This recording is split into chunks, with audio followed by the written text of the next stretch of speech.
Hello,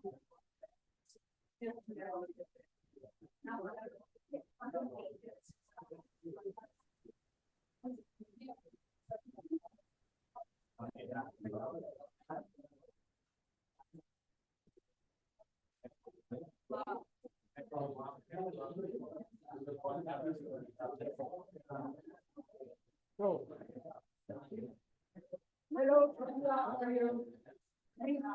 You are so kind to speak, and you are ready to start because our colleagues on Zoom are on time. So we must start on here. Yes, yes. So, okay.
Hello, everyone.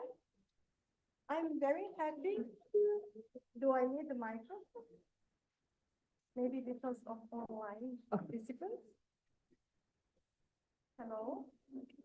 It needs some light. Yes, so- that's it.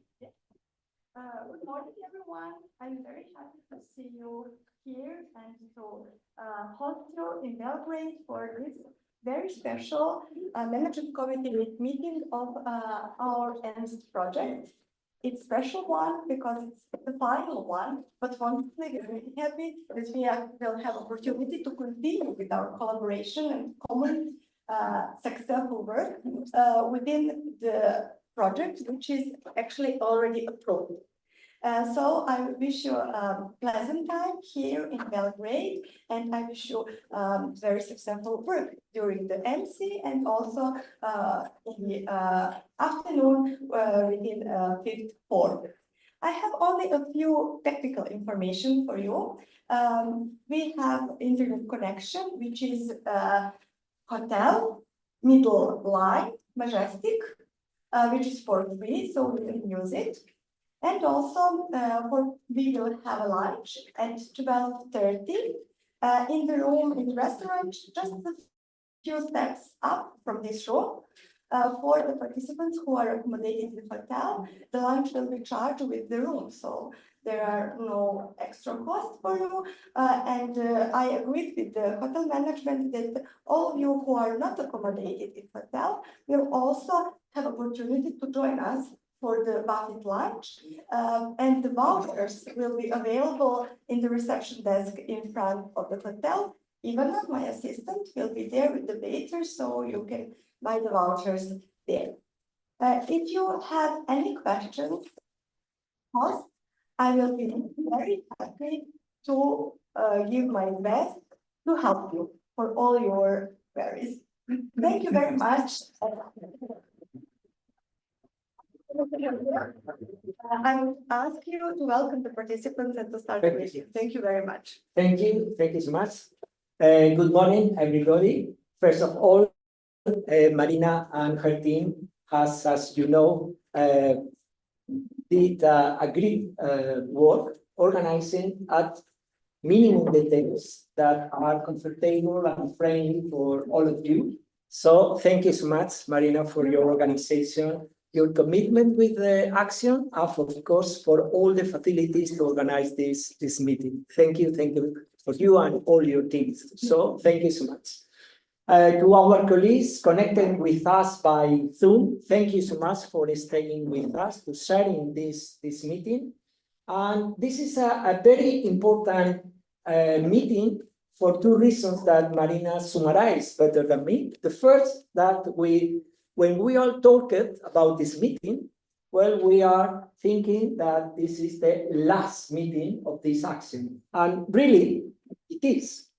But we have a very good news, and this meeting is not to say bye, it's just to say hello again. Because as you know, we have a different action. It's an innovative grant by COS, funded by COS. And the main objective is to ensure that all the work that we are doing during these 4 years is translated into practice.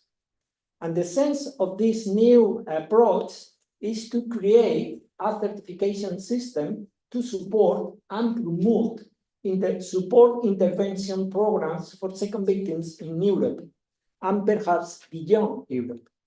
So our new duty is to think how we can use our knowledge, all the products during these last 4 years, into practical things for others.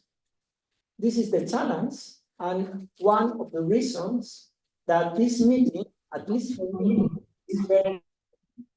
We have in our hands the opportunity to translate into practice many things in which we are thinking, imagining, or working. So this is our challenge for today. And first of all, as well, thank you so much for coming here.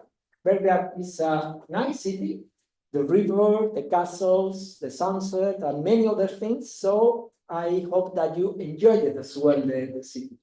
The hotel is in area in which you can find a lot of things around. So thank you so much for your suggestions and all the work behind that this meeting is possible today. I would like that, of course, we need to review what we have done during this period. This is one of the things, because we need formally approve the final report of this cost action 91113.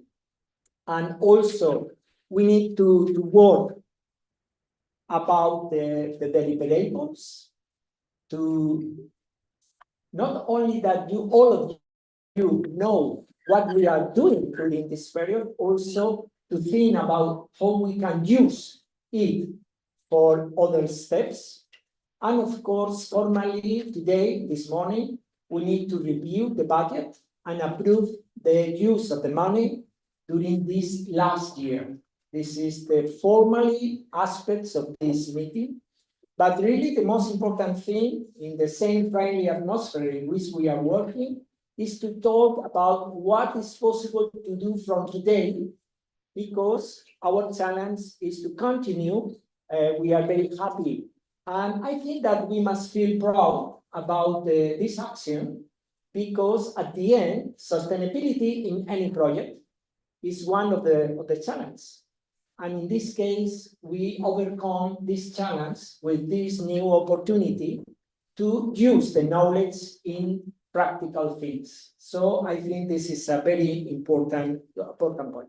And of course, we invite you for make an official picture about this action, to saying bye-bye, I see you soon.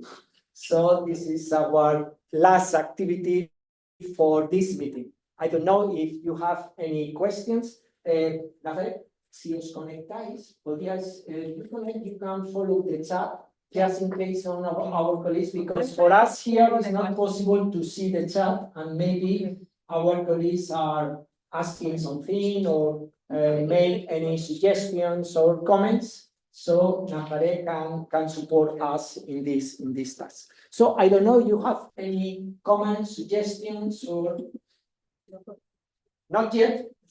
Well, I fully invite you to be involved from the beginning, because this is a very good opportunity to open debates, to think about and so on. So thank you so much.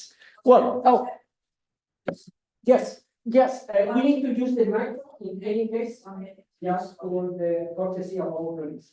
Well, when I joined this section, it was a new group.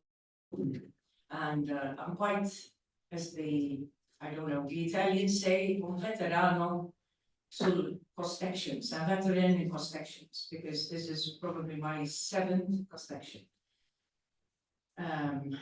The group, the network is fantastic. We started in challenging times during COVID, but we had good leadership.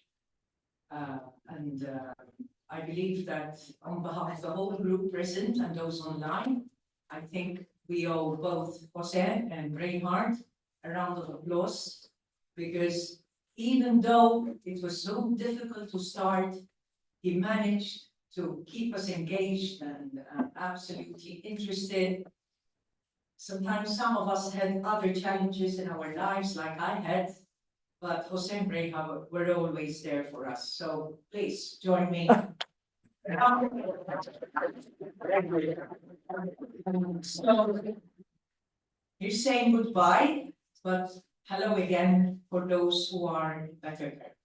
And Jose has been very patient with me. I just finished the presidency of ERNST, which was very challenging. So those in work group 1 of Better Care, I apologize, I haven't started walking, but I promise I will eventually start running. Okay. Thank you, Jose and Reinhard. You made us fall in love with the subject. Thank you. Thank you. Yeah, thank you, Sandra. Just to echo Sandra's words and say that I'm very proud to be part of this cost initiative, and it's a pleasure to continue to work with all of you. Thank you. Thank you.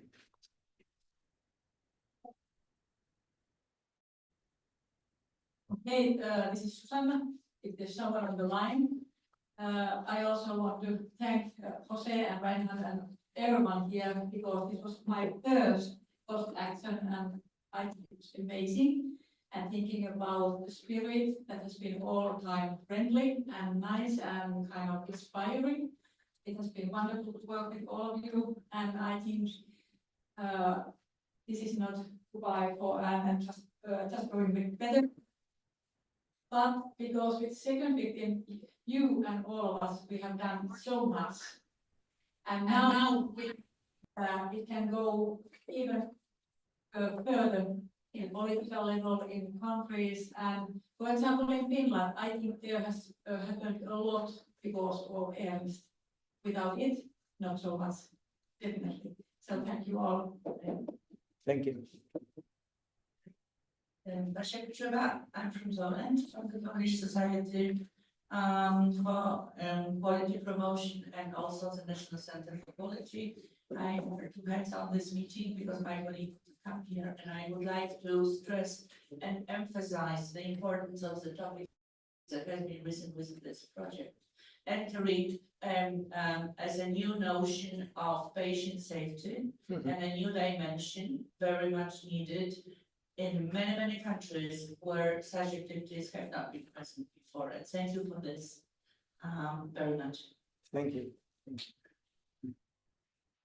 Thank you. I'm from Ukraine, originally currently in Norway, but I'm so happy that I came to this post action and was opportunity to conduct my research.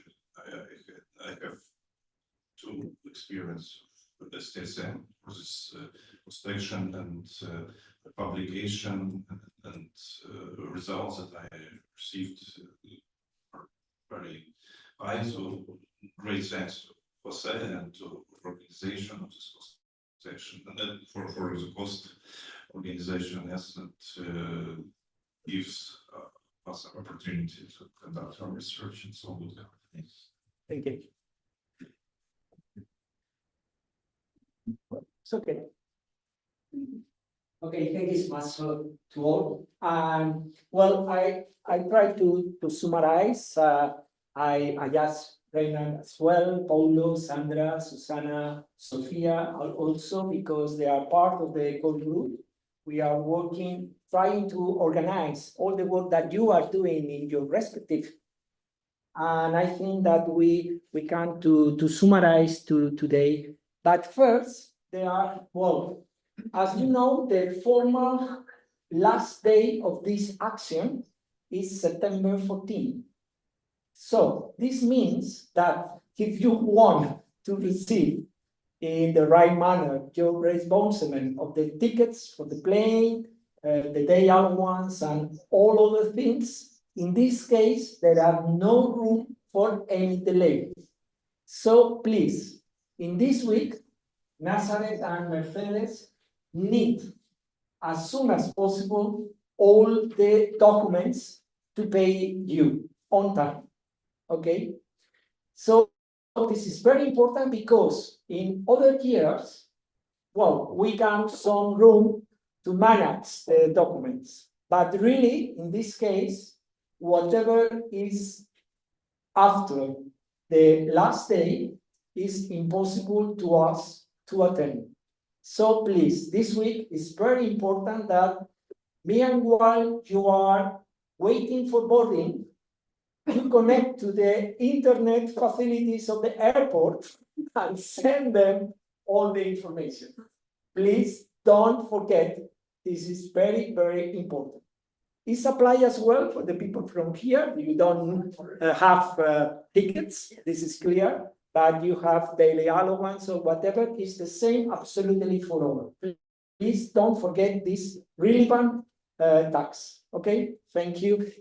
Of course, like other times, if you need some support or if you have some doubts, please ask Nazareth or Mercedes. Remember that is not only the invoice of the ticket of the plane, it's also the timetable. You leave at 9 o'clock and you return at 11 or whatever. Okay, thank you. And don't forget to sign the list from each activity. Today, remember, there is a formal MC meeting and after the forum. So there are 2 signatures per day. But for today, tomorrow is just only one. Okay, thank you about. So the first point is about what are our activities, if we are proud, happy or not about the world down. So this is a summary of our targets and some of our products. The first target is to update the definition. Working group number 2 was working on it. Chris, Maximiliano, and Deborah lead these tasks, and today we have an update of the definition of what second victim is. And today this definition is updated to the reality in our healthcare facilities. So the range of issues included under the umbrella of second victim phenomena is more ample than before and more realistic than before. We think that this is a very important thing. As you can see, any of the targets that we as Action had today is a paper, it's a white paper, or is something like a scientific product. So there are a lot of work behind all the targets that we are trying to face during these last 4 years. The second important and relevant target for us is to think about how to support second victims. And this case, led by Deborah says, we have a study about a new model that includes 2 different tiers, 2 different steps to support second victims. The first is about prevention, and the second is about self-care. The rest of the tiers are following the initial idea by Susan Scott from Missouri and Albert Wood from Baltimore, the most knowledge model to face with second victims. And also, led by Sophia, there is some studies about what are the key elements of the intervention for supporting second victims. So this is other of our important, and what happened here? Okay, here. We are able to identify critical elements for success in our interventions. And also, one step more is our target about to use a common metric across Europe. So today we have defined 11 indicators to assess what's happened with this type of intervention. Maybe we need to adapt in some countries, or we need to think in the future if these indicators work or not. But really, this is the first step to create a common structure across Europe. So we are able to put in order our ideas and to share experiences defining this core of indicators. Of course, we have some white papers like this one, that this is about intervention, about some recommendation from the leaders of the intervention support programs in Europe. Denmark, Belgium, Netherlands, Germany, Austria, Spain as well. So we have a core or elements, and we have identified the skills needed by supporters. So all the run of activities around second victims have been analyzed during this action, and there are some different manners to face with these targets. Of course, we have reviewed, and this is the last task from the working group number 4, about the legal scheme and the impact of this legal scheme on the facilities in our institutions. So this is other of the aspects that we are working on. And of course, we are expanded the second victim phenomenon to analyze what happened with students during their training, because we know that a similar procedure, human response at the end, is similar when students, residents, for example, make mistakes. So we expand as well this situation for our students. And we have developed different materials to introduce second victims in the curricula in our universities, hospitals, for training residents or for training other professionals. And today we have a core of very good materials to train others and to introduce in the second victim phenomenon. These materials are translated into Germany, Portuguese, and Spanish. And we are waiting for other languages that Hebrew, also Slovakia, and others, Croatian and Finnish. So I think this is other point. And the last white paper signed by Enough and Sandra is about a list of recommendations to introduce this topic in the academic sector, because this is one of the gaps in which we need to work, because this is not very common. And of course, this is one of the most important things, is the self-paced course that I think that more than 2,000 professionals across Europe have followed. And well, this is a simple but a very good information about this phenomenon, because for all of you, second victim is a common term. But if we are asking our colleagues in primary care, nursing home, and hospital, a majority of our colleagues working on this sector don't know what second victim is. So we have a lot of work ahead, and we need to think how to use our capacities to change this reality. So this is, or these are some of the things that we are working. So this is a summary of our work.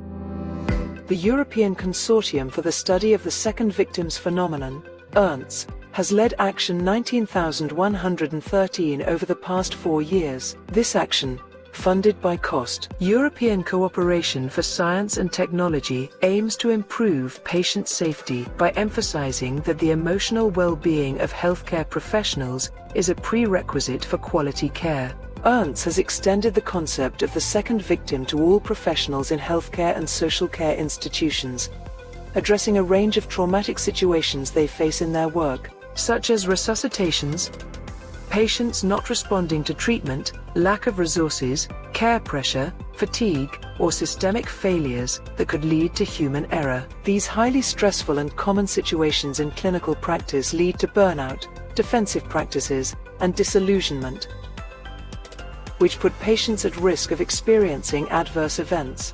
ERNST integrates a broad multidisciplinary team with researchers from Europe, the United States, Canada, Japan, and Latin America, aiming to strengthen the resilience of professionals to achieve better professional practice and better health outcomes for patients. In the course of its work, it has developed a 5-stage intervention model that includes actions aimed at prevention and self-care, along with peer support intervention for second victims. The research has built on the most successful support experiences and identified the critical factors for the success of these emotional support interventions.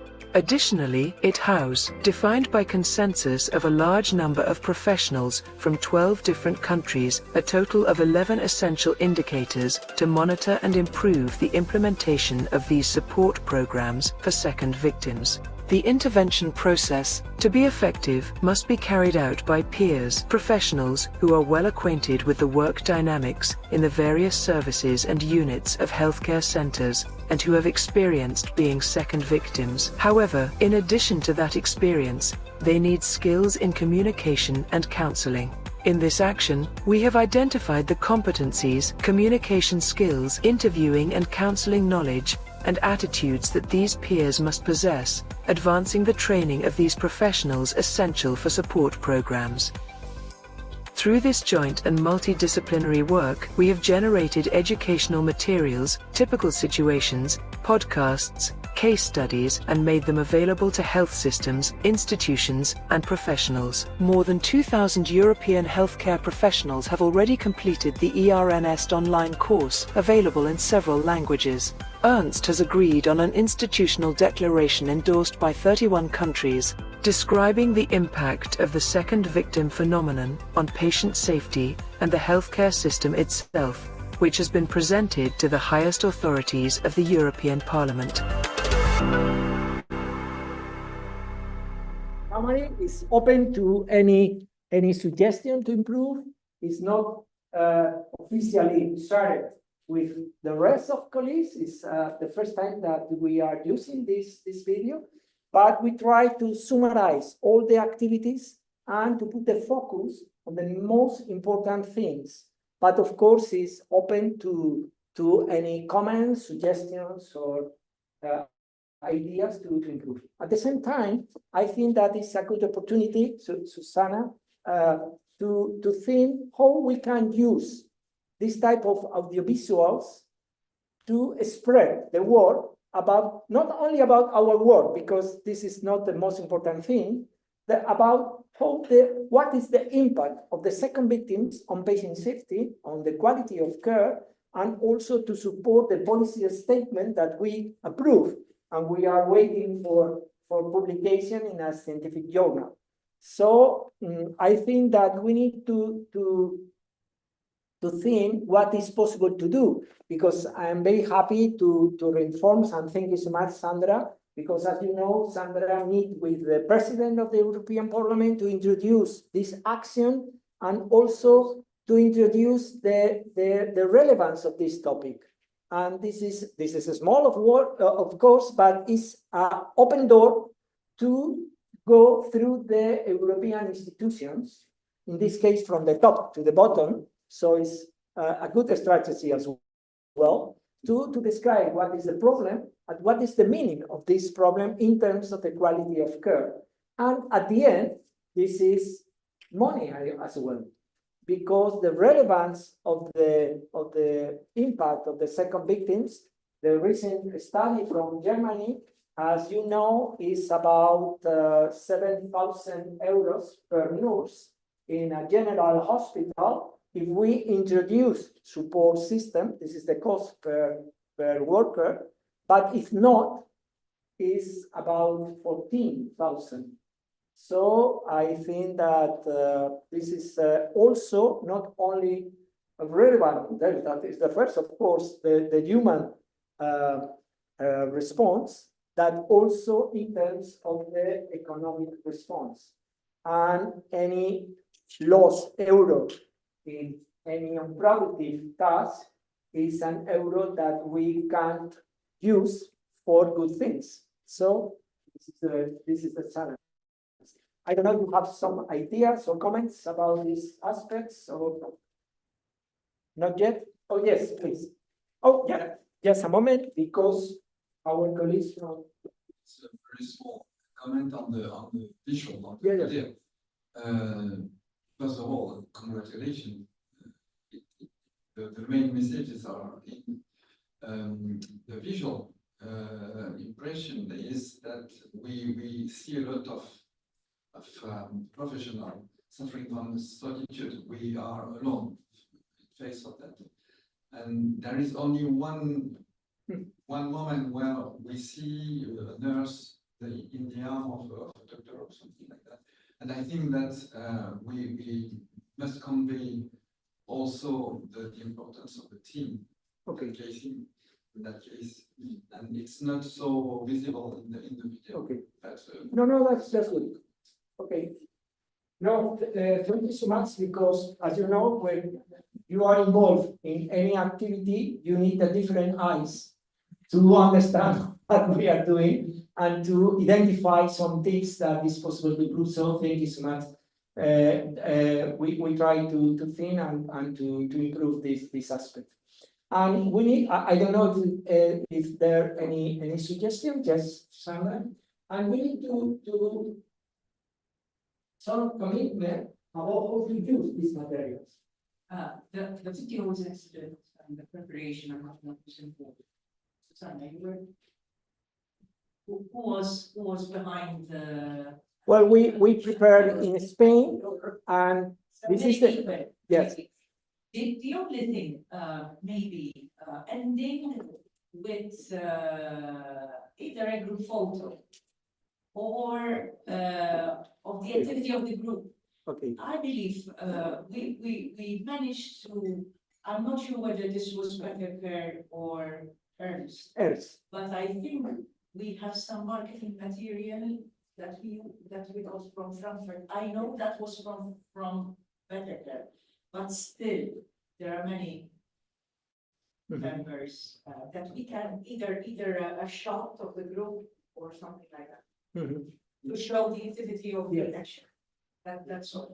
One last thing with regard to the president of the European Parliament, she promised me that after the elections, and now she got re-elected with an even a more massive vote, as you know, that she's very interested in the subject. And we can even arrange a meeting in Brussels or Strasbourg, depending where they are meeting. So let's keep it going. Let's keep it going. Yes, I'm sorry. Yes, just thank you very much. Perfect production. But my voice adds to the need to emphasize the training and the programs and the schools first. I mean, it is mentioned that over 2,000 participants have already completed the course, but I think it will be good, if it's possible, of course, to disrupt it with some new content, to add a picture of our schools that we had, of our participants, because this will add life to this information. Okay, thank you so much. Yes, there is thing that we have some promotional materials like this video, but also the course is a very important, in my opinion, and relevant activity in which we can reach out many colleagues across Europe. But the problem is that we need to imagine and decide what are the steps needed to share this information to others. because this is the most important challenge that we need to overcome to be success in this task. I don't know if our colleagues connected online, if they have any comments or suggestions or any, because I hope that they couldn't see the video, right? I hope. Well, this is one of the things that we are doing, and I think is here. Well, this is formally the final review. We have tried an interactive document in which, okay, Chris. oh, Chris. Chris, I can't hear you, Chris. Chris, can you hear me? Alex, can you allow Chris that okay. he can speak? Yes, I'm trying to send Chris to reactivate the audio. So you should have Chris notification on your screen to reactivate the audio. Chris, can you connect? Yes.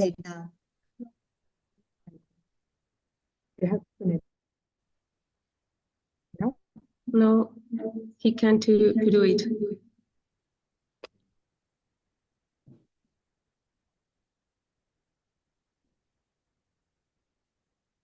Okay, we are gonna try one thing. So espera.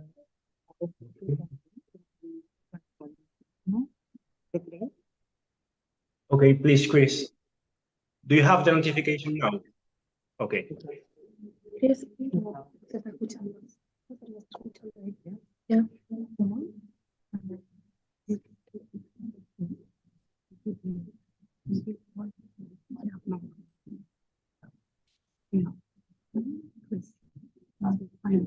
Yes. ¿Se puede escuchar a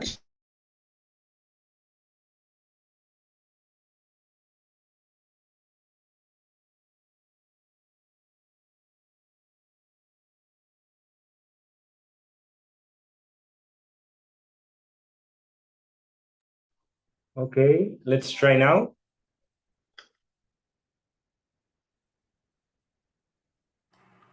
Okay, now. I think it must work now. I see Stephanie saying yes, and Patricia and Peter also. Hey, good morning. Good morning, my friends. Sorry, I cannot be with you, but just some comments on the video, Jose. I think it is super. It is super, the video. It really gives important information that we can all use. I have some suggestions. I think we can elaborate. I agree with the colleagues of some pictures of the group. That would be perfect, certainly of the students. That will be important for the Commission. But I would suggest to add two things. Is one on the definition and two on the indicators, because that will be so important, I think, for the Commission also, that they see a screen with the definition and a list. We cannot explain all the indicators, but I think that these are two important outcomes. So we have three outcomes: the definition, the system of support, and the indicators. I think that is something very important for the Commission and for our colleagues internationally. And what I would like to suggest is that we can use that we can receive the video without voice, so that we can make our own voiceover, but that we have the transcript, so we can do it in each language for ourselves. It's just to add, for example, a Dutch voiceover or a French voiceover. The English is no problem for most of us, but maybe it can be a good idea to do it, and we can discuss. So that would be my suggestion, to add something on the students, certainly, but also something about the definition and the list of indicators, and then make the video available without voice, so we can add our own voiceover in our own language. But super work. We cannot hear you anymore, Jose. You're on mute now. Now you can read. Yes, okay. I saying that thank you so much for your comments. I think that there are very good ideas, and the possibility to subtitle or whatever the video to other languages, I think is great, because it's the same problem in Spain, in Germany, in Italy, or France, with in all countries. So I think it's a very good opportunity. I have some doubts when we are deciding about the contents, because the first idea, but I agree with the suggestions, and we can do it. This is not a problem. But we have the doubt if the focus is the action of the topic. So this is the reason that we didn't use pictures or video of our actions directly. People participating in the meetings, in the training school, because maybe in a wrong manner, but we thought that the most important thing is the topic, the second victims, and what is the impact of the second victims on the quality of care. But of course, all this work is done by these people. So I agree that it's a good manner to introduce as well the action. So thank you so much. I don't know if you, yes, please. For me as a nurse, I think the biggest challenge I face, even with my professor in Greece about my master thesis, is that everybody tries to translate the second victim in their own language. My colleagues in Austria, it's difficult for them. They try actually to translate it in German. Yeah. My professor in Greece, she said to me, "Oh, we have to put it in Greek." No, this is the international term. This is a challenge. Yeah. Yes. And yes. I am thinking about that all the time, but I don't know. I mean, I am a nurse. I work in a dialysis unit, and I have to say that all this project is a great hope for nurses. All the problems that I believe gives great hope for us, for our future way of working. But the name is a big challenge. It's not everybody so familiar with them. Yes. Yes. From the beginning, as you know as well, the WHO has as well a view about the term, the use of the second victim terms. And sometimes this is a barrier because it's more related to a special manner to understand the meaning of second victims. And as you know, this is an editorial in the MG journal. So this is one of the challenges that we have, because the use of the term sometimes is right, sometimes is a barrier. But really, there is no option. There is not any clear option. I know that across Europe, some groups tried in the past to identify an alternative terms, but doesn't work, at least yet. So maybe it's one of the tasks that we can think a lot, but it's difficult. I understand the. No, in many countries, the only term that is using is second victim in English. Yes, but There is not possible to translate in some European languages. It's not possible to find a good translation. And at the end, we are using second victims in English in many countries. Yes, that's true. there are difficulties with Yes. that, and some of them they refuse To use. participate Yes. just because it's in another language. Yes. I know. Yes.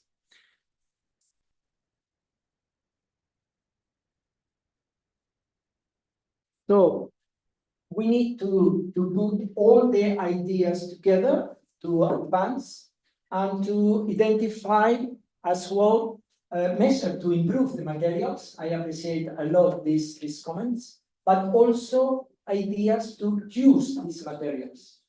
because maybe in 1 month or less, we are able to improve all the materials, the reports, or whatever, but we need that as well to use at the national and international level. We have the opportunity to contact with the European Parliament. As well, Marius was working with the public health board at the European Parliament as well. So this is other opportunity to share our work and to collect some point of views about what is possible to do. But all the course and other things we need to use in our countries and also to promote in our institutions and as well at the national level, we can continue working on using this type of materials. Well, this is the draft of this interactive report about the final report of this action. So as well, this is a draft. We need ideas, suggestions, or whatever. In this case, we are using all that we have in terms of pictures, videos, or other materials that we have in this action. So, as many of you remember the meeting in Frankfurt, we use this meeting to record some of you describing parts of this action, so we can choose some aspects, some tips, and we are introducing in this final report to describe all that we have done. Of course, if any of you wants to record some small pieces, this is not a long one, but it's possible to do. There are some colleagues that are recording some short videos describing specific aspects that we will include in this final report. The last day for this final report is the last day of October. The actions is over September 15, but all the materials, we have an expanded time to send to Brussels. The last day in this case is the last day of October. So before mid-September, we are able to receive any comment, suggestion, or ideas to change, to introduce, or whatever in this final report. If you have some good pictures, or because you are participating in meetings, we have some material, but not all. So if you have some pictures and you want to collaborate with us, sending us these type of materials, you are fully welcome, and please don't hesitate to send us your idea, your pictures, or whatever. Well, there are some specific videos, and this is a description of who are us. From many countries, there are people from Japan, from the United States, from Canada, Latin America. So we are a lot of people. And this final report includes a summary of each working group, the targets, the deliverables, and some general information about each of the working groups. In this case, this is about the work done by the working group number 1. And as you can think, pues for the rest. This is, in some cases, there are some videos, there are some pictures, there are some descriptions about what has been done during these 4 years. These are the same. We use the videos recorded in Frankfurt because we recorded this video with this intention. So we prepare in very advance this final report, and today we can use all the information. In this case, is Massimiliano. In other case, there are other colleagues that are describing the situation. So this is a general description. I can share with you this link, and you can check with more time each of the issues, each of the chapters, and whatever you think is needed to include, we can change. Okay, I don't know, because our colleague Marius is connected with us. I don't know, Marius, if you can explain something about the working group number 1 and the activities that we Yes. have done and for the future. Please, Yes, thank you. Okay. Thank you so much, Jose. Can you all hear me well? Yes, absolutely. Okay, that's great. First of all, it's such a pity that I was not able to make it to Belgrade. I was sure that I will be able to make it until the last moment, but unfortunately, due to some last moment commitments, I had to be at home. It's been a pleasure to see the presentation so far and what we have achieved in this period of time. And I also want to enforce some of the messages that you already mentioned, Jose, and also Sandra, the continuous discussion that we have at the highest level at European Parliament, which will contribute to the sustainability of our action.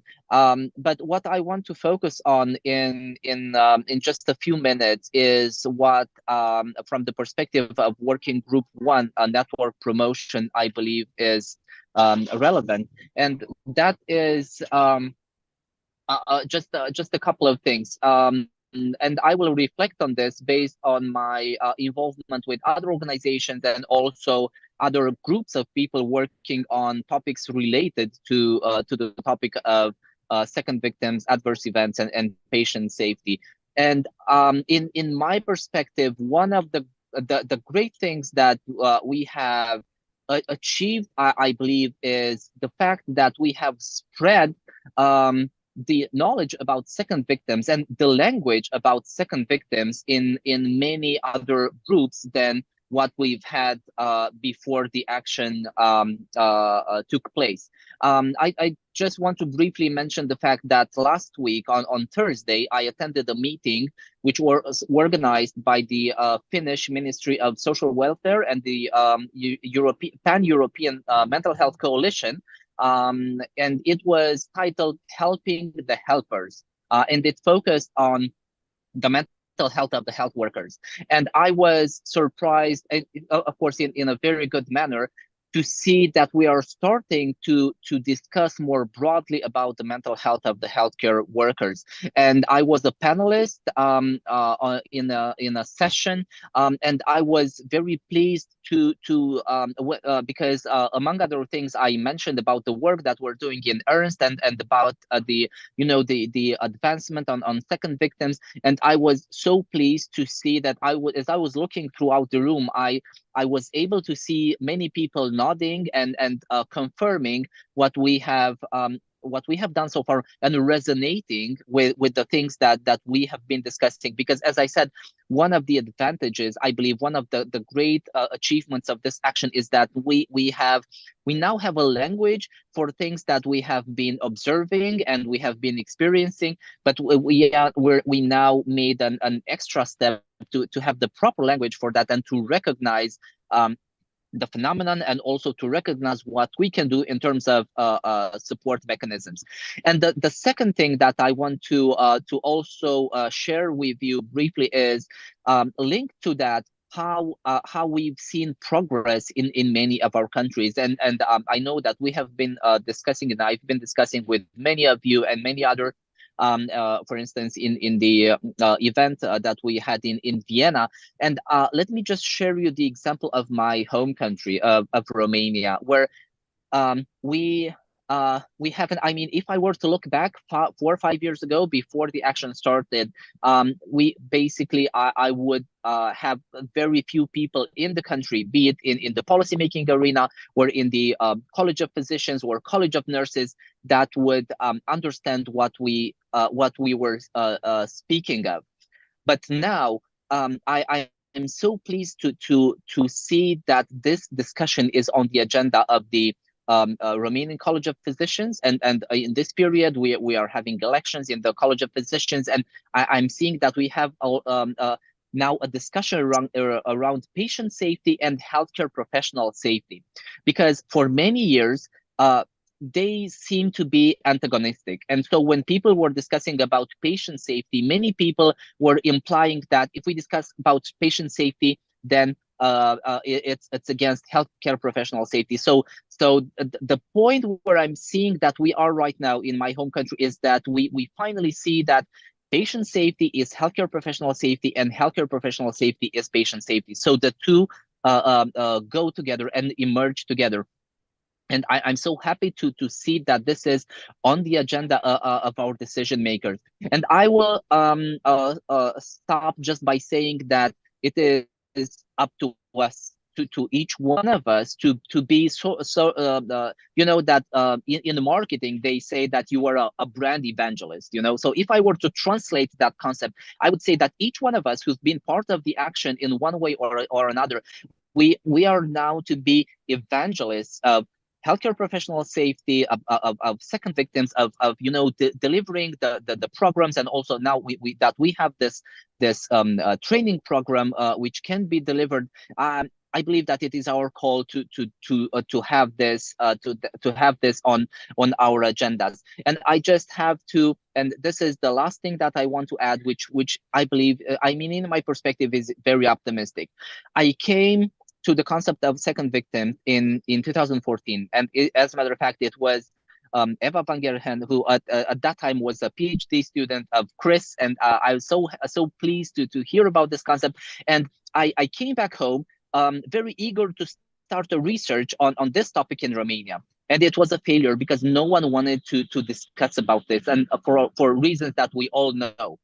But fast forward, and last year, one of our PhD students was able to collect data with a survey that Jose has been using in his country, and he was kind enough to support in developing it. And we collected data from more than 1,000 nurses in Romania. So it took us 10 years to get there, to have the topic, you know, at the surface, and people discussing about this and accepting what is happening.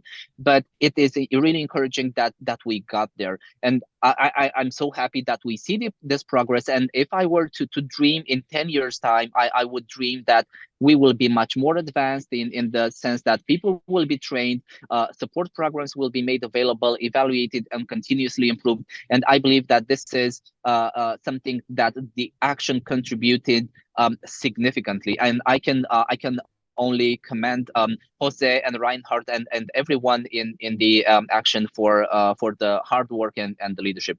I'll stop here, Jose. And again, apologies that I'm not there. It would have been great, but it's been a pleasure to connect with you nonetheless. Okay, thank you so much, Marius. Can you hear me? Or yes?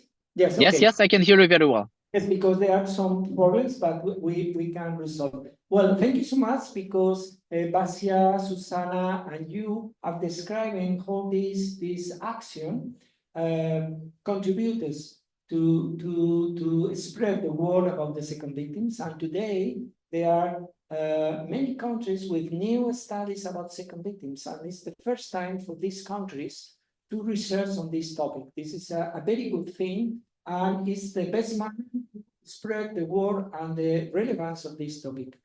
But I think that we have some ideas about the how to promote video or otherwise. We have the course as well and the materials. And remember that Reinhard is working to ensure that the policy statement, the ERNST policy statement, is published in a scientific journal.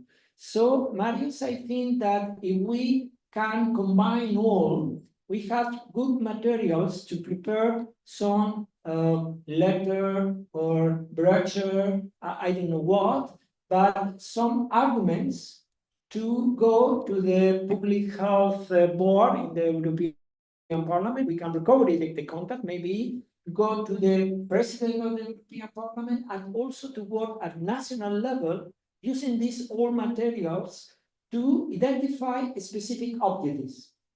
Maybe not grid objectives, practical one, but I think that, well, in each country maybe it's different. Because, for example, in our case, in Spain, the national strategy on patient safety includes a specific issue about second victims. maybe it's not the same in other countries, but we need to adapt all our advances in terms of the needs of each country. So maybe this is a good point, but I think that we need also to see different level, international level, European Brussels level, because in Brussels there are people deciding about what happened in the rest of the country in Europe, and this is a typical thing. I agree with you, Mario, but we have a problem because there are more countries in which second victim is related to professional health, but in others is related to patient safety.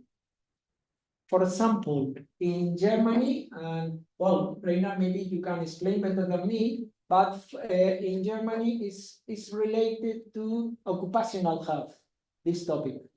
But in our case, it's just the opposite. It's a topic just related to patient safety. So maybe this is not possible to change. It's not in our hands to change.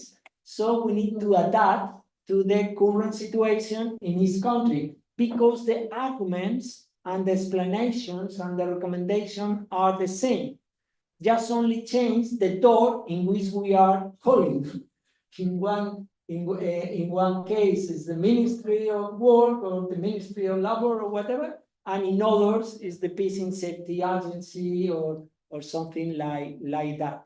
But Marius, we need to continue working to promote, and the target of the working group #1, I think, is the same for the new rescue project for the next year.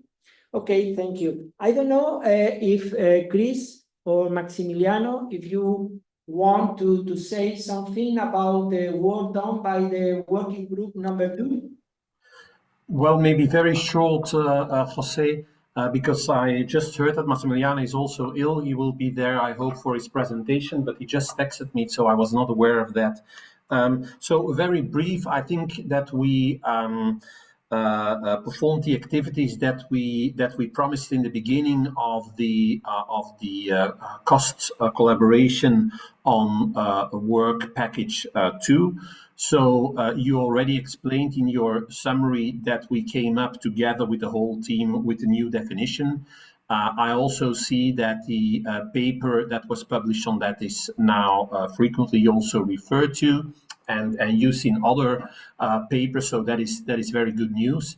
I think the second thing that we performed was the work on the support systems, where you already, and is also in the video, the work that Deborah Says did with the whole group of people to came up with a new overview of support systems with the different levels. That's also an output of work package 2 of the ERNST cost consortium, so that is really perfect. And then under the lead of the Italian team, we looked at the lessons that we can learn from other industries, and I hope that Massimiliano will be able to present on that later on during this meeting. So I think that we performed the activities that we suggested and that we promised in the beginning of the whole project.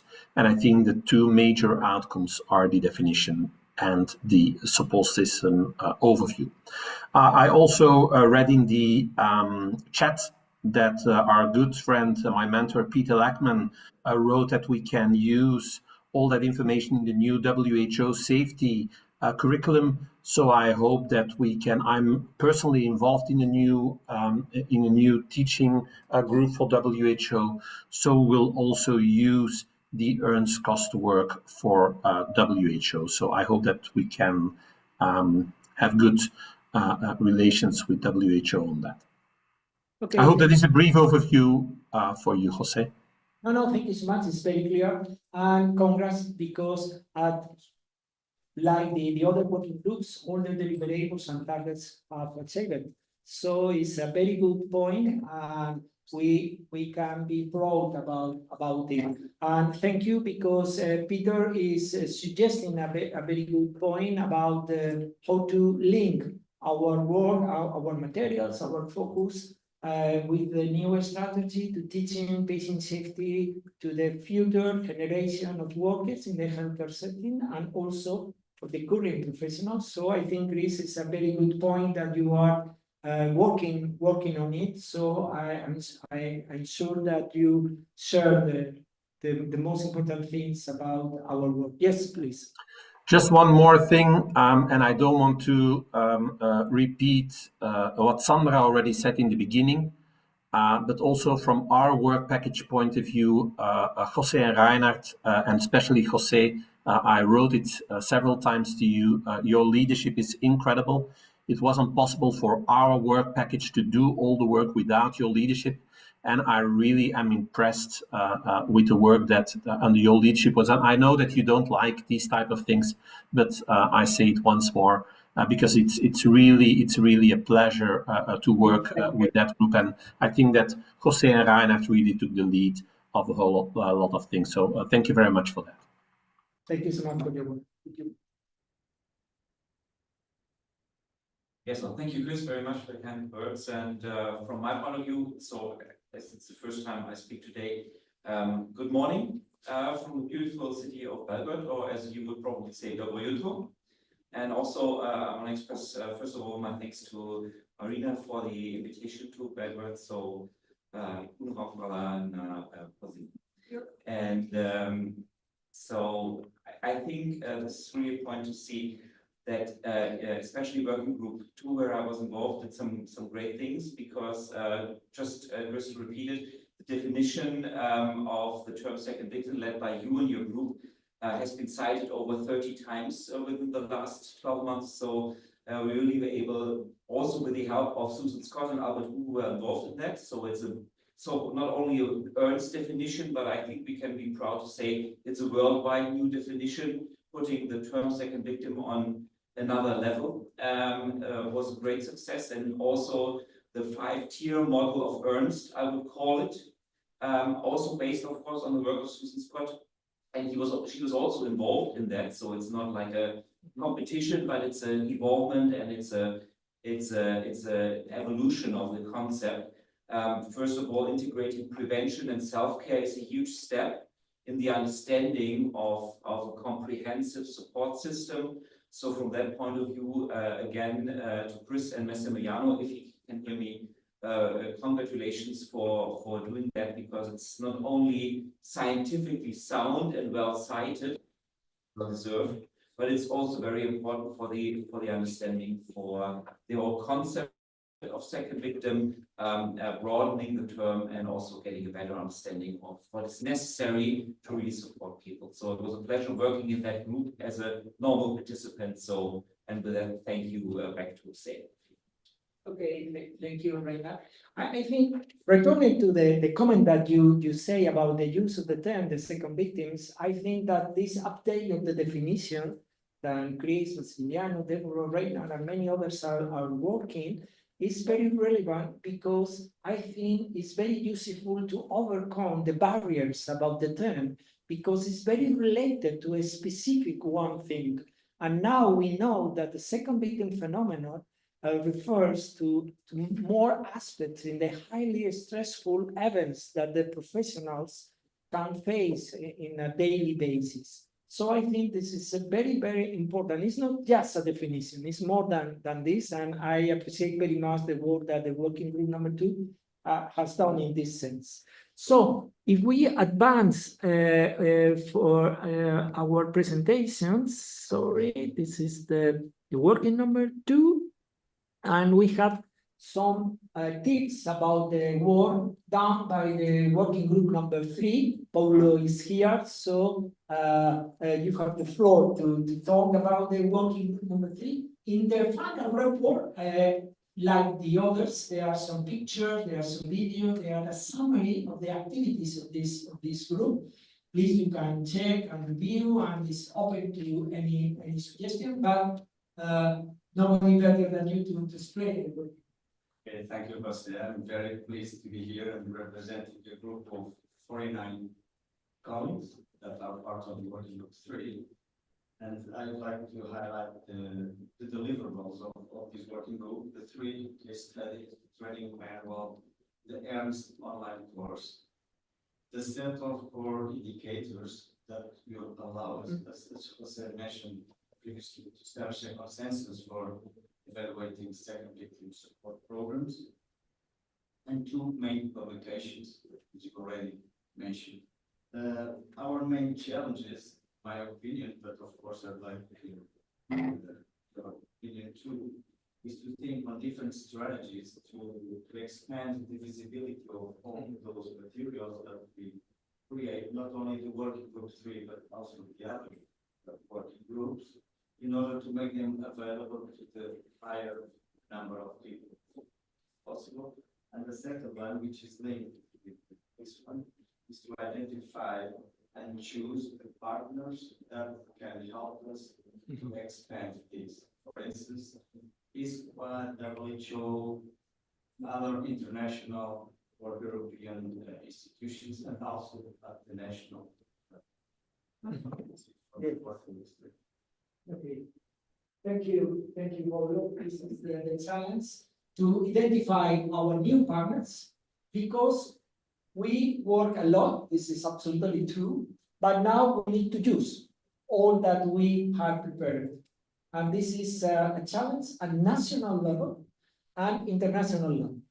Our colleagues online and all of you that are here in Belgrade, I think that we need some minutes to think about what happened in our countries, and also to identify, because many of you, like Chris has explained us before, are working in board committees, international specific forums related with this topic. So if we zoom all of our activities and relationships, I'm sure that we are able to identify 2, 3 key partners for the future. And we need this information and to identify what is possible to do to get our new commitments, thinking in the new project of rescue, in which we are using all, and because rescue is the same that we are doing.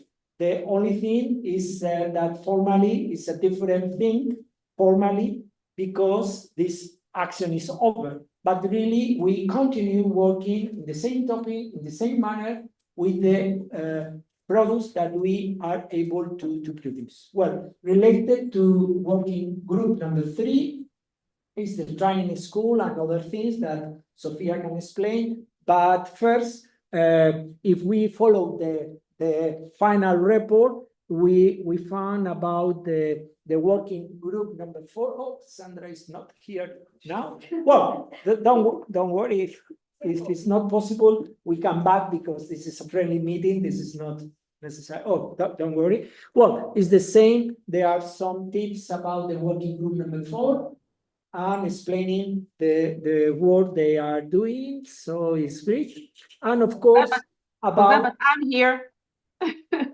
Okay. Working with Sandra on working group 4.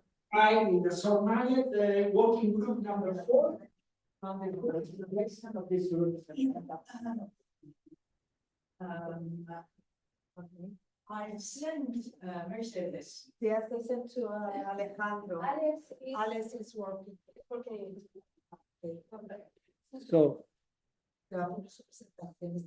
No, but the presentation, Sandra, is in the photo. Oh, Ina is here as well. Hello. We have created a dynamic website, not only containing all the information about the action, but also providing access to educational materials that help better understand what the phenomenon of second victims is and how to address it. Until 2024. Sorry. This is the final report, because the final report is interactive and is intelligent, as you know, and he decide by themselves. Don't worry. Sorry. Enough, and Sandra, you have the floor. Sorry. Okay, so what, apologies, but I have to attend to a phone call from Rente's office, so I just have to take it.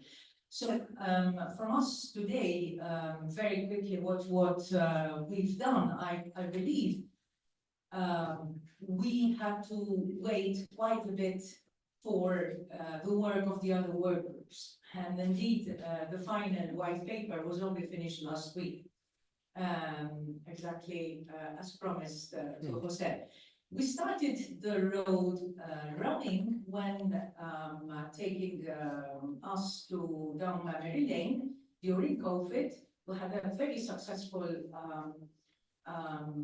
online symposium with the participation of our colleagues from the United States, amongst whom was Albert himself, but also people from the programs, RISE, and there were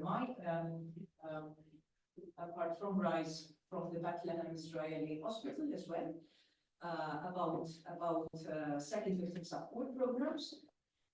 Eventually, of course, we needed to focus on the deliverables for focusing on curricula and legislation. Curricula,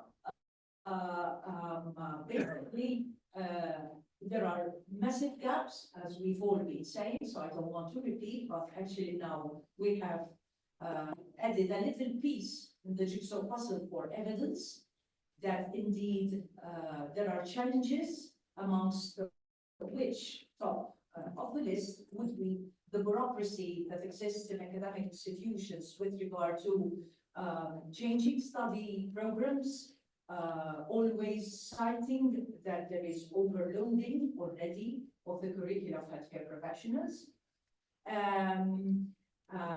Nevertheless, I believe that this first action has triggered some interest, not some massive interest and passion by many of us here, being champions in our countries, to instigate changes. And indeed, speaking at least from myself, in Malta, I've managed to meet with other heads of departments of healthcare professions, courses, also with people from medical school. So yes, the ball is rolling, and indeed, we've also immortalized, so to speak, the work of ERNST in a study unit that has been approved by Senate, and now it will be running in the master course, the second year of master course that is opening this year. Basically, looking at integrated approaches to patient safety, I would like to acknowledge the massive work that Patricia Bella Bonanno has done. She's online. In order to get this study unit up and running, it's quite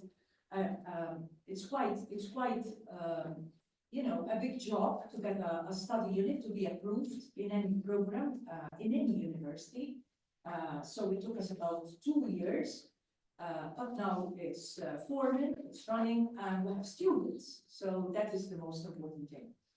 With regard to other countries, yes, across, we surveyed widely using some structured interviews, but we found, as the white paper shows, that there are even gaps in knowledge and in awareness. So we went to in-depth interviews to get a deeper look at what is happening.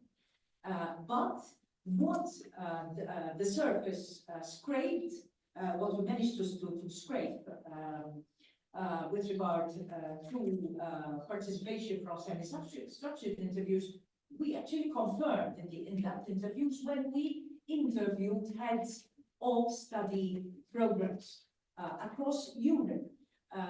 So the white paper is quite a good piece of, it's quite a good document, I believe, that would help people to understand that, yes, there are challenges, there are gaps. It may be used widely by policymakers, by academicians, by heads of schools, by, you know, academic institutions. With regard to legislation, this was very tricky, in particular because first of all, the use of the term as well, second victim.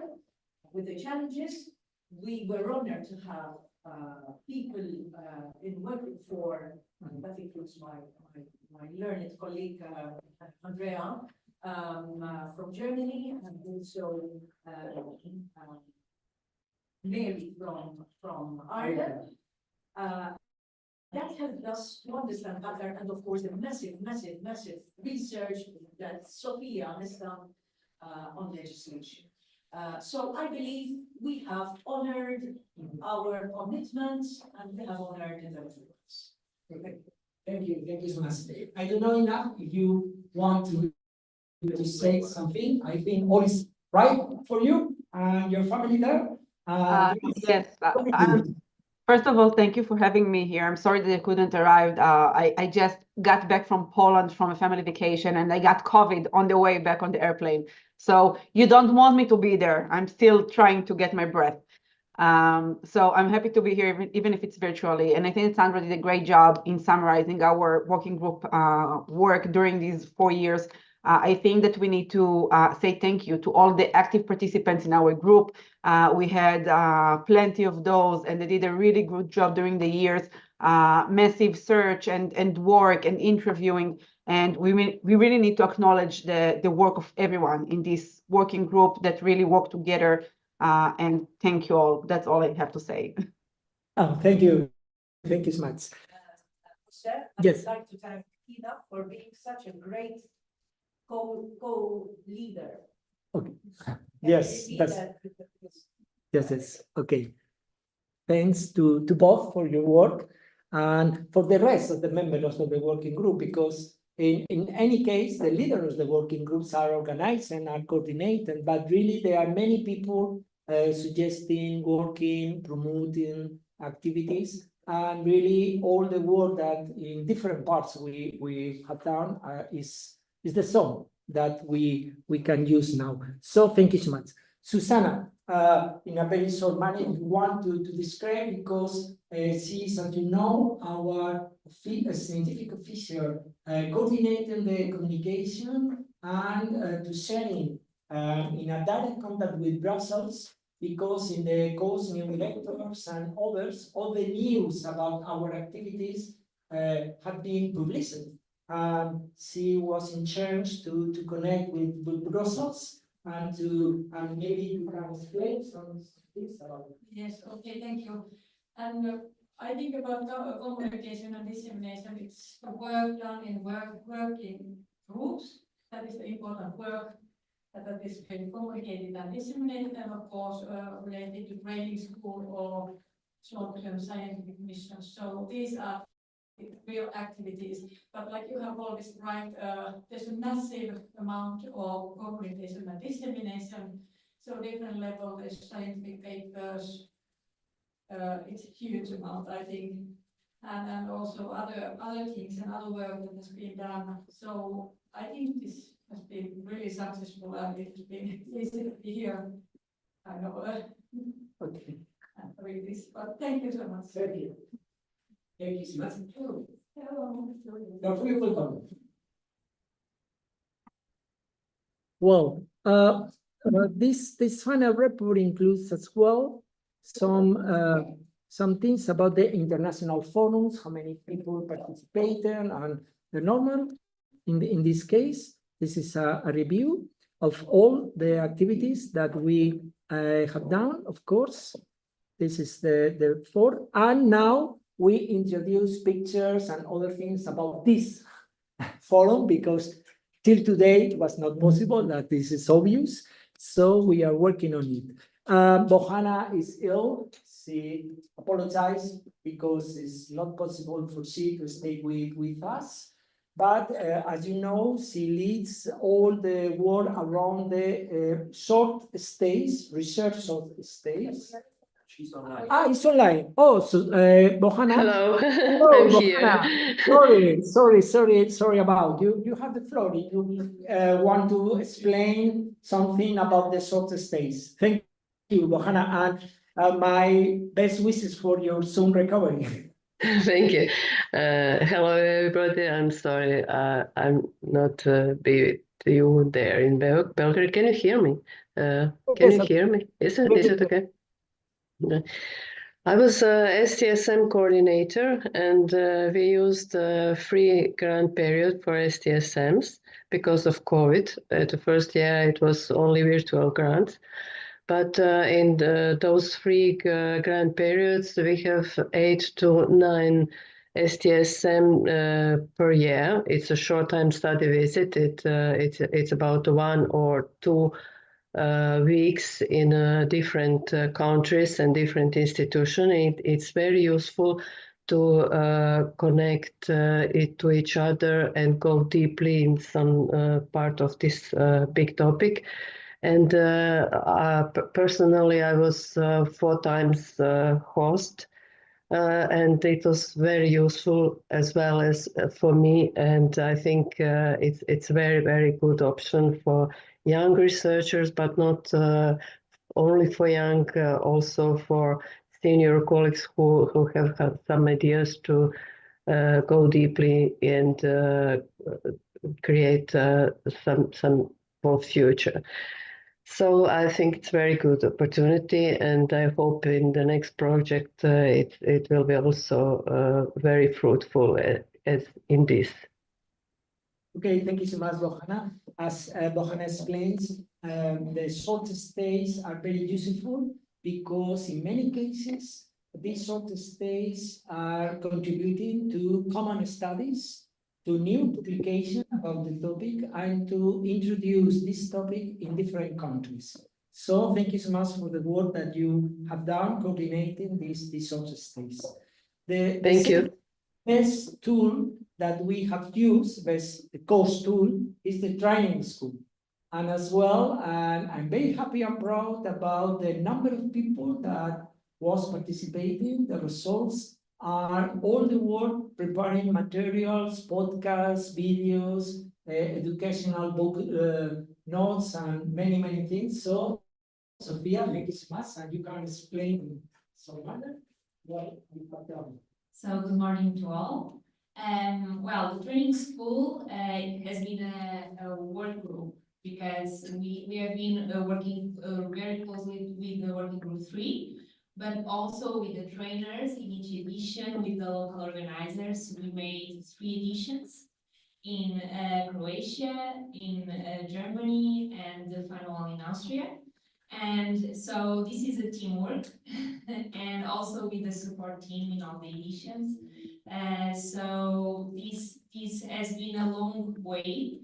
We also had in the first year an online edition because of the COVID pandemic.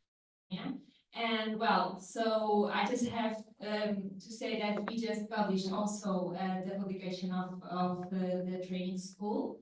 That was just published 2 days ago in the international. No, it was on the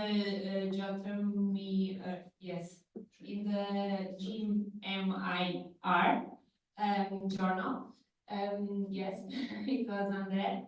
And well, in this publication, it's available all the resources, also in the website. They are freely available, and this is one of the main things in the training school, that all the resources are available for the public, and this is one of the main things. And also all the materials were validated, and this is also one of the main things. And in this publication, you can see all the process, the validation, all the data, and it's very transparent. And I think I'm also very proud of this work. That was a teamwork, and along way we validated 2 editions of the training school, the first face-to-face and second face-to-face edition. We made an improvement from the first to the second face-to-face edition. And this was a long process between the 2. So I just want to thank all the trainers and the local organizing teams and the ERNST, as well, the ERNST core group, because they also support the training school, and the support team also And Nazare and Mercedes and Alejandro, they were always on all the editions. And also, yeah, well, the participants, because without them, the training school wouldn't be possible, and it was a pleasure. We also have here some participants, so thank you. Okay, thank you so much. Sophia, perhaps forgetting voluntarily that the satisfaction of the trainees with the training school was very high. Yes, So it's a good point as well, and it's very useful in terms of promote many activities. So it's a good opportunity to learn. At least I learned a lot participating in the training school as well, because to know what is occurring in different countries, the approach in different countries, what are the measures in patient safety by themselves is enough. But in this case, there are interesting materials and many things. All the materials are free use, so this is not be able to any that want to use at national level. So be free to use, to promote these materials and the course. The online course is open, and from today, the last day of this year, all the participants in this course are officially registered for official credits in the European Union. So this is one of the good things about this cell-based course. A bit formal question on this. Yes, yes. I just would like to ask whether the credit points for the trainers and for the students, will they be the same? The credit, sorry. Formally, the credits is just for the trainees. We can prepare a certification for the trainers referring to the certificate of the course. This is possible. But the credits in the academic terms is just for the trainees. This is a specific procedure that we use to highlight the relevance of this training school and this specific course. And in case that, because the typical question is, yes, but I did the course last week, not this week. What happened with me? Because it's just, we have opened a special path to recognize the previous training to include them in this new period. But we need to register them as new students for the second time. This is mandatory in case to follow the rules. But we can recover all the participants of the previous participant who wants to receive this certification. This is possible. Okay. Any question? Yes. Yes, it's possible to translate. Yes. No, but there is not possible to use cost funds to translate into different languages. This is a responsibility of each member of the consortium. What we are doing to conduct this translation? Well, right now suggested, and we are following this procedure, that we are using artificial intelligence to translate. So in one day, it's possible to translate into Greece, into any language. But it depends on the language. The translation is good, acceptable, or need deeply review. So the first is to translate. It's a very quick procedure. But the second step is to review and to ensure that the translation is right. And the terms, the specific terms, scientific terms that you are using in your language are in right manner in this translation. So the first is a very, very quick procedure. The second needs some time.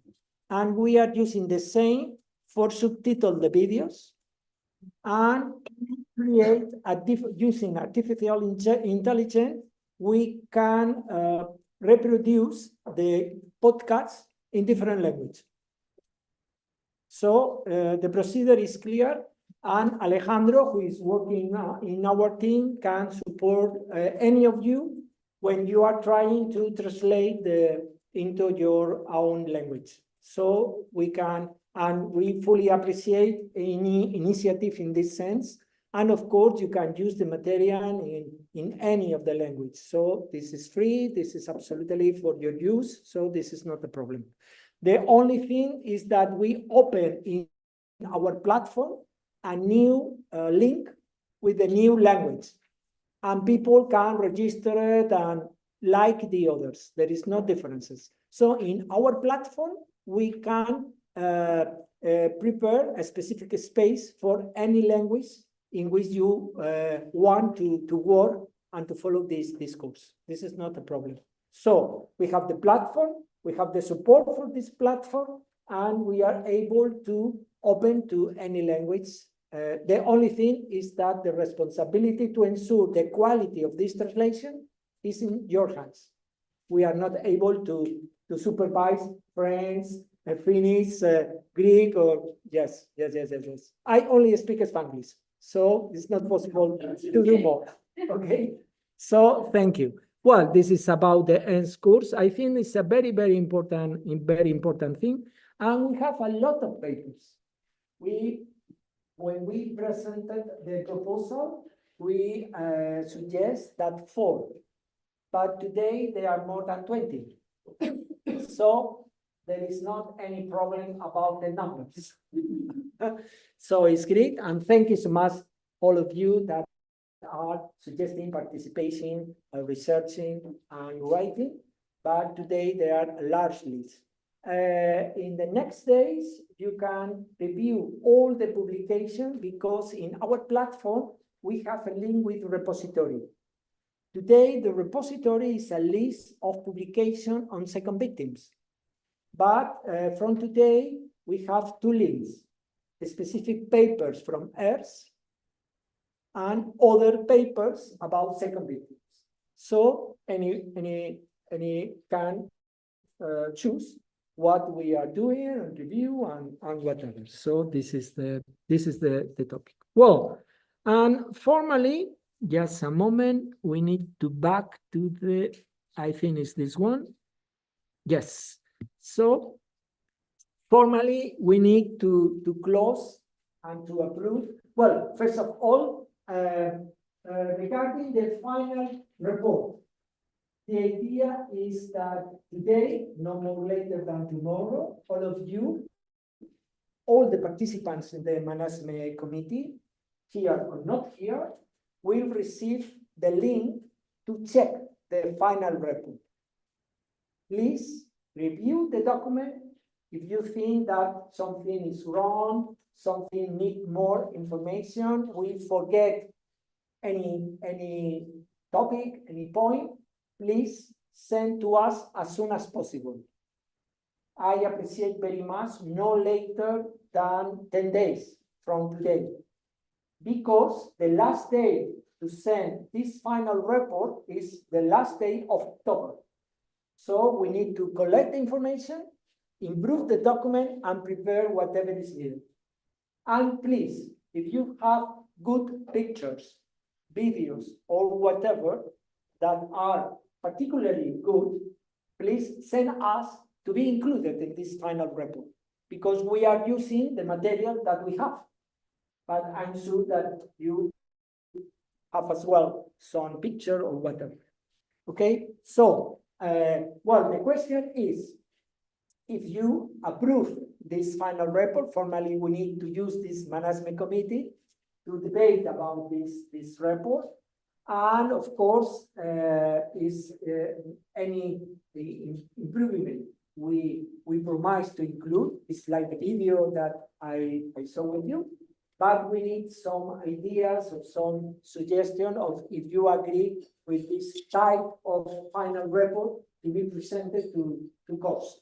So I don't know if any of you have any questions. Our colleague online, I don't know if there any questions about the final report, or your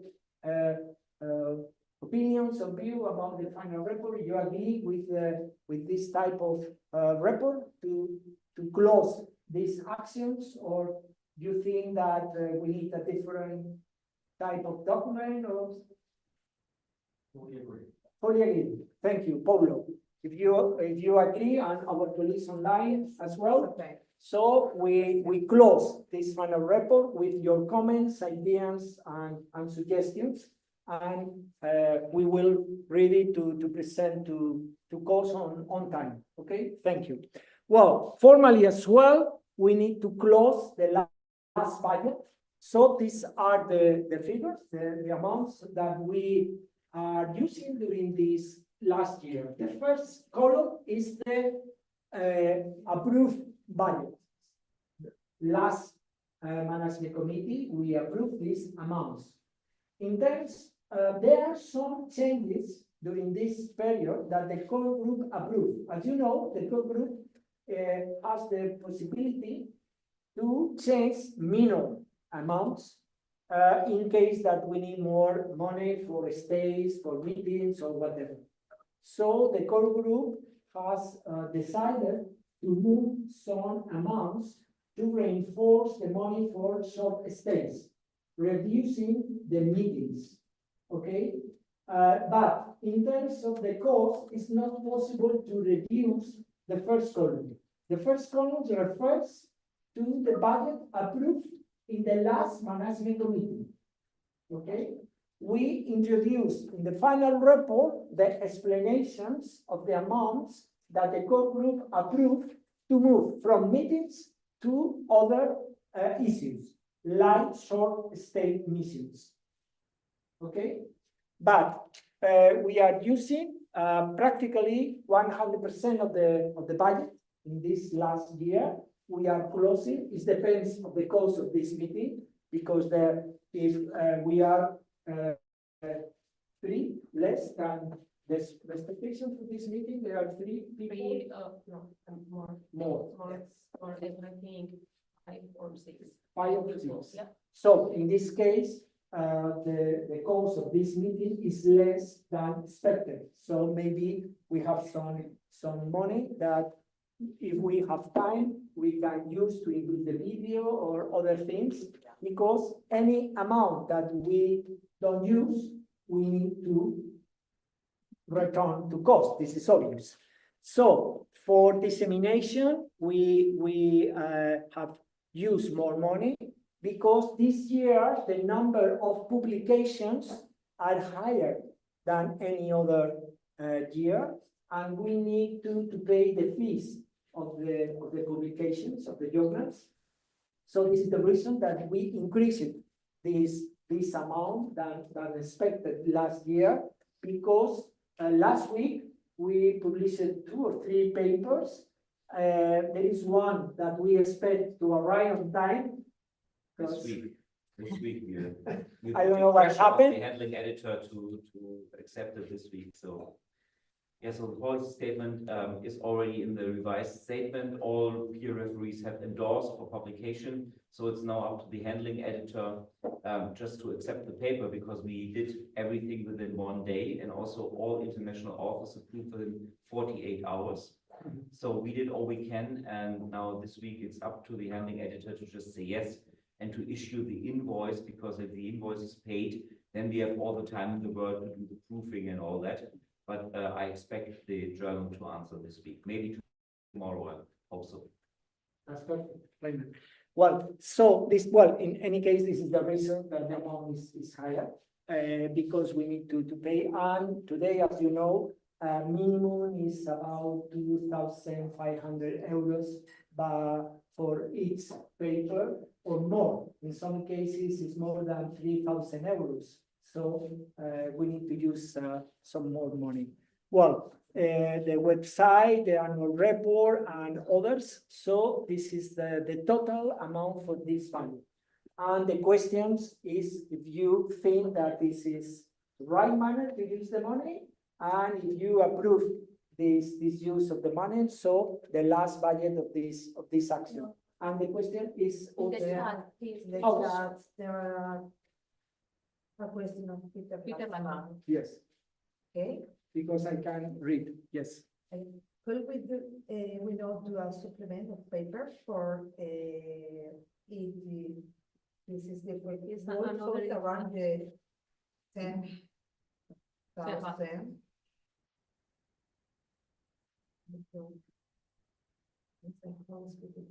Oh, yes. Yes, yeah. But, I don't know. Well, Peter, if I understand correctly, we can pay with the fees for any paper that is direct result related to the targets of this action. For example, I studied that is an international collaboration, but not related to one of the targets. It's not possible to pay using these funds. And also, it's not possible to use these funds to organize or to support a special issue. We need to pay the fees of specific papers, right, following the cost rules. The cost rules, I'm not sure, is 3 or 4 different countries? Yes, you have to. 3, maybe 3? No, 5 different countries, of it's of people that. Yes, who participate in the, there are some specific criteria that we need. But of course, we can behind a special issue. This is true, and for example, Reina and Andrea Kekova are organizing and are behind diverse special issues in this topic. And of course, we are very happy in any collaboration that we can organize with EXQUA as well. So I appreciate very much your suggestion, and maybe we can talk about how it's possible to support from the new rescue project this type of special issue. But we need to combine the rules of the journal with the rules of course, and to meet in one solution. But I appreciate your suggestion. Thank you, Peter. So, regarding the budget, any question, any comment, or any additional information that you need? So I understand that we agree with the budget. So thank you so much. Please remember that we need to close, including all the costs of this meeting. So maybe there are some changes because we prepare this slide considering the information that we had before the meeting.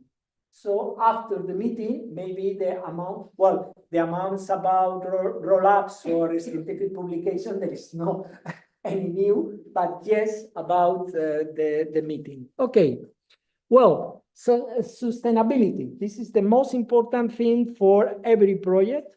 The first is that I introduced you, the work that Sandra, Marius as well, and others are doing, we're doing to ensure that the activities of this action are knowledge by many people. This is Roberta Metsola, the President of the European Parliament, in the meeting with Sandra, and introduce our policy statement. This is the publication that Reiner has explained. And this is the course, the European course.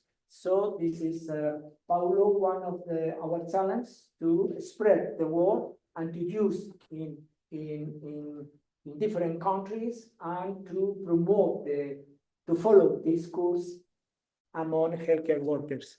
So common language is Hebrew, Slovak, Finnish, Serbian as well. So we need some ideas or some comments. And the last is about the cost innovative grant. This is the good point that we can share today. And this is, as you know, one of the 6 grants. We were very, very happy because COS invited us, like about 55 other actions, to prepare a proposal and to assess what happened. And well, we are one of the 6 that passed this exam. And at the end, we have a new project for 1 year. I would like to thanks to Reina because we were to Brussels for a public defense of the ideas and was stressful event as well. But really, we passed the exam, so we are very happy. Well, what is the aim of this project? It's very simple. It's translate into practice all our work as action. The idea is simple as well. To create a certification system, a European certification system, to recognize and promote what second victim intervention support program is. So we have success key for a good performance of these programs. We have a list of competences for supporters. We have indicators. We have an update definition. We have all just to put in order and to create this certification. We are working about the umbrella for this certification because ERNST by ourselves is not enough. We need to define our partners. We need to define the system, and we need to define the sustainability of this new action. So this is the challenge. So there are two parts: certificate programs, certificate supporters. There are two different programs in the same action. I think it doesn't work. Oh. It's for our colleagues. Hello, hello, hola, hola. No. Okay. So certification means that there is a head for certification. What is the head?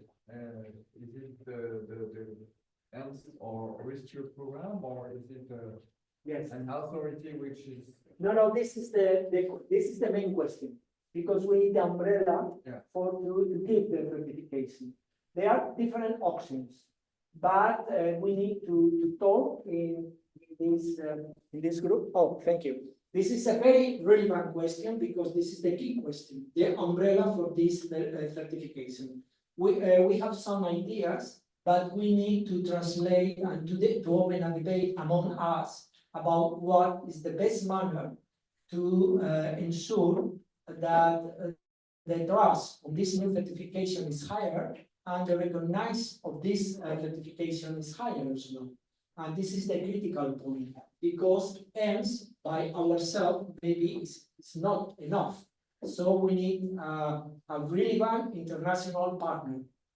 In this sense, we have identified some scientific authorities. There are some countries that the health ministry are as well interested in creating certification systems. So we need to open some interviews, some rooms to talk, because if we can create a collaboration between 2-3 countries, maybe it's enough. But we need to think about. But this is really the critical question. Yeah. So when drafting the application for the Coast Innovators Grant, one of the key aspects was to have at least an idea of what a business plan of this should look like. Because we always talk about sustainability, but let's be honest, it's about earning money to sustain the structures we now have. Because from the 15th of September onwards, the European Union will not pay a single cent to any of our activities like they are paid now. And so this action aims to sustain our network by creating some money due to certification and due to training that for example, the website, the online course can be maintained, can be updated, for example, because even if we don't develop new things, it will cost some money to maintain all these structures, also to add new languages, etc. And if we want to have an international forum in 2025, for example, we have to have funds for that. So the Cost Innovators Grant is a unique chance, I think, and I think we cannot emphasize it or underemphasize it. We are one of only 6 projects in the whole European Union that has come through this selection process. So it's a very exclusive circle of projects that have the chance to become economically sustainable. And within only 1 year, with the traditional means of host, like so-called training schools or so-called forums, we have the chance to at least establish a model that is working in 1 or 2 or 3 countries, because this is the lifeline to think about more countries to join. So please don't expect us to establish a model that will run in 17 European countries in the first year, because this is not realistic. But if we can make it to have 1 or 2 or 3 countries that will accept it, that we have a minimum, and we will calculate that, this is one of the working groups to have a business plan.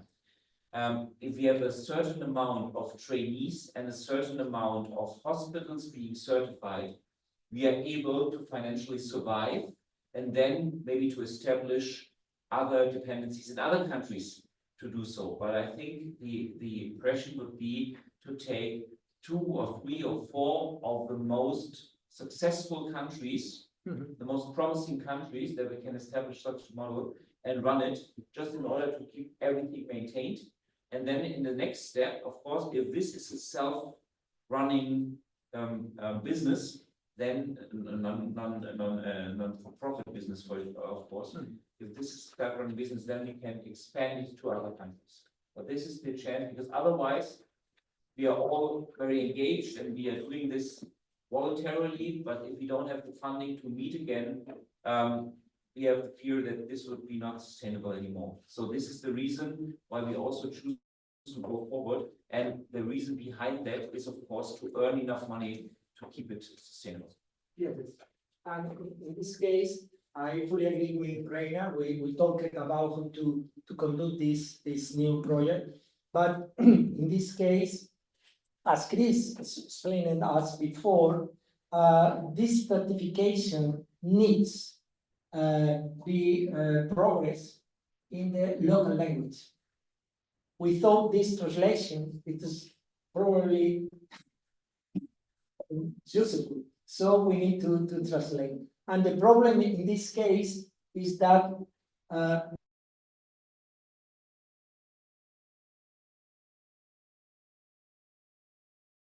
commitment of the countries to ensure that the translation is right.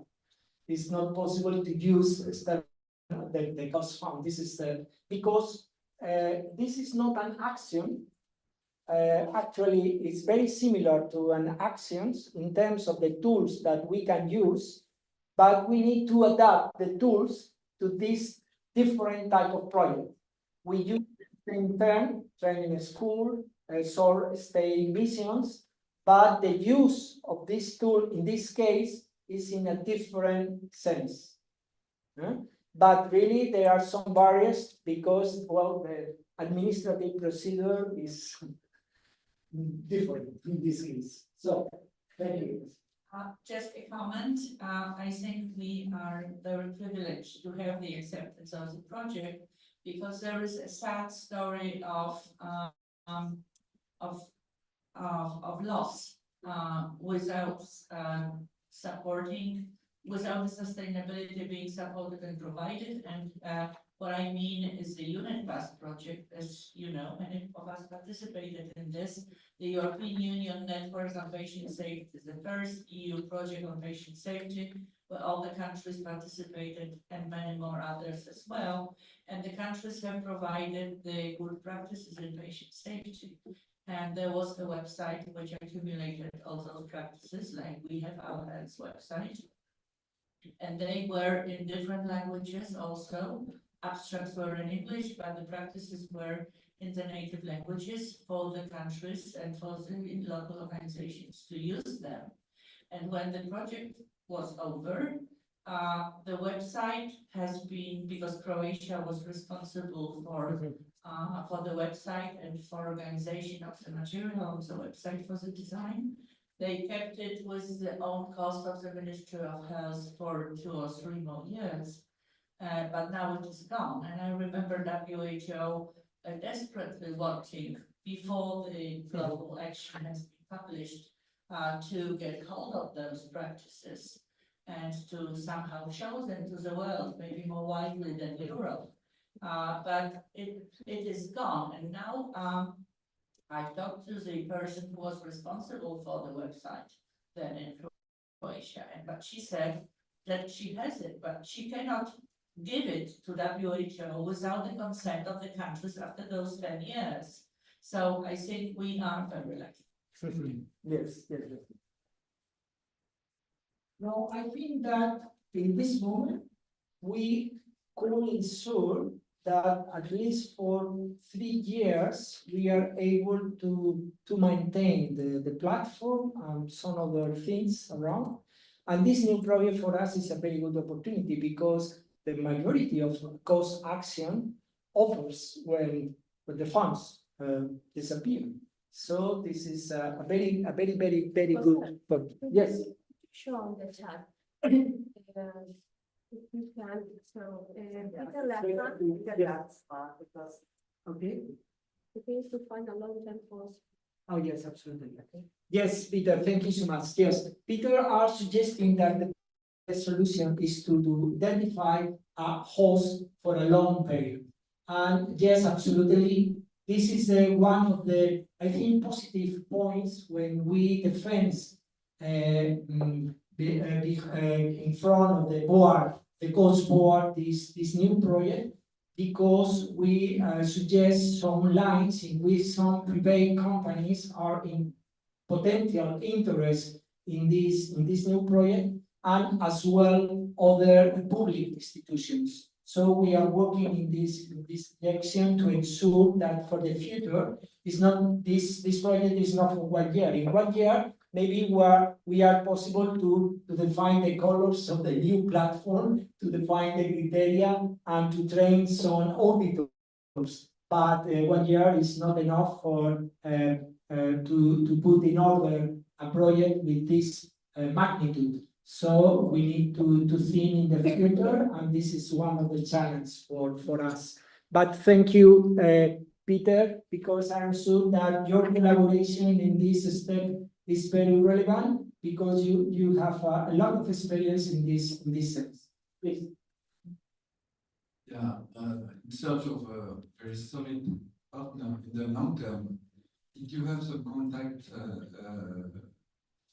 with the ESQR association? They are on this topic, and they are working on certification too. Yes, we are in contact with some of the international scientific societies. There are some others like ISQA, and there is a very good opportunity, but we need to see, to think, and to open an interview with them to know the system, the expectancies, and the possibilities. But to do anything, I think that first we need to create the product. We need to at least draft this certification because we have the ideas, we have the materials, but really, if we need to sit today with others, is too early because we need to define the scope of this certification, the contents, and the procedure. Okay, so it's a mix. Yeah. If you want a partner to take ownership on the work, it is also a reason to involve them very early in the process. Oh yes, yes. ISO or others, we need to involve them because it's the product is, but we need to find the mix, the good mix between. Yes, there are other comments. Yes, a moment.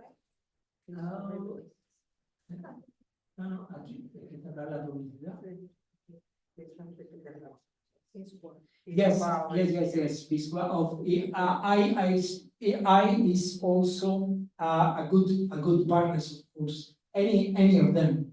I'm absolutely sure that they are two excellent partners, and is our horizon is to combine with others, because I think, as many of you are describing, this is a very good opportunity because the environment is moving around this concept about this topic. So this is the time to try that at least. So thank you so much. Well, the steps in the proposal are very simple. I try to summarize. We need to extract criteria from the papers, document, white papers, and so on. So we need to organize around these materials. The next step is to elaborate the manual, the platform, the procedure, like any other certification system. This is not any new, it's the same in any case. We need to advance in the maturity of this technology. So we need to check, like Rainer explained before, it's worse or not worse, what is needed to change and whatever. So we need voluntary basis, hospitals, nursing homes, who have programs, to establish a strategy alliance that we are talking with ISQA, ISI, WSO, or others, and develop the business model. Because we thought this business model will live just only one year. So this is just to. So the idea, please think that the cities in this case is because if the proposal is close and it's a strong proposal, it's better to pass the exam. But really, we are open to any suggestions about the city, about where we can meet. This is only the content of the proposal. We have planned 2 training schools, but it's a different meaning. The terms is the same, but the content is completely different. The content is to validate the criteria and to validate, so it's like a working group, not a training school specifically. But we must use the same course tools that are included in the Bademecum, course Bademecum. So this is the meaning to told in terms of training school, or for example, the visit that the auditors are doing to hospitals. The course rule is the short stays, reserved short stays, because in the Bademecum there is no room for auditors visiting hospitals. So this is the use of the terms, but the meaning is that I try to explain. So we can organize some pilots using the short stay missions, and using the training school, we can ensure that the criteria are right. So this is the use of the participants. So really meetings in a general sense. But of course, I appreciate any suggestions about the venue. If some of you or some of our colleagues that are online are thinking they are able to organize a meeting for 2 days, 2 days and a half around this period in any of your countries, we are happy to organize there. So please feel free to suggest. Hello, Eva, how are you? Thanks for coming. So feel free to suggest any in France, in Turkey, in any place. Without any suggestions, maybe we visit Lisbon. They are a very good fish, so it's good to go there. And there is and also we have long beaches, so it's good to see the Mediterranean Sea. So don't worry about, we can organize, but we are happy as well to go to other places. Well, this is the system. It's a typical certification system, no news. This is not a novelty. And so we need to use the policy statement. We need to use the definition, the model, the metric, and as well to consider the legal schemes in our countries. Doesn't work. So all this information is what we need to create the certification system. So we need to use all our materials. So we need to create a system and a platform. And this is a preliminary draw. This is a suggestion, of course. They are, well, this is the platform, the background, the interventions, rescue intervention, rescue supporters, how to apply, and how to access to the self-assessment, because this certification, like others, there is a two-step certification. First, self-assessment, and the second step is external audit of your situation. As you know, it's a very novelty system, absolutely novelty system. So this is a draft. This is a real one. And if you like this one, we can use. So there are different levels. This is the suggestion in the proposal. There is no certification. This is clear, and there is different levels. I might suggest you using our experience, because we are working on this type of certification for more than 15 years ago. The idea is to suggest, for example, for today, there are 10 criteria, but these additional 3 criteria are for the future. So you can prepare for the future, because in 4 or 5 years, these potential criteria are included in mandatory criteria. And we can move the system in like a improved circle. And the idea is to divide a specific mandatory criteria, just one out, you are out, and some different criteria to improve different levels, like any other certification system. This is not any novelty. Well, we are organized in different working groups as well, and we can do well. This is an example of this. This is using our materials. These are samples of the criteria, elementary criteria or advanced criteria. So we have different, well, this is the suggestion. We need to work, and today is not the day. It's just to introduce this new project, but this is the idea. So we have a standard on purpose, a definition, and we need a panel of auditors as well to train them to visit the hospital, nurses' home, like other systems. This is the idea. And we are organizing in, well, these are the secondary objectives. This is specifically to advance the maturity level of this technology. For this is the training school.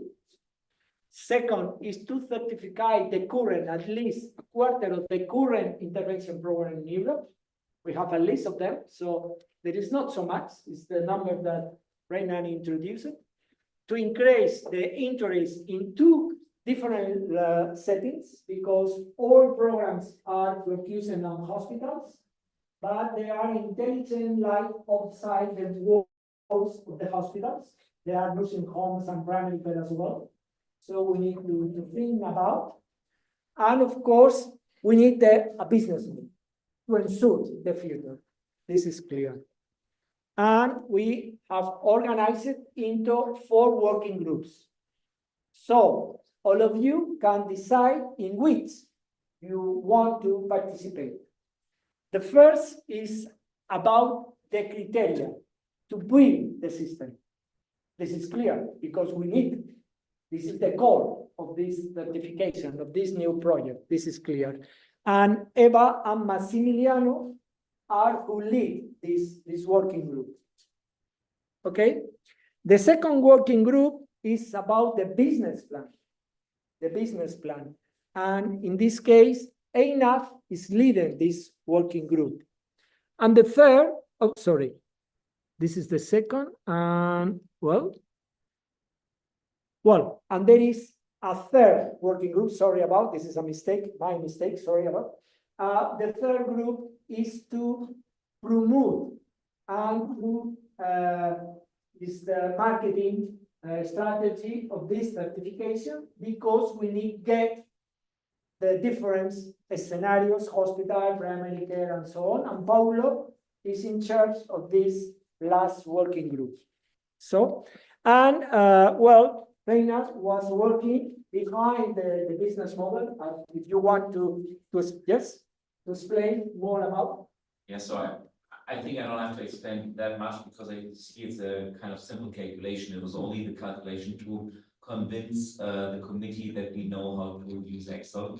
But you see, then we already calculated administrative fees and also a profit margin, which is necessary to finance all that. Because as I previously said, if we are a non-for-profit organization, our revenue is basically for organizing meetings, for example. So we also have to make a profit margin for the audits as well for the trainings, because otherwise it would not be economically sustainable. And also assuming, of course, that auditors who will be sent to hospitals need a certain salary or need travel expenses. It's not that much, to be honest, because we also thought about auditors coming from the local country, because I don't speak Portuguese, neither do I speak Spanish, so it doesn't make sense that I go to a hospital with a translator in Spain or in Portugal doing an audit. So I probably could do it in Austria, because I'm used to the local slang there. As a German-speaking country, but I'm not able to go abroad. So it's not like an international travel that is necessary, but to establish resources in the countries themselves.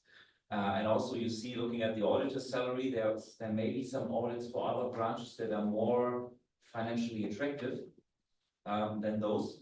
But I think this is a good compromise, because all in all, we are not doing this to get richer and richer, but we're doing this to maintain a certain certain infrastructure, for example. So if we could realize one international meeting per year, like the International Forum, for example, that will be a huge success.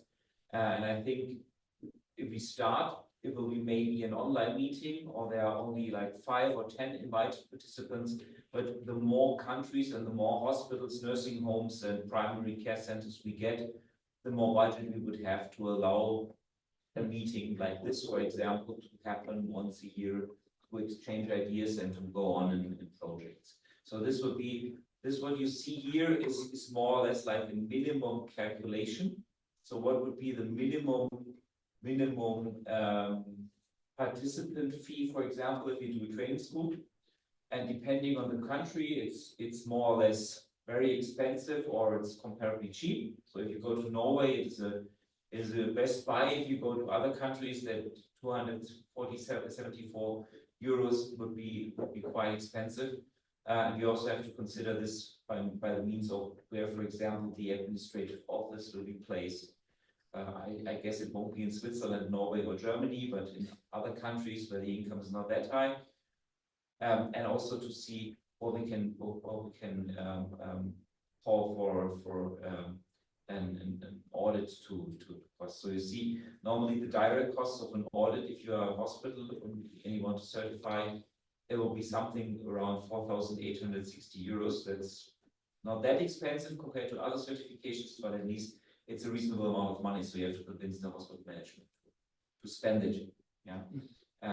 But this is our only first impressions. Of course, we have to adjust the business model to an in-depth calculation, to compare the real market prices, and also to evaluate which price is reasonable and it's affordable. Maybe there are also some differences between high-income countries and middle-income countries. So we will elaborate on this, but at least we can say this first impression convinced the auditorium in Brussels to say, yeah, that at least has a chance to be economically sustainable. So if you have any questions, of course, I'm happy to answer the assumptions, but as you see, they are basic assumptions. So it's not like rocket science we need. Not so far. Okay, thank you. Of course, this budget depends on the sponsor, depends on the partners, and depends the other things that we need to debate. But it's a very good draft, and in this case, it's a very good point, because we use during the defense of this project, and it's good because really it's possible. This is not a crazy magnitudes or crazy figures or crazy things. So this is possible. This is very, very near to the reality that we can face in this year. So thanks so much for the. Just to follow up on the issue of our future tasks of finding the good partners and cooperators for this. new project, I very much believe that European Reference Network could be one of them. So that the high-profile medical centers have an element of those programs as a part of the ERN accreditation assessment program. Okay. Yes, thank you.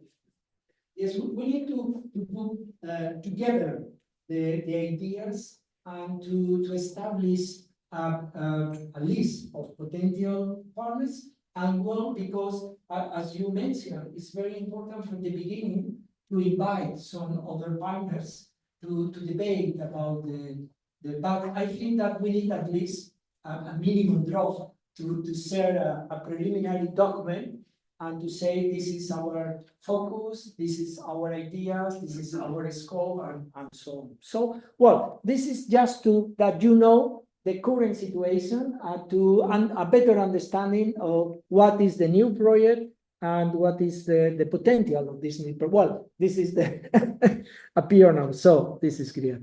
So the idea is to advance, agree criteria, train auditors, and choose institutions. That is our debate. There are two potential venues, Lisbon and Alicante, but please feel absolutely free. We appreciate any suggestions so we can move to other place. So we use the grants to support this work. So if in your teams you identify some colleagues that have time, illusion, commitment with this project, please think that it's possible to use the grants to pay in some manner the time that they dedicated to this new project. What is the task?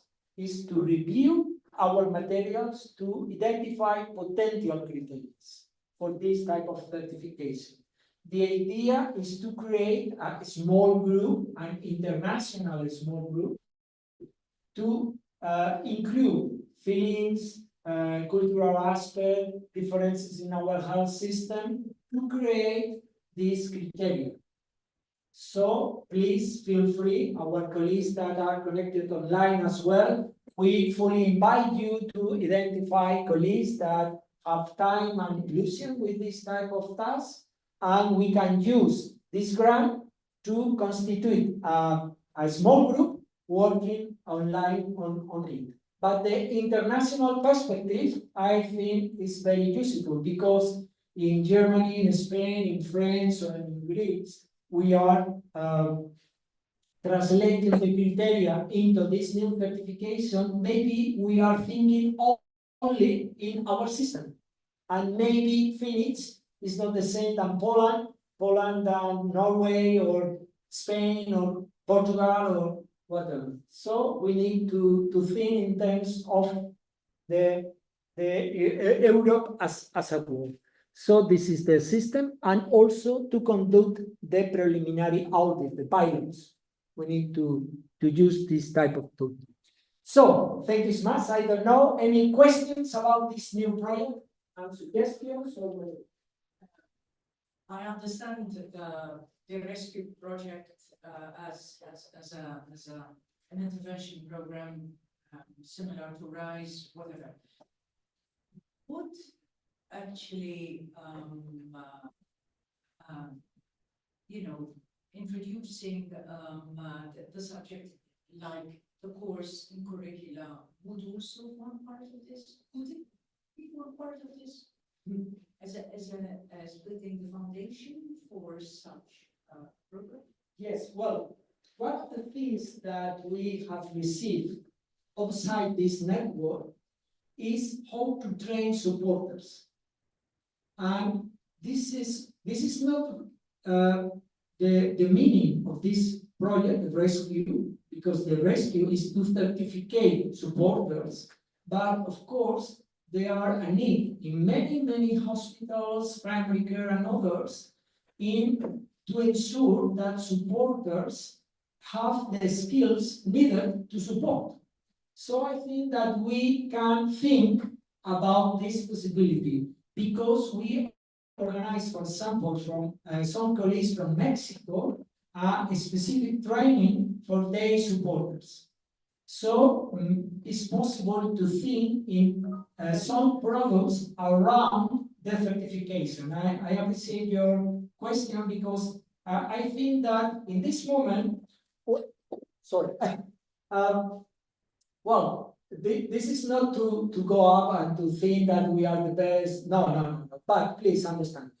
But really, if you are thinking in the people who belongs to this network, all the people working on second victims are on. So the European knowledge about these topics is here. So this is the opportunity to disseminate many of the things in which we are working, thinking, or something like this. So for example, how to train supporters is one of the things that we can do, and others, of course. Okay? So any other questions? Any other suggestions? There are any comments on there? No, in the chat? No? It's okay. Okay. So we have approved the final report. We are expecting your comments, suggestions, pictures, or whatever about the final report. We have decided that our materials are very useful, and we are expecting from you suggestions, ideas, and proposals to use at national level, and also to disseminate in international level in which you are working, some ideas about. We can organize a food meeting or whatever.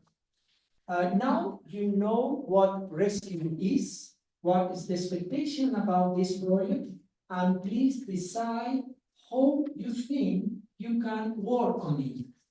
Because I'm sure that you have experience in certification system, quality improvement, and other things that are very useful for this project. So please feel free to suggest, to say, I would like to do whatever you think. And please think in your collaborations that maybe want to participate in this new project. We can involve all of them. And last, we have approved the budget. And formally, the rescue will start the first day of November.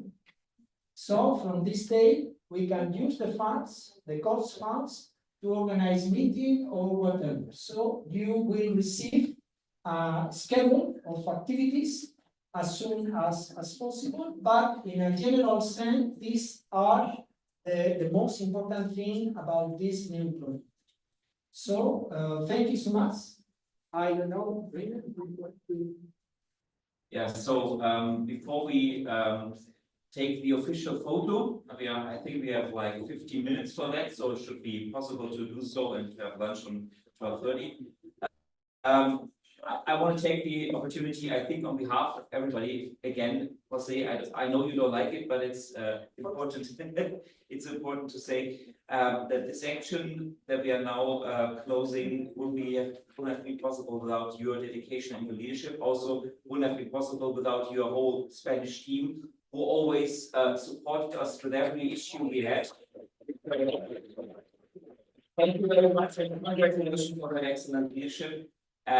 It was really a pleasure to be there. I think, also speaking on behalf of the whole group, it was mainly your achievement to rescue our project with a rescue approach. And I'm looking very much forward to work in rescue. And I think most of you also will be participating in Better Care, so we will see each other again. There will be a running start on the 1st of November. We only have 365 days to do so. It's not so much time, but I think we are now such a good team, and some of us really refer to ERNST as the ERNST family, and I think that speaks a lot for your leadership, that we will maintain our commitment to the work, and that we will accomplish all the goals in rescue as well as in Better Care. So thank you once again. It was a pleasure and honor working with you in ERNST. Thank you so much. So, please, will you ensure that you make the final photo of the online members of the meeting today? And we make the picture for the presential members of this meeting. And thank you so much for all of you, because it's our pleasure to work in these actions. You have done that is simple to conduct this action. You are always response, you are always present when we need something from your country, some from you. So thank you so much, because it's a great pleasure to work together. And I am sure that we have some challenge, this is clear. This is a motivating thing as well. But we are able to achieve this challenge. Think that really we are organizing all things in 2 years, because the 2 first years we are dedicated to other problems, as you know. We use masks, we use gloves, we use a special lens, and many of you are directly in front of COVID patients. So it's a completely different situation. So now we are able to do more things. So thank you so much, and thank you, Ryan, for the groups. Thank you. Well, please, if you show us how it's possible to. Just one short asking for all of you. I think around 30 people will join us for the forum. Yeah, I have to ask you to take your bags and your computers, because we will reorganize the room in the cinema model. So please take your bags and everything. You can put it here on the table. And the lunch facilitator is in front of you for all who are not accommodating here. And you're very welcome to join us at the bar. Lunch, which is upstairs, a few steps from this room. And the photo is here. Yes, we will take a photo in front of the screen. Okay. Yeah. So please come here, join us.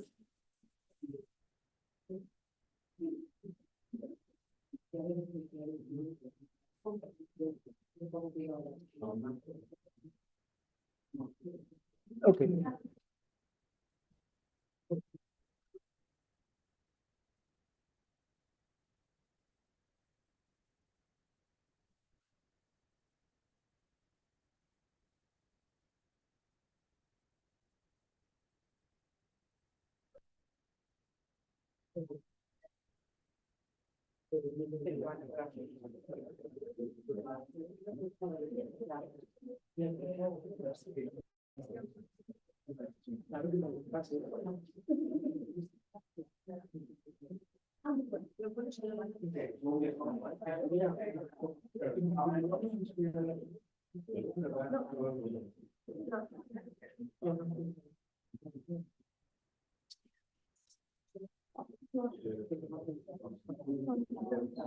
Andrea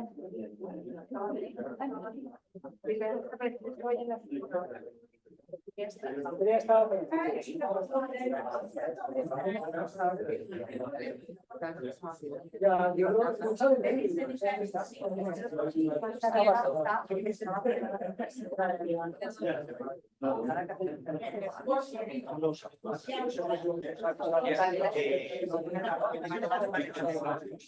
Okay, of course. Yes. Photo time, please. Please. Please. Reinhard.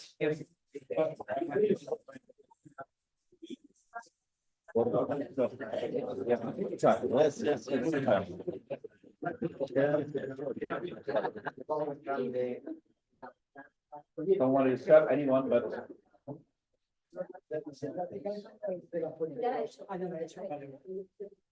Okay.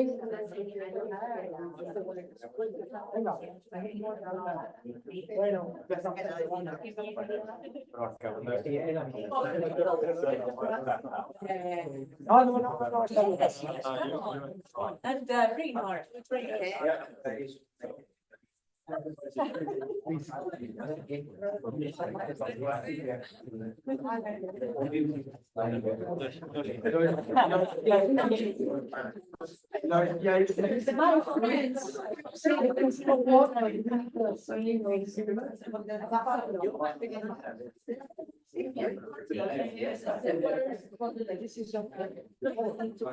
We need to behave.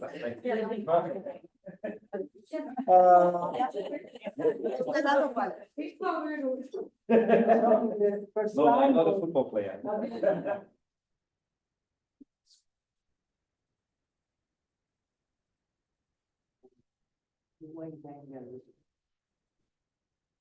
And also we need some time, you know, to say, I don't know.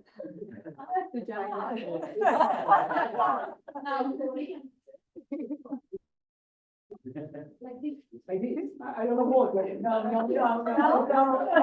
No. It's depending on the country, I think. Okay, so everybody. Yes, I'm looking at this. Listen, let's do this. So, my, okay, Brown. Second, okay. So guys, thank you. Yes, here I am. So, last, you know. Okay, thank you so much.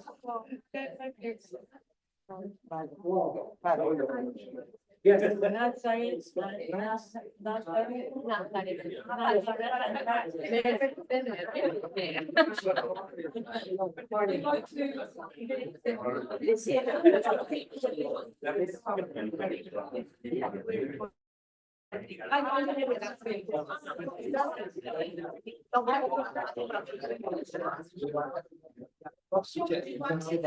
Yes, to say. So bye-bye. Thank you so much to all. Thank you. I see you later. Bye-bye. See you later. Thank you very much. See you later. Bye. Bye. See you. See you. Bye.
А мог поройся. Мог прозачитав. Зато там кіре.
Vale.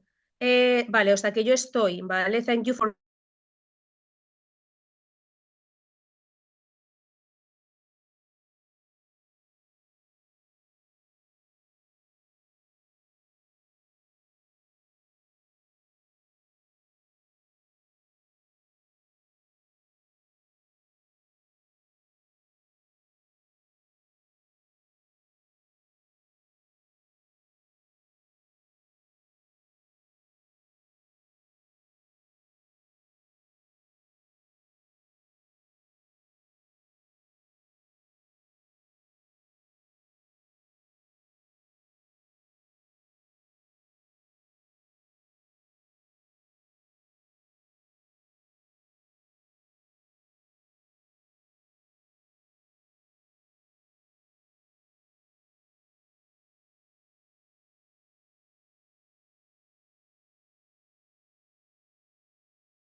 Was the only offer I had in 18 years. Do you hate Mexico?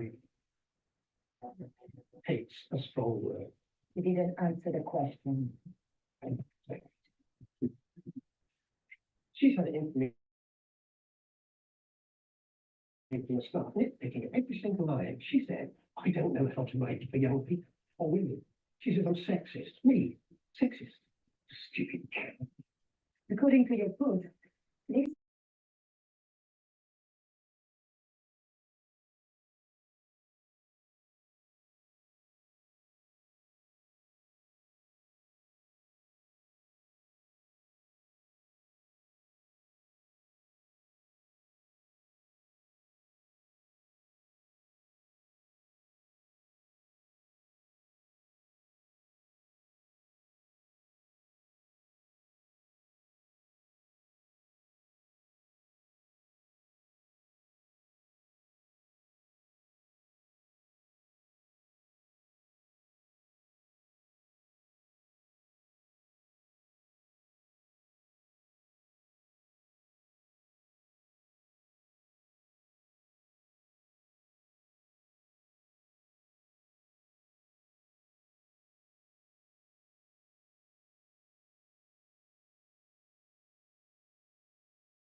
Da, ovo mogu ovde, ali imaš, sad ću da ti stavim.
Now, Alex, can you hear me?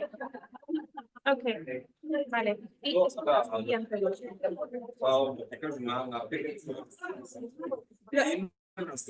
Vale, ¿me escuchas bien sobre el ordenador, sobre el Hola, ahora me escuchas bien. Esto es lo básico. Vale, porque es importante, si no es nada, a ver, las tres personas que trabajan con el que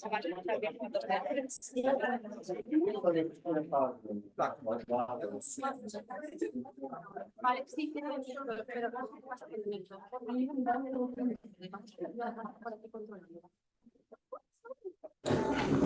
Hello, everyone. Welcome to Serbia and Belgrade.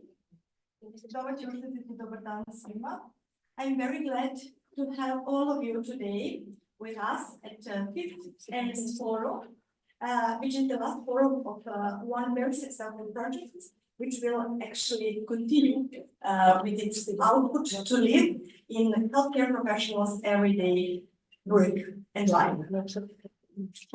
Today, we have with us, and sorry for those who don't know me, my name is Marina Odalovic. I'm coming from the University of Belgrade, Faculty of Pharmacy, and I will be your host today and tomorrow, which means actually that if you have any queries, please gently approach to me and I will do my best to help you. Today with us is the coordinator of the cost action in Serbia, Professor Zoran Minic, and all of us who are working with these cost projects have to communicate with him, and we appreciate a lot his support and his very prompt answering emails. Thank you very much, Professor Minic. Can you please welcome our guests today? Thank you. First of all, I would like to thank colleagues and organizers from Faculty of Pharmacy. And as the Serbian Cost National Coordinator, I'm happy to welcome you all and wish a successful meeting here in Belgrade. Just a few sentences. We all know that COST is the oldest intergovernmental funding organization in Europe, with the aim to establish a network among scientists and innovators. And 3 years ago, COST celebrated 50 years of existence and successful network activities. So during that period, COST really has become one of the best mechanisms to promote collaboration in science in the world. In order to establish collaboration, proximity is especially important. So participating in cost actions creates proximity, and that is one of the benefits of participating in cost actions. Once when collaboration is established, then researchers continue collaboration despite large distances. There is a clear benefit to participating in cost action, not only for research and society, but also for advancement of research careers. For example, 85% of researchers reported that actively participating in cost actions had led to advancement of their research careers. Also, it's important for young researchers. And for example, Horizon 2020 program reported that average success rate of submitted proposals was around 12 and 15%. But proposals coming from cost actions had success rate around 39 or 40%. So that is a clear benefit. Increasing collaboration collaborative communication around 55%. So I'm really happy to report that the service from Serbia, we actively are very education government. And now we have distancing almost 97%.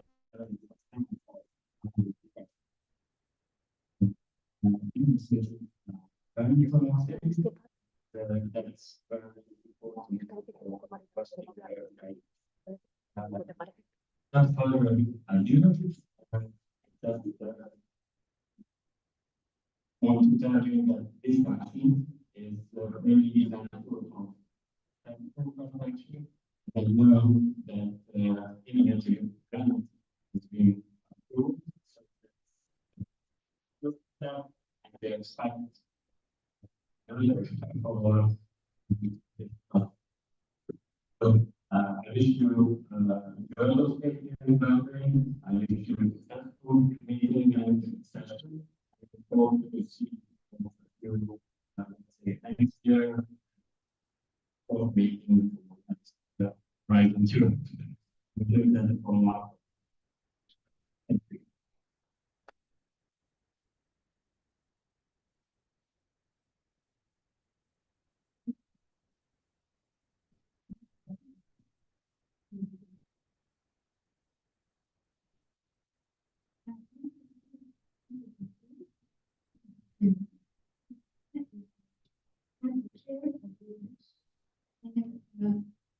Okay.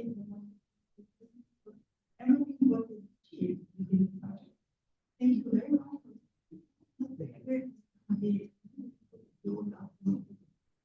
Thank you so much. So the meaning that's is that you have a warning you can say to me. So worry about it. So thank you so much for coming to November to stay with us to the police forum. I'm very happy to hear and also fully energized with welcome to our release of course, for several reasons, there is not possible to stay with us, but they are with us today and tomorrow through the net. So thank you so much for this afternoon. Well, this forum was a good opportunity to know more on patient safety strategy in this country in Serbia, and as well to share our point of view on the relevance of safety for patients. One of the most important things for this action is to explain that we are working on second victims because we are working in patients. And the last target is patients. Because without treatments, without facilities, without workers, there are no optimal care for them. So we need to reinforce the capacity of the workforces to provide good care. This is the main objective of the grants. Well, I would like to reinforce my collaboration these days, but also during the last 4 years, working together to reduce current growth, like education, in projects, national collaboration that is key. So thank you so much for you. Of course, a special thanks to Marina and her team, because they are preparing an excellent conference, and I am sure that we enjoy this. So thank you so much, Marina. And last, to say also thanks to Constance, who hope that we are able to do many things. I hope that now they feel the same. But well, we have a new challenge with the green project, so I'm sure that we continue seeing and working together. Thank you so much.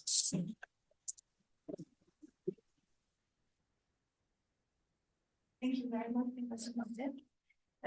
I will introduce just a few information and data about my university. The camera. No. Is there any problems with the camera? Have you connect the camera? Listen. Sorry, just a moment. Please click on here. Okay. Okay. This camera focus you. Okay. Thank you. So the host actually of this event is the University of Belgrade in pharmacy, where I'm working as an associate professor at the Department of Social Pharmacy and Pharmaceutical Legislation. And the University of Belgrade is the biggest and the oldest public university in the country and also in the region. This year we will celebrate 215 years, and it's also the anniversary of the educating pharmacy students in Serbia, and we are celebrating 85 years of pharmacy students education. And all of you are in Belgrade, of course, and many of you are for the first time in our capital. So I would suggest, if you have time enough, to go to see some attractions, visit tourist organization of Belgrade, where the attractions are presented in a quite nice way. And many of the attractions are quite near this hotel at the walking distance, so you can inform and see what is interesting to you to visit. And just several technical details related to the agenda. We are finalizing our official part today at 5 in the afternoon, of course, and the tourist guide will wait for us in front of the hotel, and we'll go for the walking tour within the city center, including Kalmegan Fortress. And the tour is free. It is sponsored by Faculty of Pharmacy, University of Belgrade. And all of you who would like to join us, please be in front of the hotel at 5 o'clock after the official part, and then we will go to the walking tour. It will last around 2 hours, and at 7 o'clock we'll have official dinner in the restaurant by Kalmegan. Maybe for some of you who are not interested in the tourist tour, you can take a photo and you can just type Bali Kalmegan in Google Maps and join us for the dinner. There were some questions how you can pay in Serbia. And in this restaurant, you can pay however you want in European dinars, in European euros, in Serbian dinars, or by Visa card. American card is not accepted. So all of the rest of opportunities are available for you. Share a screen. That was for today, and for tomorrow, I would like to pay your attention that the official start is at 9:30.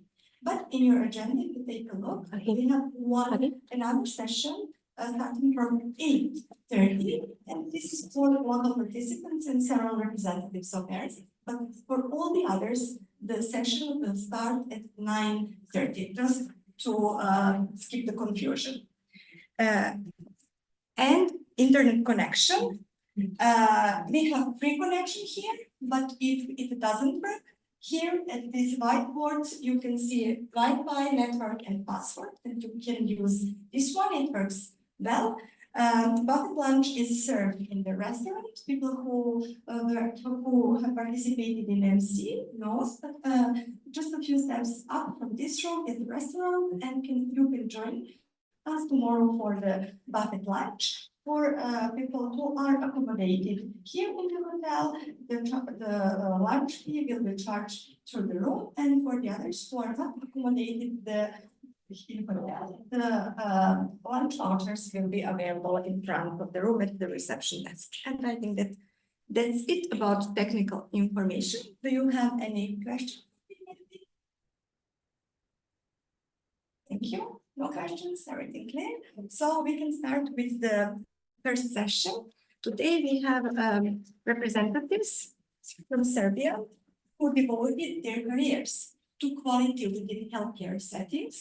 And the first speaker is Professor Valentina Marinkovic, actually my chief, head of Department of Social Pharmacy and Pharmaceutical Legislation. And Professor Valentina Marinkovic devoted really her career to quality within healthcare, firstly in pharmaceutical industry, and later she joined the academia, and now she works and educates students about the quality within healthcare setting. Professor Valentina, the floor is yours.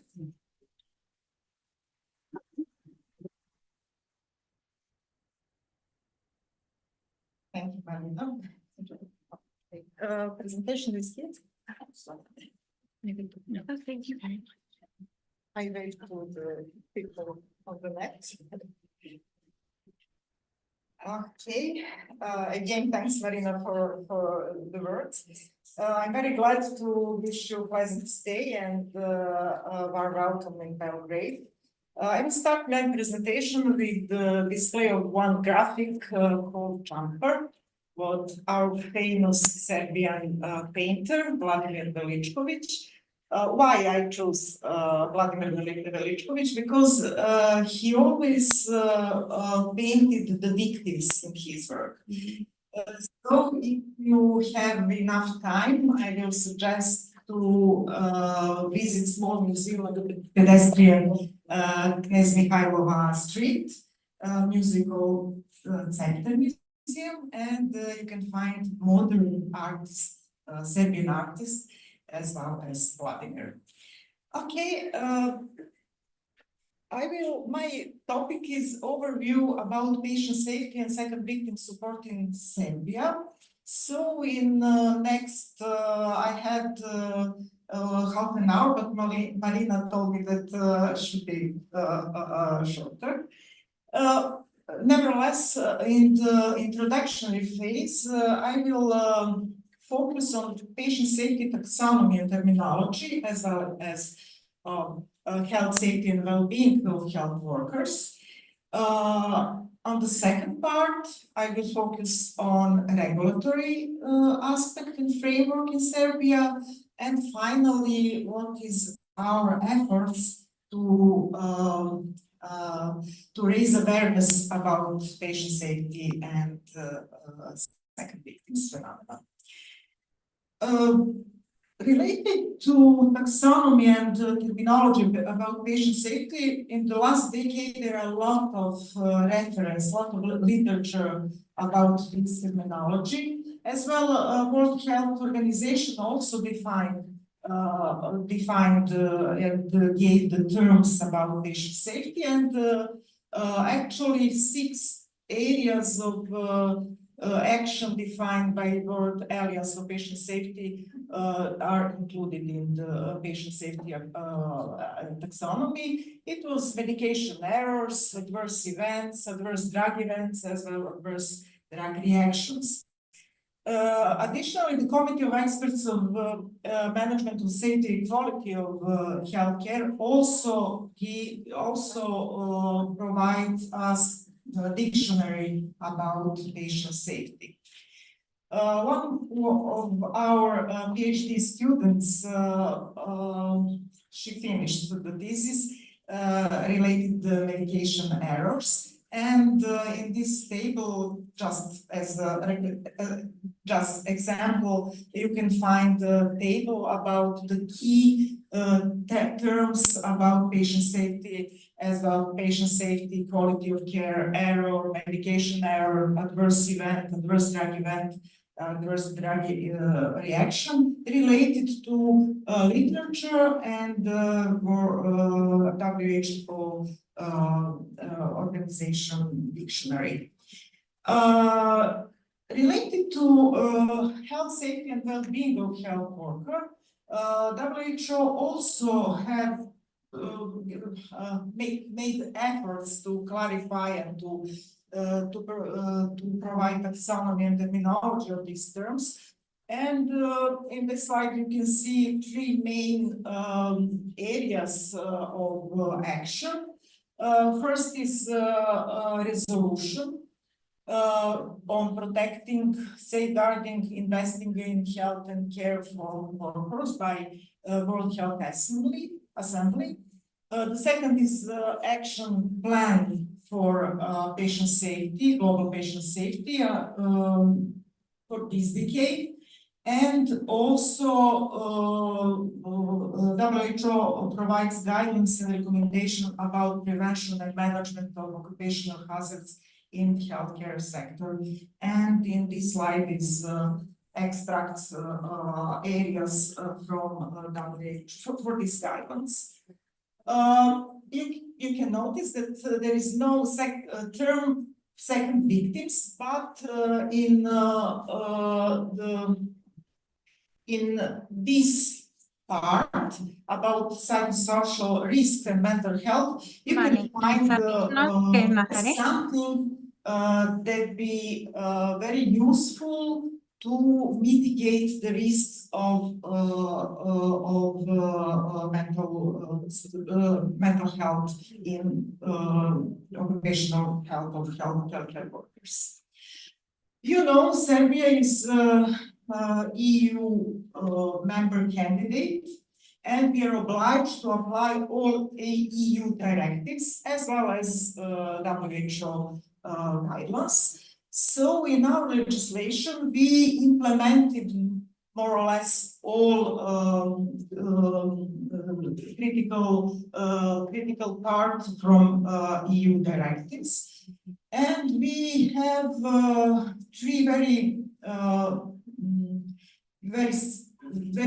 big law that I can say. One is law of healthcare, very long and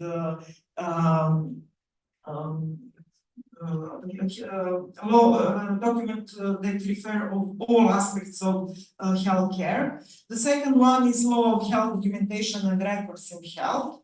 And also we have old law about medicines, about medical products, but every year and hopefully next year we finally have the new one, very modern and completely compliant law as EU directive. But in the meantime, EU directive about medicines has changed, so we will see how will be fast to implement all that directions.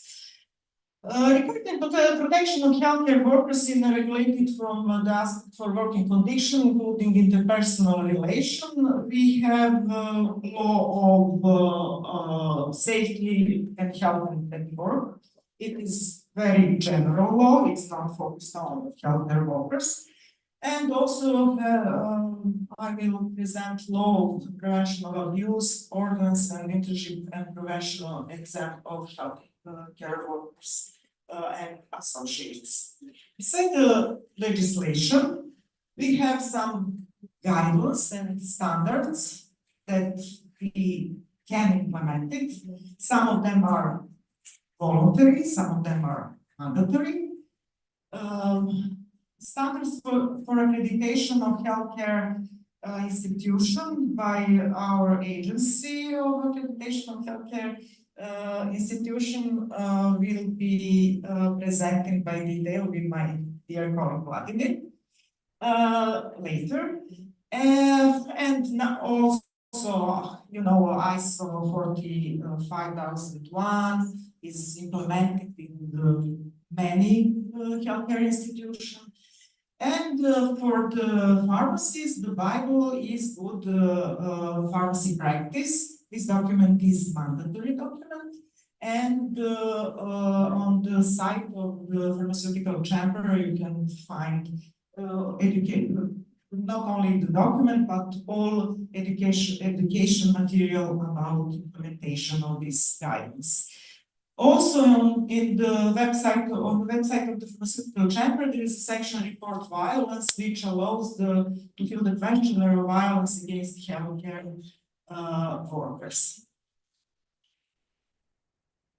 As you see, this is regulatory framework, but as I mentioned in the beginning of the presentation, there is no explicitly stated second victim as a term, and thanks to this cost action and Marina Odal, Professor Marina as MC for this cost action, we decided to organize some education, research by detail, and we have included our PhD students, two Ivanas, Ivana Stevic and our Ivana Zimonic, PhD student. Her PhD thesis is related to second victims in pharmaceutical settings. Okay, I will now present our efforts, our educations that we prepared the last 2-3 years. Last year, on the International Convention on Quality, Bojana Knežević, I'm so sorry because Bojana is not present now, but I wave to Bojana. I'm sure that she follows this presentation on the net. She gave plenary lecture titled Patient Safety and Healthcare Workers' Resilience After Adverse Events, a Blueprint for Lifelong Learning. And after her presentation, a lot of colleagues from different medical schools in Serbia expressed the willingness to join and to perform research like that. After that, we organized also one symposium accredited by Health Committee Serbia called Safety of Patient and Healthcare Professionals, a Prerequisite or Quality Service. This symposium held in one small city town, Shabac, 100 kilometers on the Croatian border. On this program is in Serbian. I will try to explain and translate something. Professor Marina and Ivana gave the presentation about second victim phenomena with the example of them using material for this cost action. Also, the director of the pharmacy chamber presented effort of the pharmacy chamber to protect pharmacists from the violence and all risks connected in mental health of the pharmacists.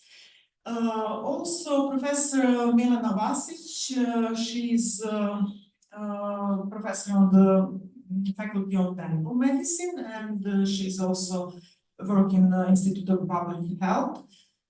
She spoke about quality indicator related to patient safety.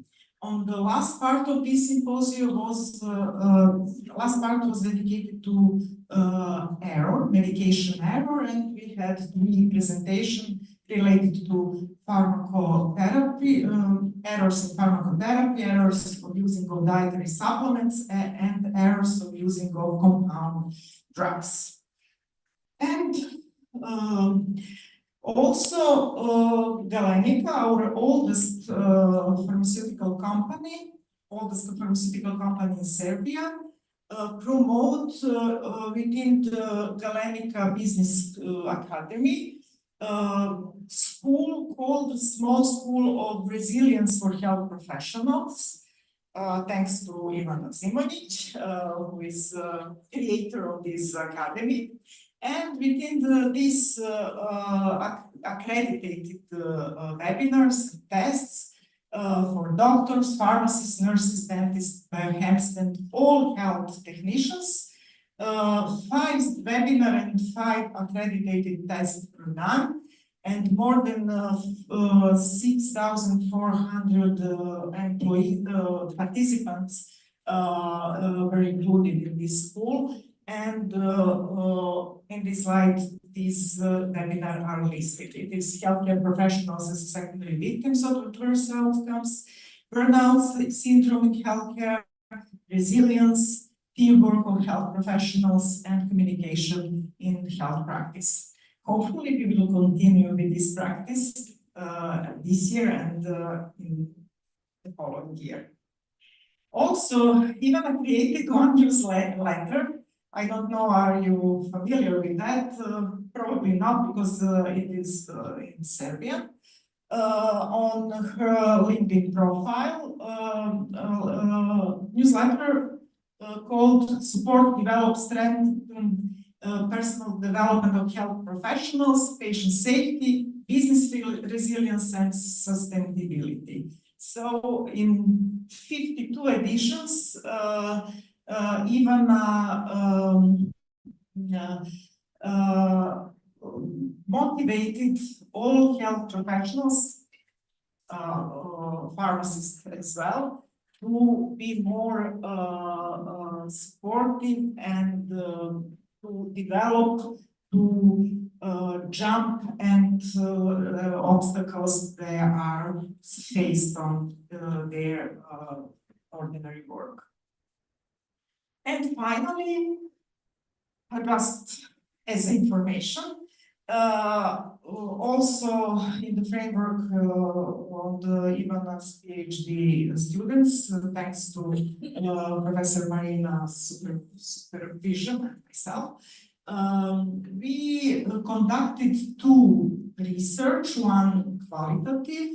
First is addressing of second victim phenomenon among community pharmacists and its impact on clinical pharmacy practice. It is, I mentioned, qualitative study using methodology of nominal groups. And the second one is quantitative, that we got approval to translate and adapt stressed questionnaire.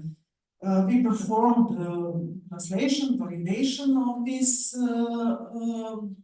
questionnaire, and also research, quantitative research is almost finished. And the third one is something we plan to do this by the end of this year. It is a completely qualitative study using focus group among pharmacists that we will find out the feedback and perceived importance of education of second victims we have already done. So after all those education, we will find out what can be improved in that areas. Okay, that is all from my side. I will finish this presentation with the Cicero quote that safety of the people shall be the highest law. So I can conclude definitely this cost action raise awareness of the patient safety and second victims. Thank you very much.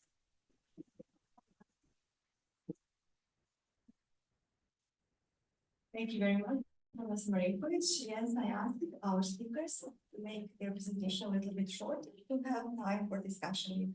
There would be some questions.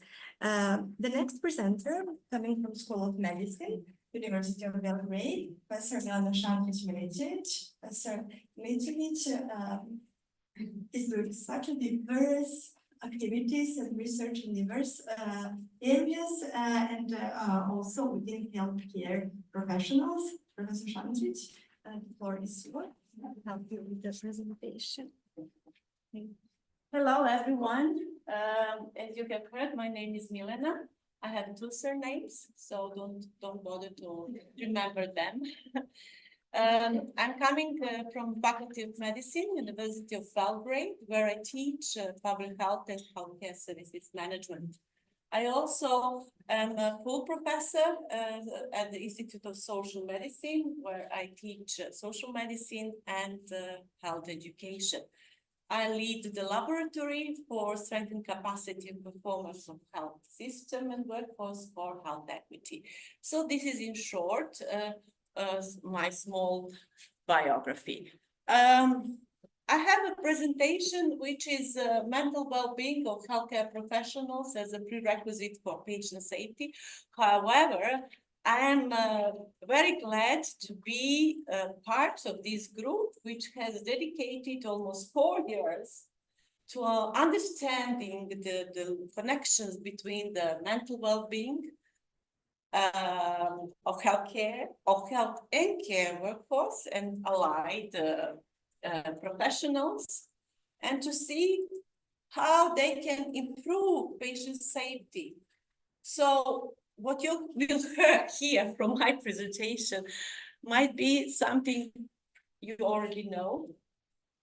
but maybe is a good time to for me to join your group, to learn from you what you have discovered, what you have collected, reviewed, or you have also evaluated and find out what is the most important, and maybe complement to what I have found here and I'm going to present to you.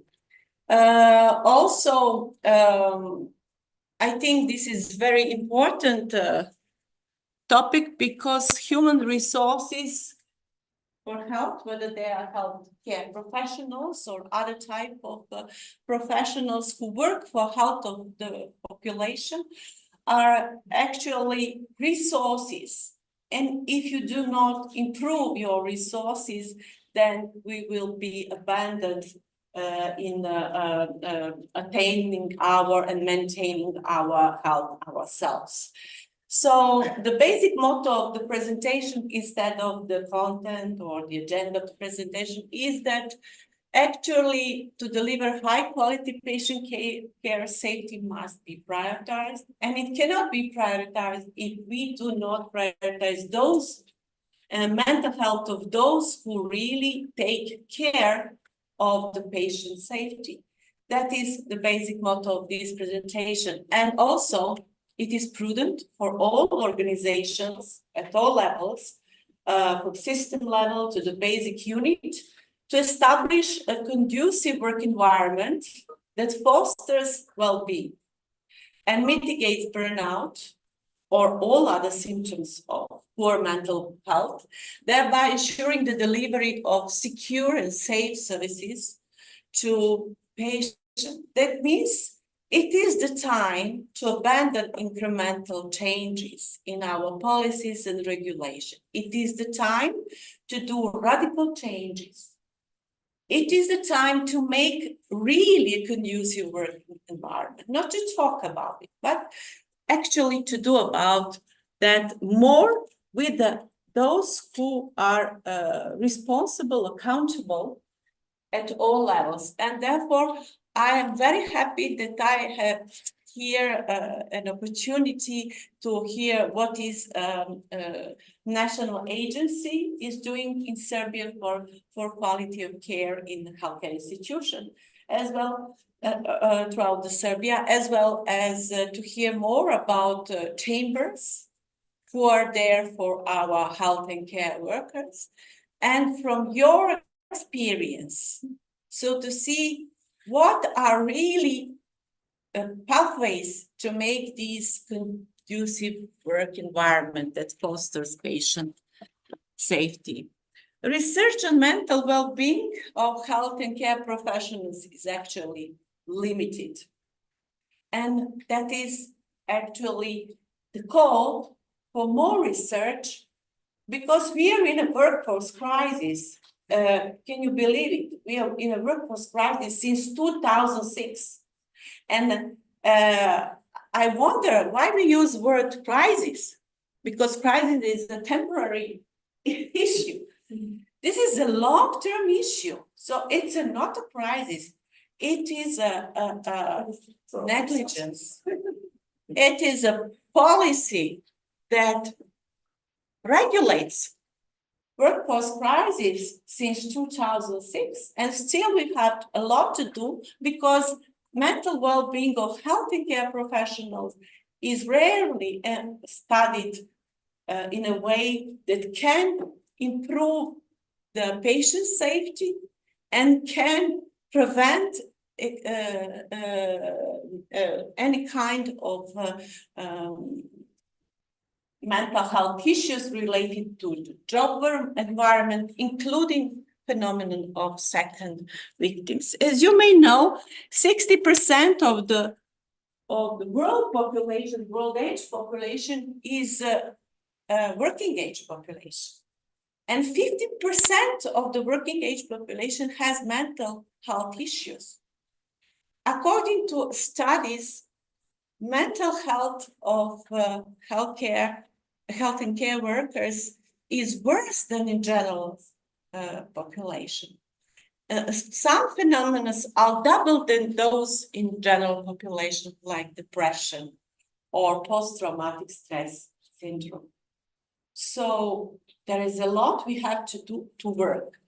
Mental health crisis is one of the critical crises that is called in healthcare workforce. And maybe you have heard about this paper in Lancet written by the Natasha Zopardi, Hans Kluge, and Thomas Zapata, who are leading the health workforce department and who have told us really mental health crisis, along with the gender equality, financial investment crisis, labor crisis, education crisis, are the faces of the workforce crisis. So if we really want to change mental health situation of our health and care workers, we cannot do it just by preventing or treating. We have to go to see the roots of all of these joint crises, to see all of these phases, how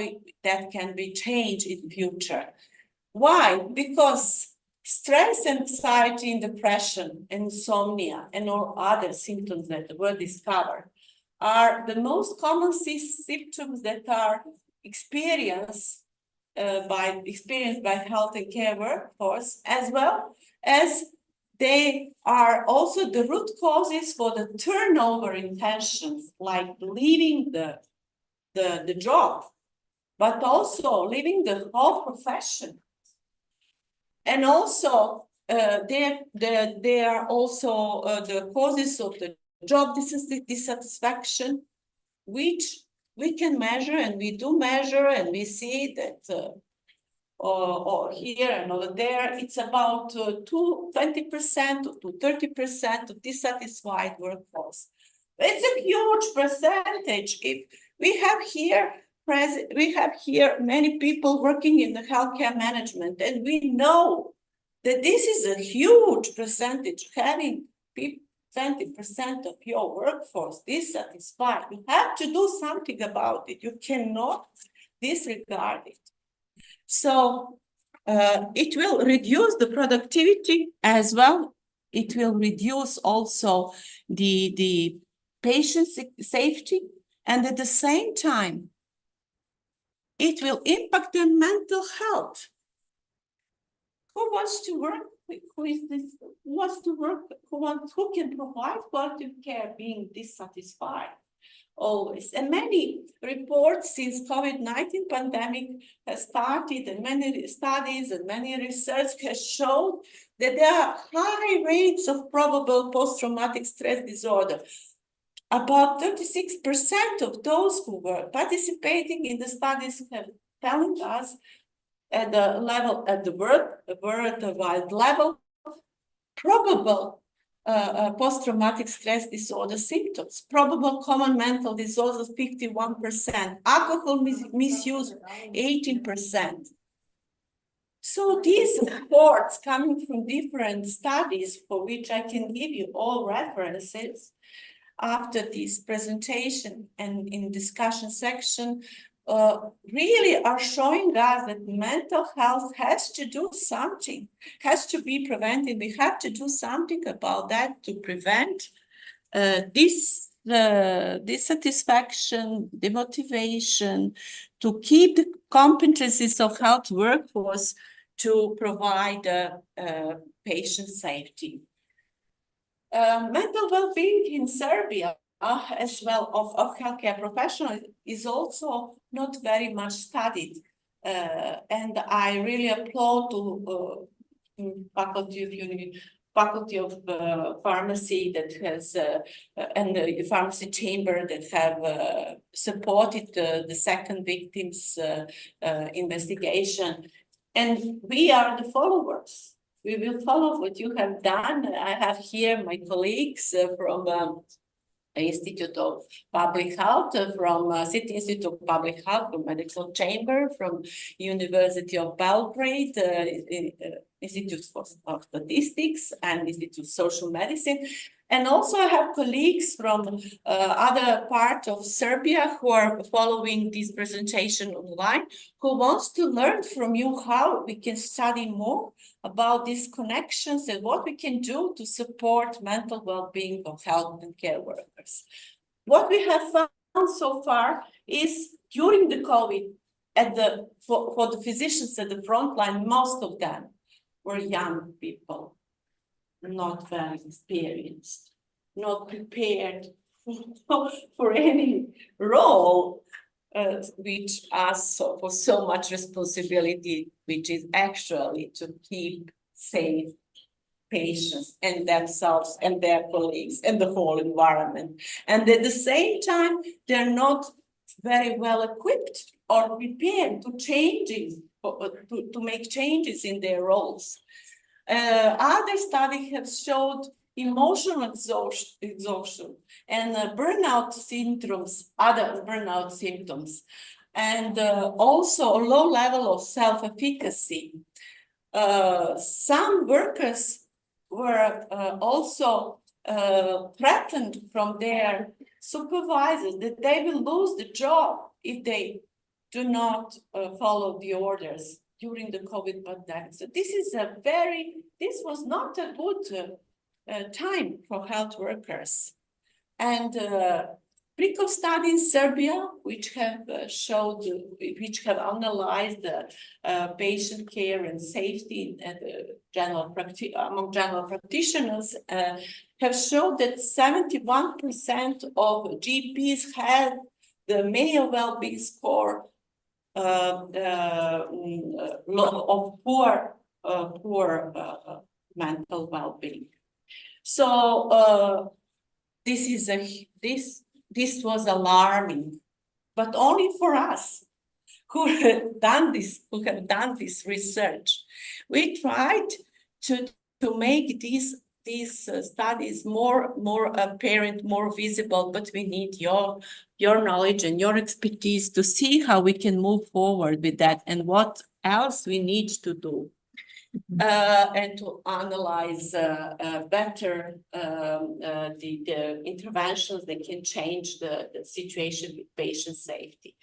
What we have saw that systemic shortfalls are the major or the leading component that pushed millions of health workers to leave the job, to make absenteeism, to resign the jobs, or to migrate to other countries. But this is not what our healthcare system can afford at the moment, because there is a huge labor crisis, labor shortage in healthcare systems.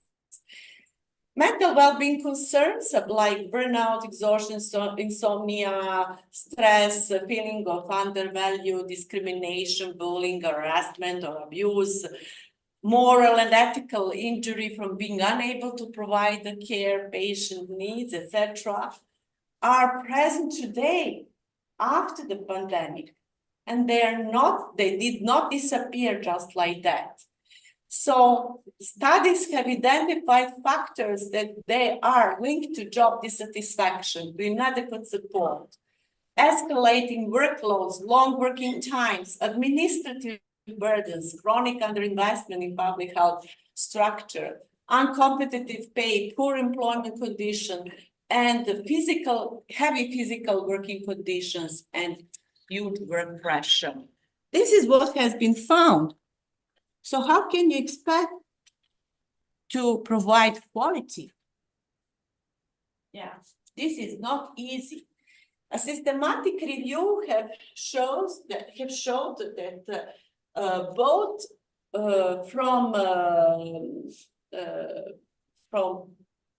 their particular triggers for negative emotions that health and care workers feel, both coming from the patient side and the infrastructure or the way how the healthcare has been provided.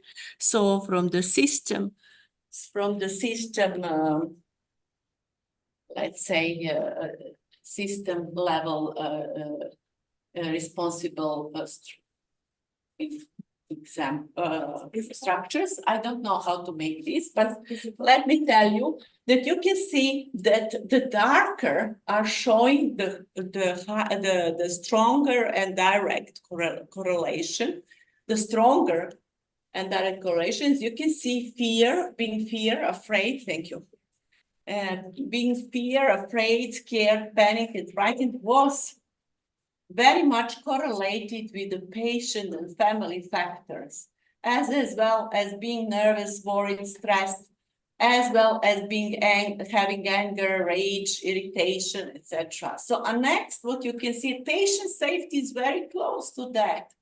And patient safety events and their repercussions. So you can see a next issue is guilt, regret, and self-blame. There we have second victims phenomenon rising above. Also, traumatic events with negative outcomes for patients, we can see it here.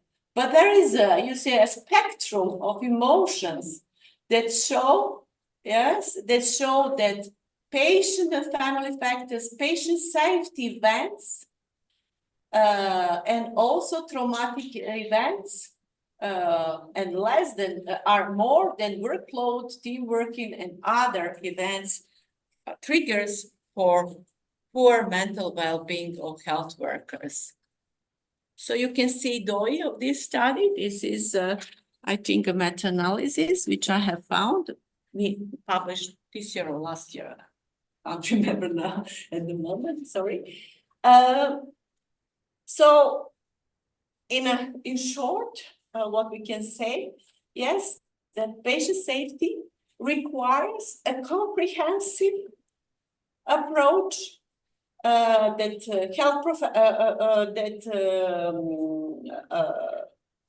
analyzes, that also evaluate the interventions that are available and used by healthcare professionals, and to see, are these really manifestations of poor mental health treatable? Can that be prevented, treatable in a short, long-term, or in a continuous way? This is something that also requires from us a more high-quality research, particularly using qualitative methods, as well as asking in this research, do healthcare workers really use mental health services?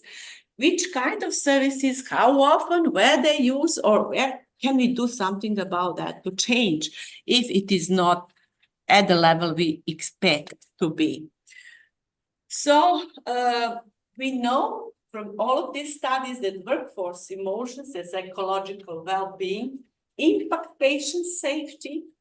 However, although there is a huge evidence body that shows this connection, still in healthcare quality and patient safety management, workforce emotions and psychological well-being are not considered as we need, in a manner, in approach that we need.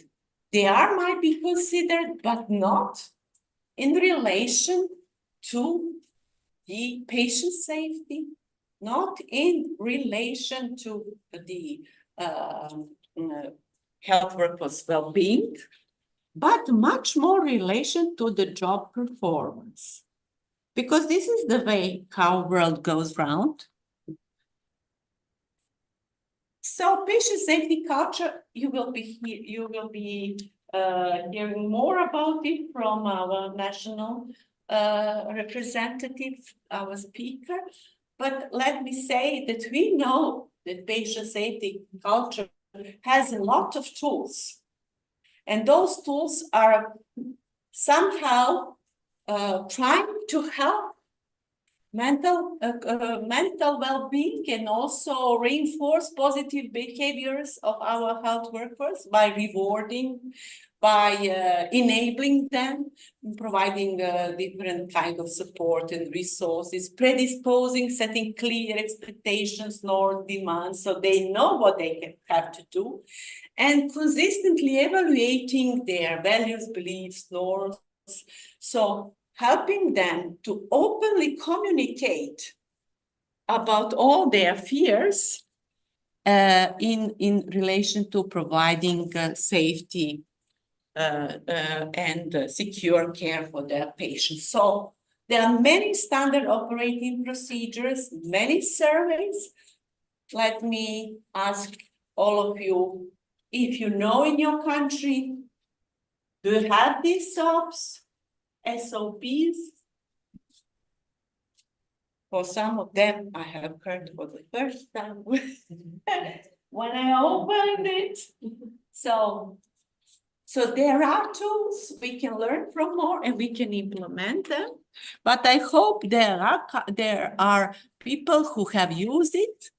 So what I have found when I used these positive SOPs, they found pure hospital-acquired pressure ulcer, that means decubitus, patient falls, lower risk of urinary tract infection, lower surgical, low, etc. So all clinical outcomes are becoming better. That's good. Patient safety. So what is happening with healthcare professionals? They found staff work-life balance positively related.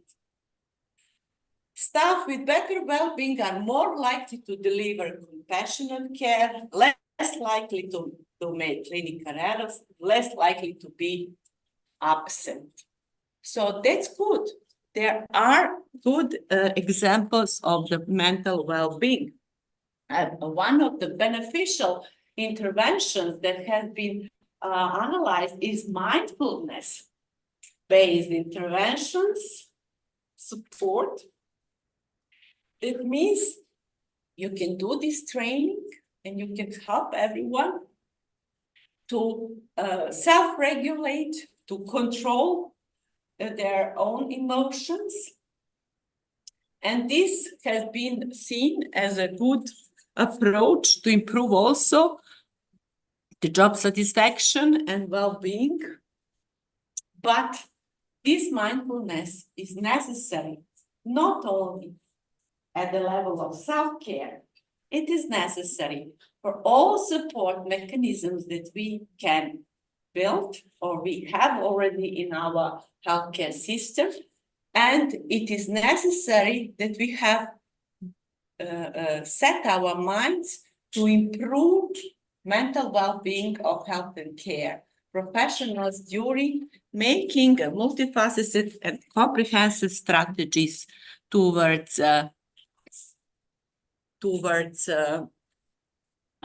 patient safety. So this is what I have already said, but you can see the author here. I will give you also the reference to this study as well. So this is the time we are calling the nations to act on it, because 12 billion years productive days, 12 billion, let me see, working days are lost every year to depression and anxiety, at the cost of $1 trillion per year in lost productivity. So for those who are health economists, this is a good incentive to change patient safety approaches to improve mental well-being of our health and care providers. Because this is also the way of decreasing the costs in patient safety approaches. So, and finally, I do think that mental well-being is a prerequisite for patient safety, and this should be widely recognized in not only academic research community, but also among policy stakeholders as well. Thank you so much.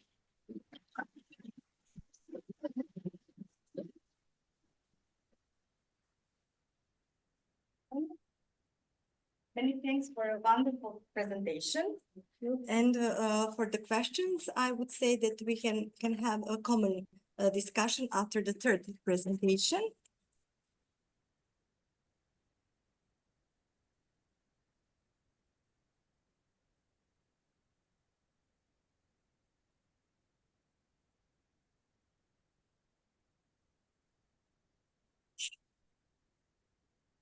I would say that my microphone doesn't work, but I would also say that you can hear me without the microphone.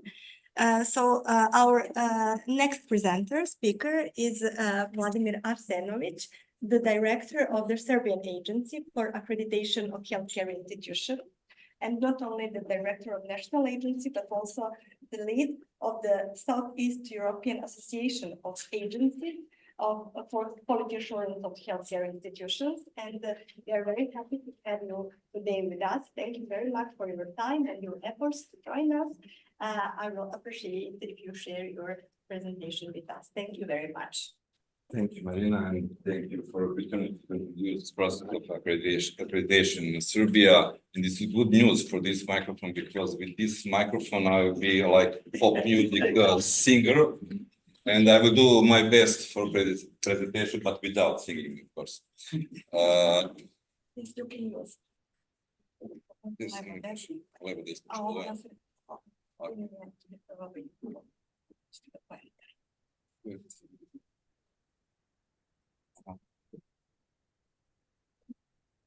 Okay, hello to everyone. I'm Vladimir Arsenovic. I'm acting director of Agency for Accreditation of Healthcare Institution of Serbia last 8 years. But also I'm working in agency from the beginning of working with agency from 2008. And by our Serbian law, when we speak about quality improvement and when we speak especially about accreditation, by our law, accreditation is voluntary. This is an important fact. But regardless that fact, we survive like institution last 16 years. And almost 50% for public health institution through only once this process. And I will try to be faster with this accreditation and skip some slides that was necessary to accredit some facts. We all know what is the quality of healthcare. As I mentioned, by our law, accreditation is one of 3 mechanisms for quality improvement in Serbia. The first one is health indicators. Second is regular visit by Ministry of Health, and the third one is accreditation. And of course, take for opportunity to introduce shortly accreditation in Serbia. This is core values in each system, and it's very hard to calculate surplus. Should we have online participants because of that? We have Okay, but without singing.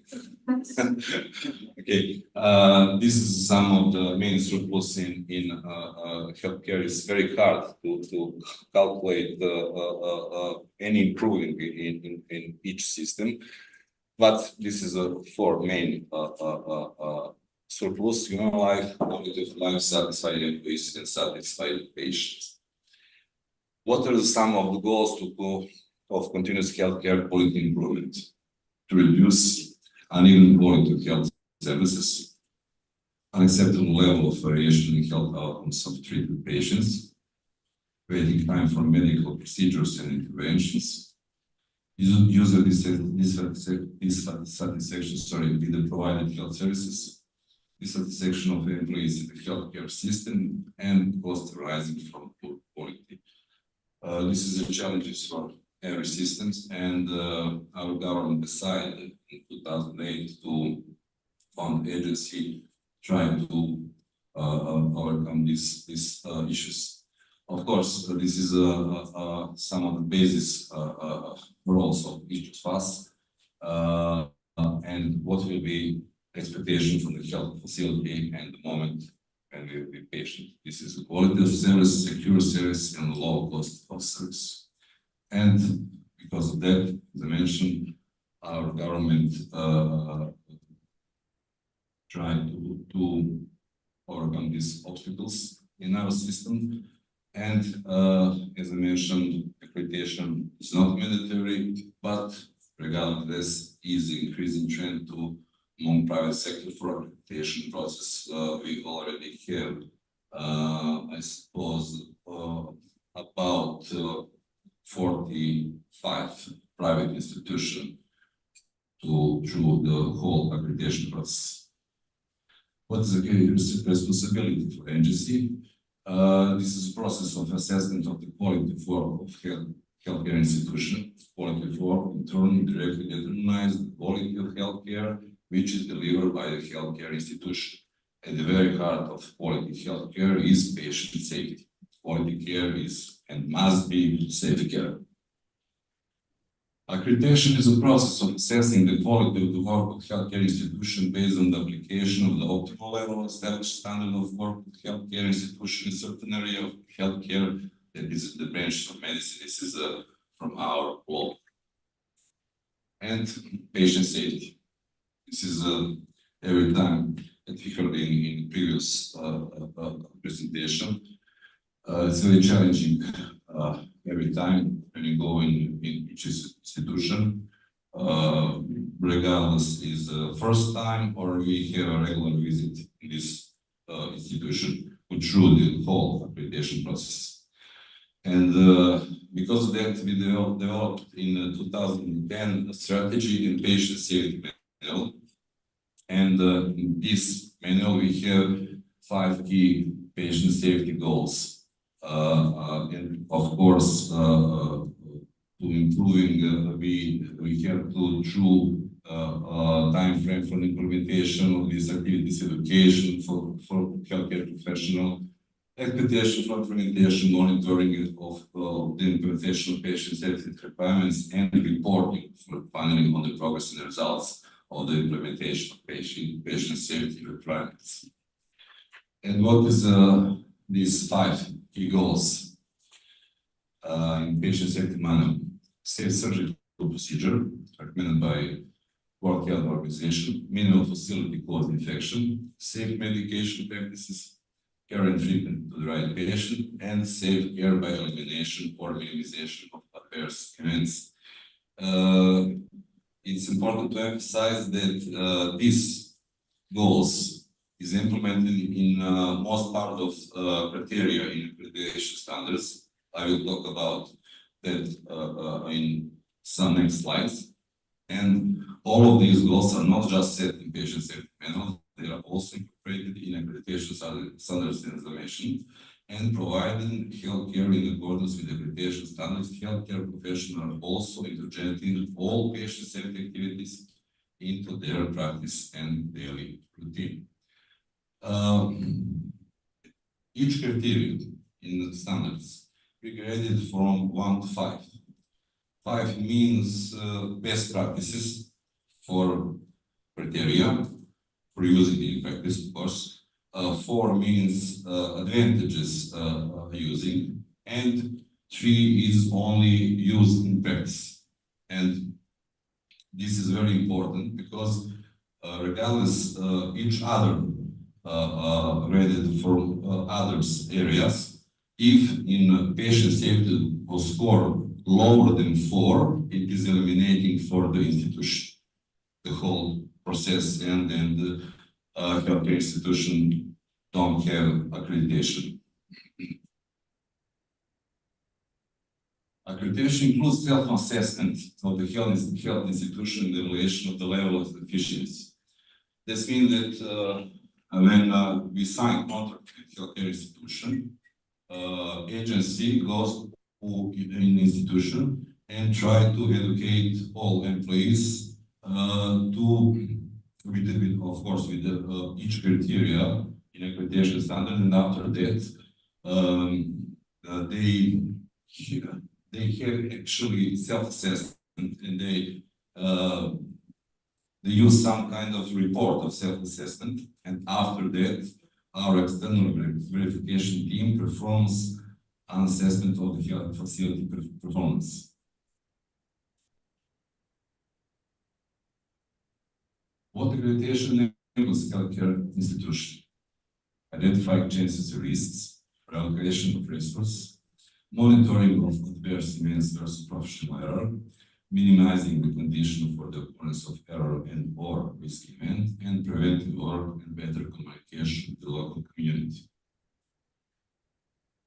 Patient get with accreditation high quality of provided services, greater security, creating a relationship of trust towards employees in the healthcare institution, and finally, pleasure, we hope. As I mentioned, after application for accreditation preparation and self-assessment, external assessment is the fourth step with our assessors. After that, if institution have enough grades for accreditation status, granting accreditation status, and continuous checking, this is regular annual visit one time per year during the whole period of accreditation. Of course, we have in practice some question from patients, and accreditation does not imply infallibility. And when an organization receives accreditation, it does not guarantee that it will not have any failures, but that if and when such failures occur, it has an established system to detect them, correct them, and tries to ensure that they do not happen again. It's important to face this one more thing. Accreditation assesses the structure, process, and outcome, not the expertise of doctors, medical staff, and non-medical workers. This means that when you go in some institution, we only expect approval for medical license from doctors and nothing else. Accreditation standards is a desired level of performance that can be achieved and against which the existing level of performance can be compared. Each standard has several criteria. Criteria represent clear steps, that is, activities that should be undertaken in order to meet the standards. Accreditation is based on standards that can be achieved through a series of activities that are defined by criteria whose fulfillment is supported by evidence. And evidence, as I mentioned, is the most important thing, and this is related with grading. For example, if you have some evidence for, I don't know, strategic plan, and if you have this strategic plan only 3 months, and using only 3 months, that is enough for grade 3. But if you have, if you're using this, I don't know, for 3 years, that is enough for grade 5. The standards for accreditation must be applicable, attainable, measurable, high quality, and formed according to international principles. When we create all standards, methodology from our standards is not ISO. We form according to International Society of Quality. This is some international organization who actually help us to make methodology. We, of course, respected our specificities in Serbia. This next 2 slides is some short presentation. This is for secondary tertiary level. What we have standards. This is for primary, and the existing common standards is green ones and these red ones. This is, you see, for primary and for secondary tertiary level is the same, except education for secondary tertiary, like institution, they have education for a student of medicine. And you, I think, Marina, you will share this presentation. Okay. This is except these standards, we have standards for special area related to physical medicine and rehabilitation, maternity neonatology, dental health care, and nuclear medicine.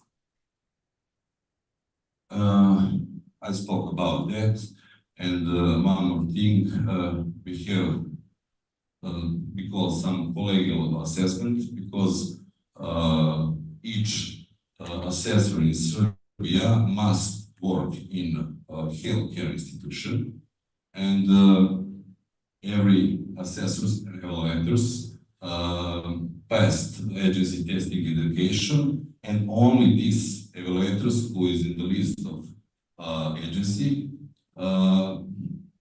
have the possibility to visit healthcare institution, nobody else.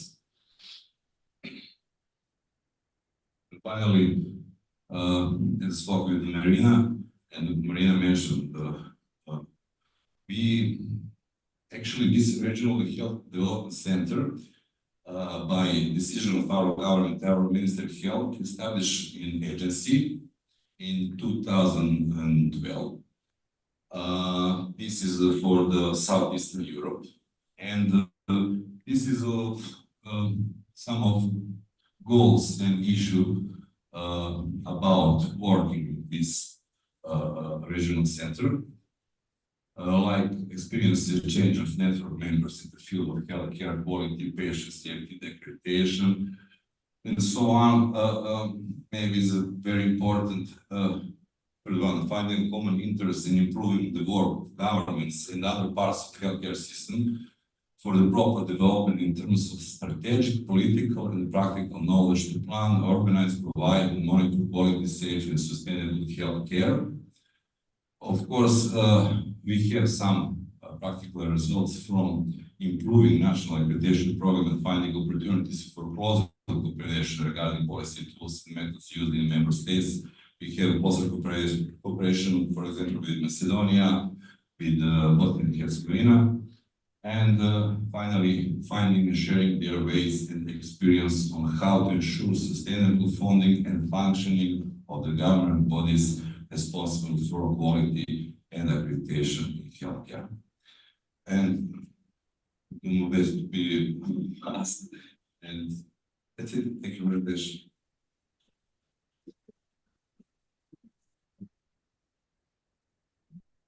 I would like to thank all the speakers of this session. And if you have any question for the speakers, please let me know. I will give you the microphone.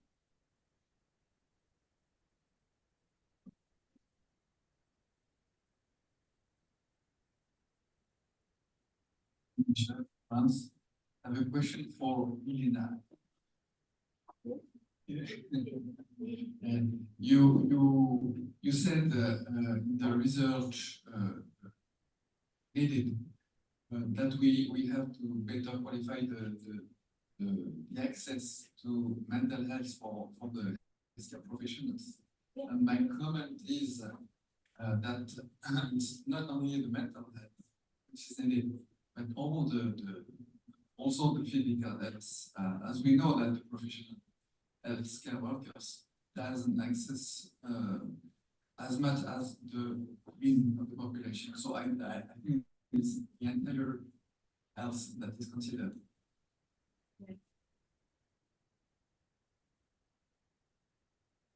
Thank you so much. I do think that this is not so much studied area at all, access to healthcare professionals.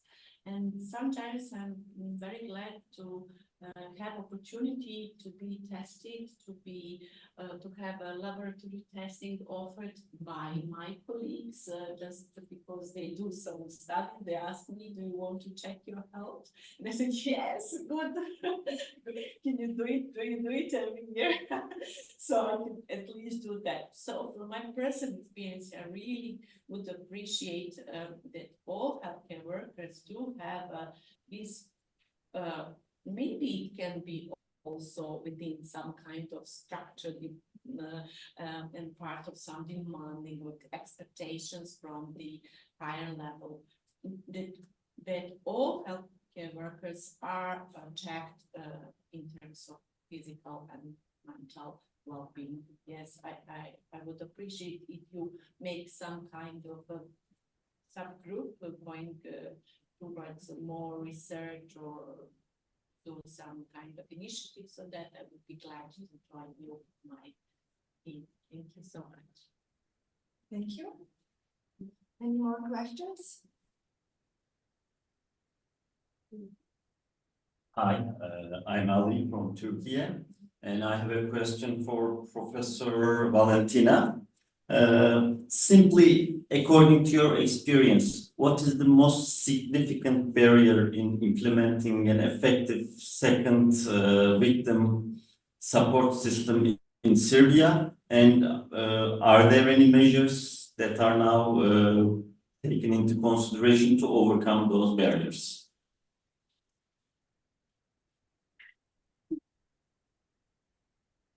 Thank you for your question. Yes, the most significant barriers is to raise awareness about that.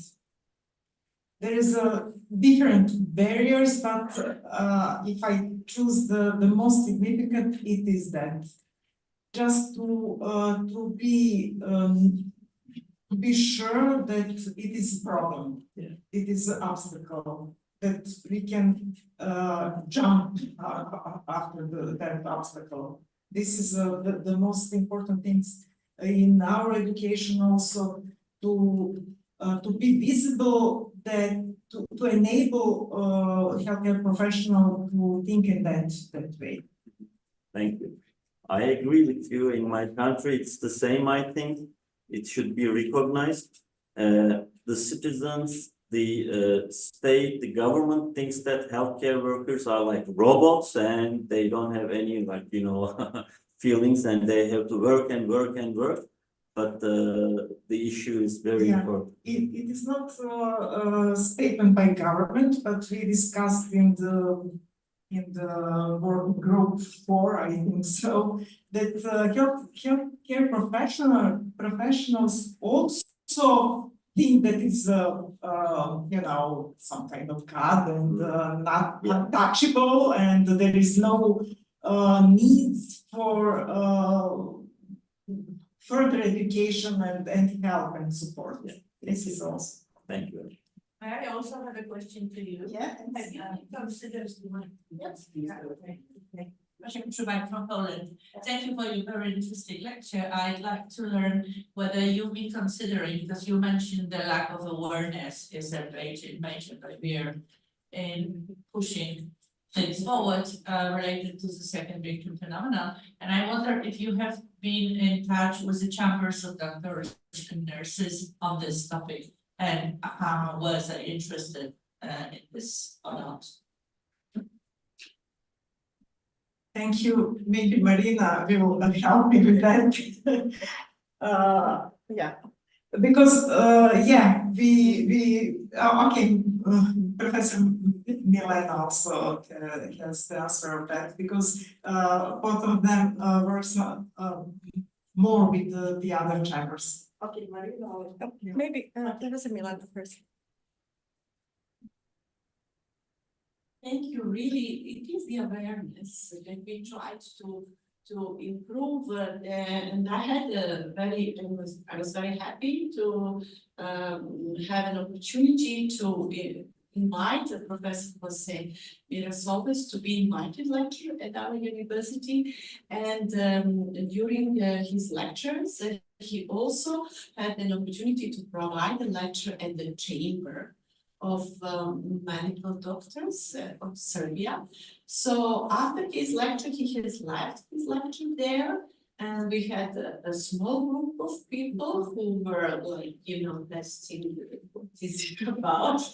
Is it something that we can show to the directors? So it's not so easy to pinpoint someone and asking, maybe this is your job, you're not doing that.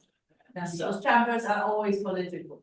Yeah, yes, but in the same time, what I have found, and I have also here a representative of the medical chamber and the other representative, I hope he will come today. They have something to say about that. They have some insurance, type of insurance, not only for occupational errors, but also the other type of insurance for their professional kind of insurance. So they have that, but the awareness of medical doctors about it and how they can use it, it's a bit low. So thanks to Professor Mirasova's and him and his availability to come and teach us, we have started this story. Also, thanks to the tools from the ERNST consortium, I have included some topics at the nursing level of undergraduate education, as well as at the medical doctors undergraduate education. It is just it's a couple of hours, but it is enough for students to think about that while they are finalizing their medical studies to become a medical doctor or a graduate nurse. So we have started, and I'm very glad that we have as consortium here in Serbia, and I had the opportunity to jump in the last minute in this train, and to be very happy passenger with all of you and with my team, who will, I'm sure, do more of them. Thank you. Thank you so much.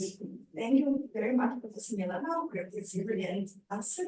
And something which I can add to your question is that by working with Mira and the whole team within ERNST project, we learned a lot. And we really felt the responsibility to share everything what we learned with our colleagues and to contribute to the colleagues in practice.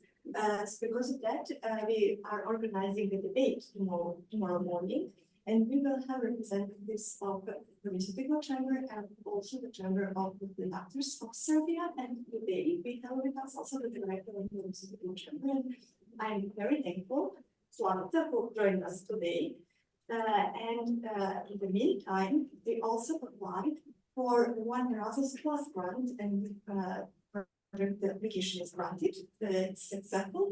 We voted to interprofessional education because it's very important issue and related to patient safety and also healthcare professional safety to better work together, I would say, and we will continue our common efforts.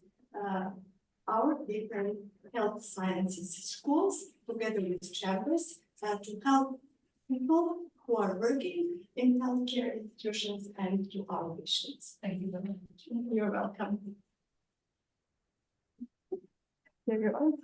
I have a question to Professor Vladimir. Thank you very much. It was very insightful about the agency. How many different types of accreditations are there that can be received by a healthcare institution in Serbia?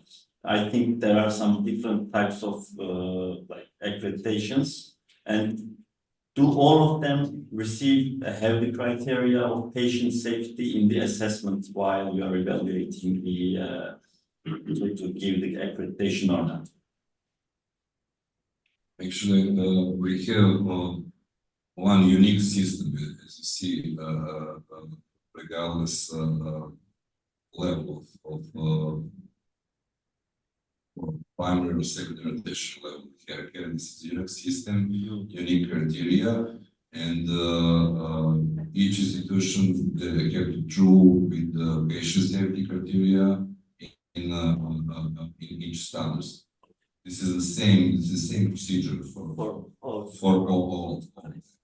Maybe we respect some specific situation, like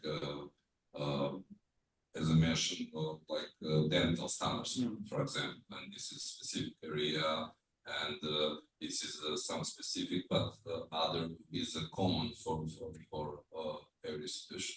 And I forgot one thing that is it's okay, it's not so easy. Yeah, yes, thank you. But I will close with some kind of zero victim, not second victim. I told you one story. I will not mention what is the institution. Before I think 3 or 4 years, I was in some general hospital in Serbia, in some visit, and it was May. It was 35 degrees outside. And when I enter an institution, their central heating system is activated. And it was temperature, I think, 54 degrees. And I asked them, how do you do that? And they told me they have to reach a number of consumption in previous year. And because of that, if they reach that goal, they have the same number for this purpose in another year. And this is one example, and I have many examples. It's like the metro in Austria. When we were having the ERNST training school in May, and the metro was heated as well. So it's not so exceptional in Serbia. In Vienna, it happens as well. This is one of the main obstacles. Okay, do we have any more questions? Yes, we have. Yeah, so Rainer Schommetz from Germany. I have the privilege to be vice chair of the ERNST section. First of all, thank you very much, all of the presenters for their insights, how the challenges and the solutions in Serbia look like. So I'm an anesthesiologist by training, and when I got my medical training in Germany, I don't know how things are in Serbia, I was taught from the very first day that I'm the one who is healthy. So I'm not the sick one, and I have to care for the patients. And so I was trained and socialized not to become sick because I'm a doctor, so I'm bulletproof. Yeah. And meanwhile, I know that this is not true. And in Germany now, also the Chamber of Physicians and other professions are working on their members that they will unlearn this myth, that they will unlearn that they are not bulletproof. And besides this very, very important action that has to be taken by the chambers, I think, we're also thinking about the medical and nursing and healthcare students, because as one of the systematic reviews done by ERNST found out, even the medical students, the nursing students can become second victims the very first day they enter the hospital. So, and what I'm thinking is, if they will not learn that they have to be the healthy ones, but they can also be affected, they also can become patients, they don't have to unlearn it afterwards. So it would be much easier to tell them the right things in the first place. So my question, I don't know on who to address, so please help me with that. Is there any idea also involving the medical schools, the nursing schools, besides the chambers of nursing and physicians, which is good, to change the way that medical education is provided? Because we know in Germany, only 1 out of 10 doctors knows the term second victim. We surveyed that. So there's a big gap of knowledge which could be closed in the medical and nursing universities. So how's the status in Serbia about thinking, also involving the medical universities and the nursing universities, to learn it right in the first way and not to have to unlearn the wrong type of socialization? So I don't know who can answer that question. Thank you very much, Reinhard. This is related to my last comment. So if you agree, I can answer the question. I did not speak too much about the University of Belgrade, but it's quite a big university with 31 faculties and 11 institutions, scientific institutions. So in Serbia, we don't have medical health sciences faculties, which is a common situation in other countries. And we are separated within the universities with full autonomy. But regardless this autonomy, we were successful to be granted for this project, which I talked. And previously, we also had a common Erasmus Plus project, and within that project, we introduced interprofessional education as the course, as the common course for not only medical doctors and nurses. There are pharmacists. We included pharmacists and also dental medical doctors. And all of us together have a common course into professional education.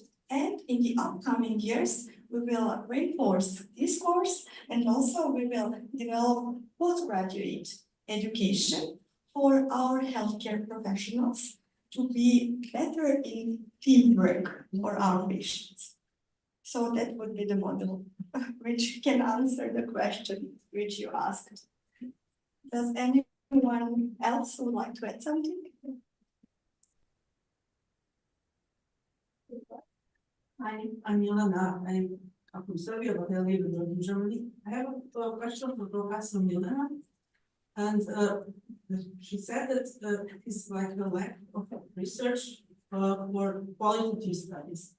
But why does she think so? Do you think we do research in the quantitative area and there is like a need to research more qualitative, using qualitative methods? Well, yes, thank you for this, for that you have taken this point out. Yes, it is. We can measure prevalence incidence only with the quantitative studies, but to really understand someone suffering because of job environment, because of patient safety issues, because of you need to do this qualitative, really deep analysis to better understand and to complement incidence, prevalence, etc. studies, and then you get the whole picture that really makes people more worried about what can be done. And in addition to that, economic studies, costs analysis are very important because that can be a lot can be saved in patient safety and in quality of care. Cost effectiveness is first principle that you also start with the prevention of errors, prevention of misuse, prevention of disquality, all other unqualities, or how to say non-qualities. So this is something we need to do more. And I think that many of you have done a lot, so I'm looking forward to learn more from you, maybe, or from your colleagues in this sense.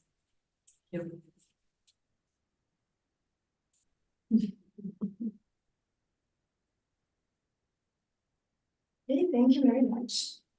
I would say that we are close to the break. Do we have any more questions, maybe? No? Okay.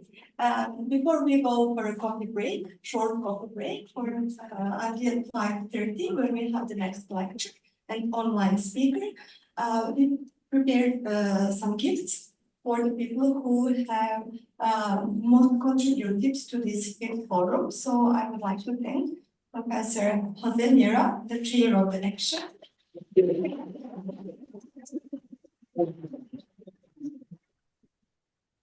And also co-chair of the action.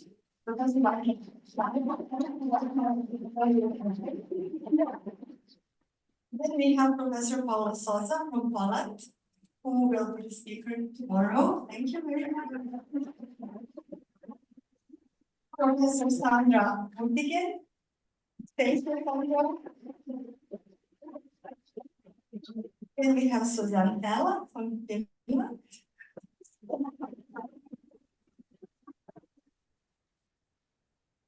I can see Sophia. You you, sorry. And to wonderful colleagues who supported us for all the cost action, my dear friends, Nazareth and Mercedes.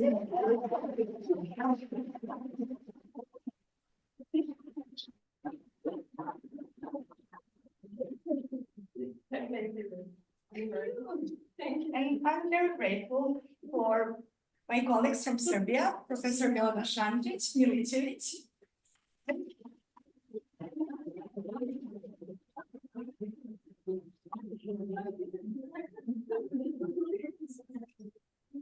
Our colleague Vladimir Varsenovic.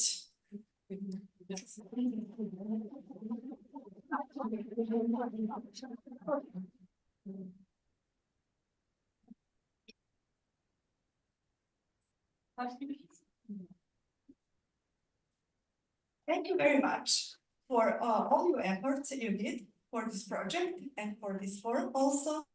And please come back on time for the next online lecture at 5:40. And in the meantime, we will have a short coffee break in the same room where we have lunch. That's up from this room. 4:30. So sorry, I don't know. 4:30. Thank you, and sorry for this mistake.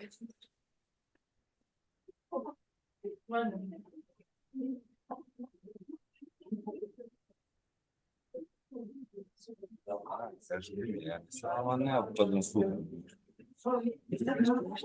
Sama neophodno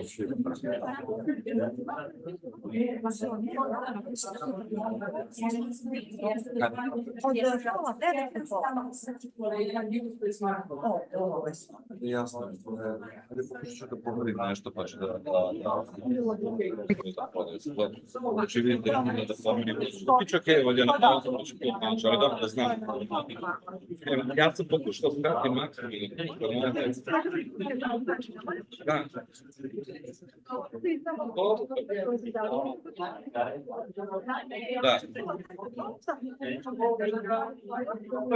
Ja nisam imao, ja sam pokušao brzo maksimalno.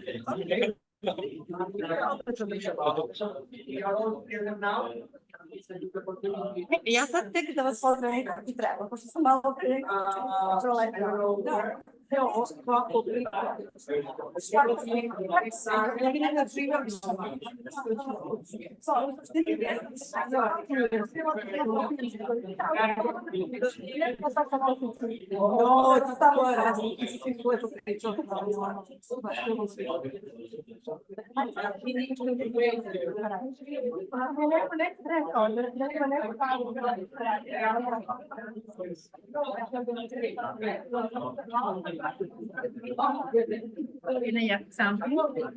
Your dinner is in the car, the restaurant. Yes, in the car. In the big car, next to the castle. Yes. Starting actually the castle. Yeah. You will cross one. And at the right. Thank you.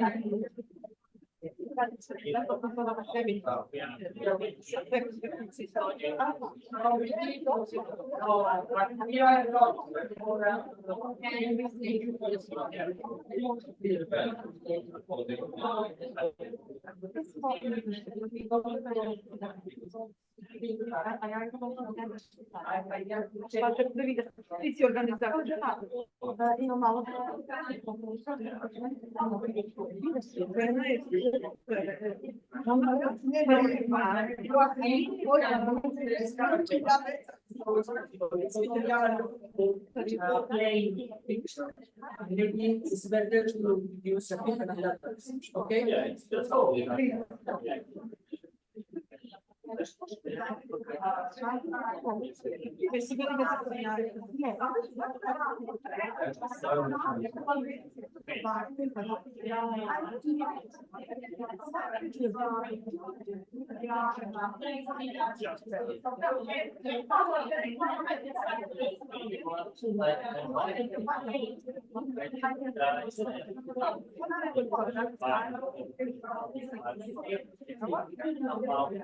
We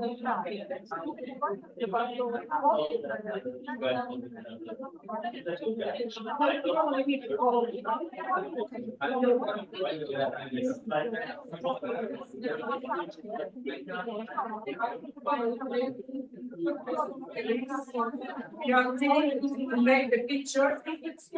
Please stop, make the picture.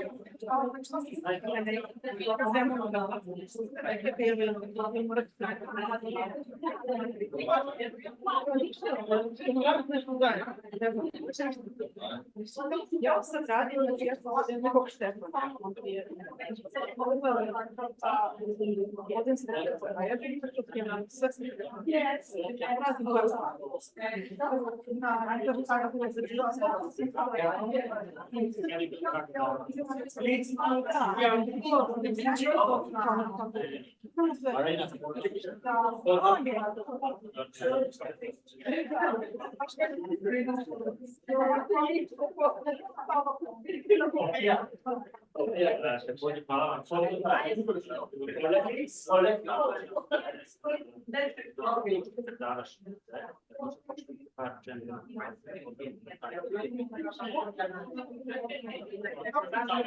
Here, please, come to the picture.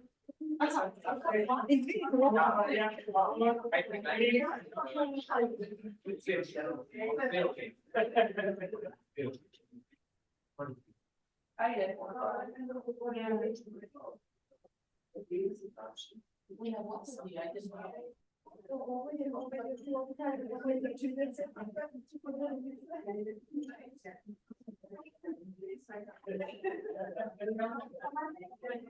Alina, please, okay, Asia, are they? One more space.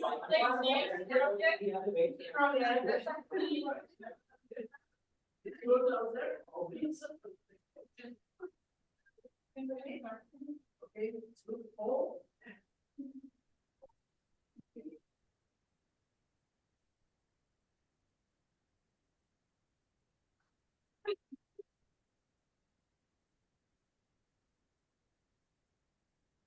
Thank you.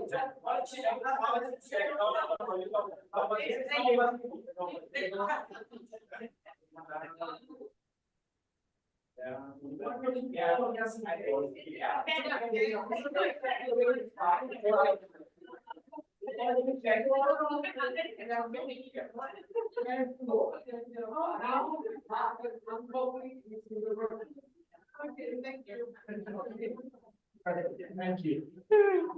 Okay.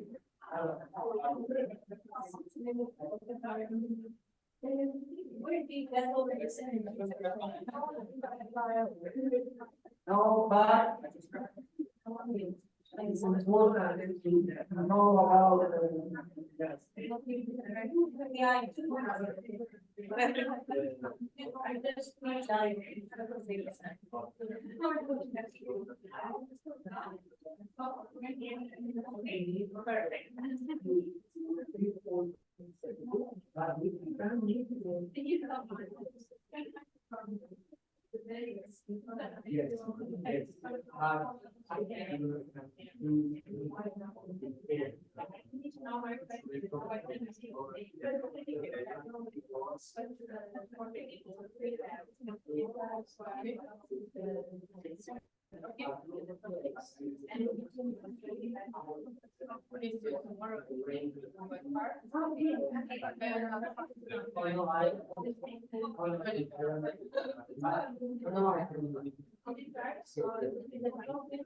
Yeah, well, I like a lot, and I like so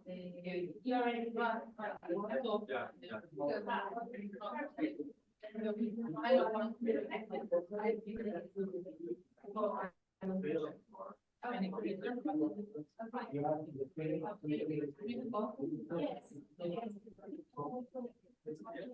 you want some phone?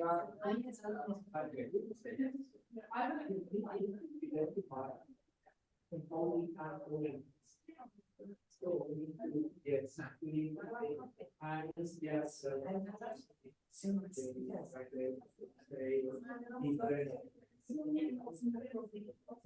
No, Yes,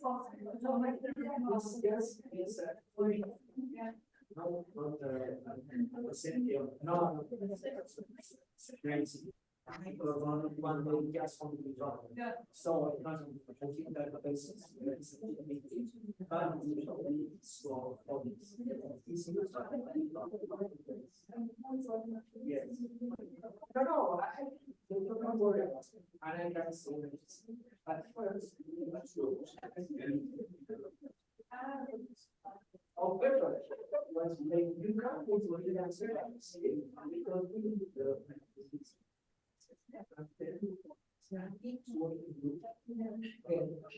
decide about the honesty still. But first is to know what is real. Yes, yes.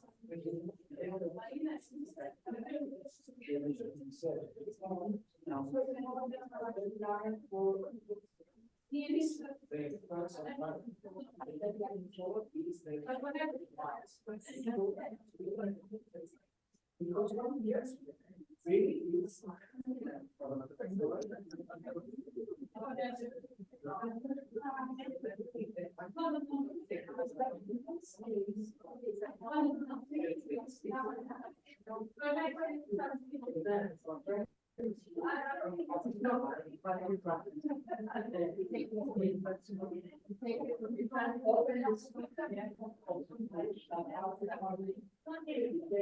So it's not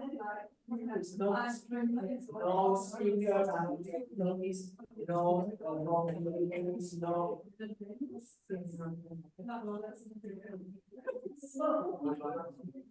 It's just. I don't know. So then, looking here in there, this is one of the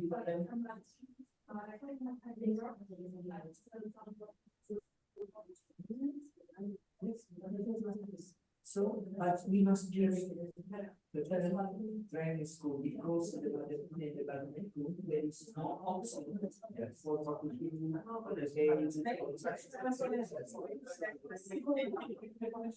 Yes, it's the same. This is not it's produced in hospital and but this is not possible in the so we need and pay the old bills is a grant. Yes, because there is no option to the benefits work. So we need to translate, be flexible to understand the meaning of how to use the contract at this point. So we translate evaluate in our assistance. So this is more or less. No. We must use them to down. Yes, but the meaning classrooms. Yes.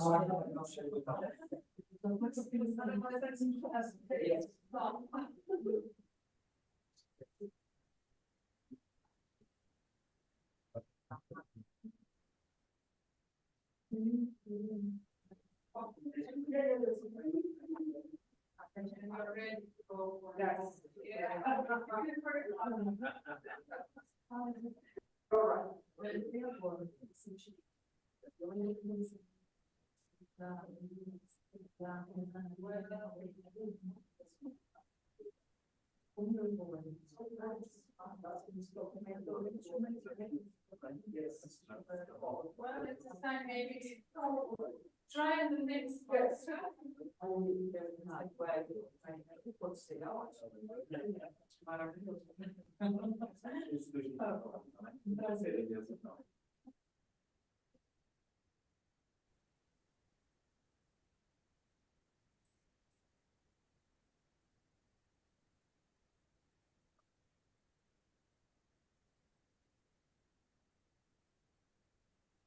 Thank you.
We have to work on, we're getting more full day.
Is it fine now with the light?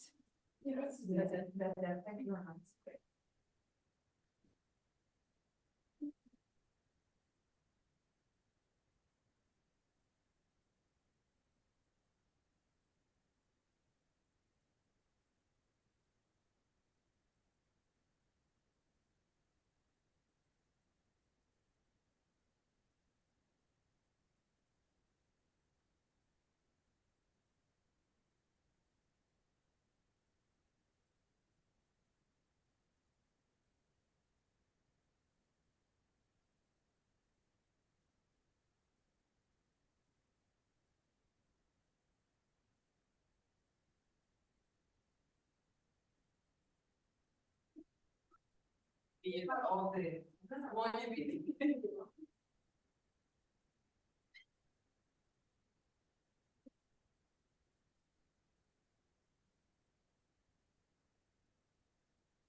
Okay.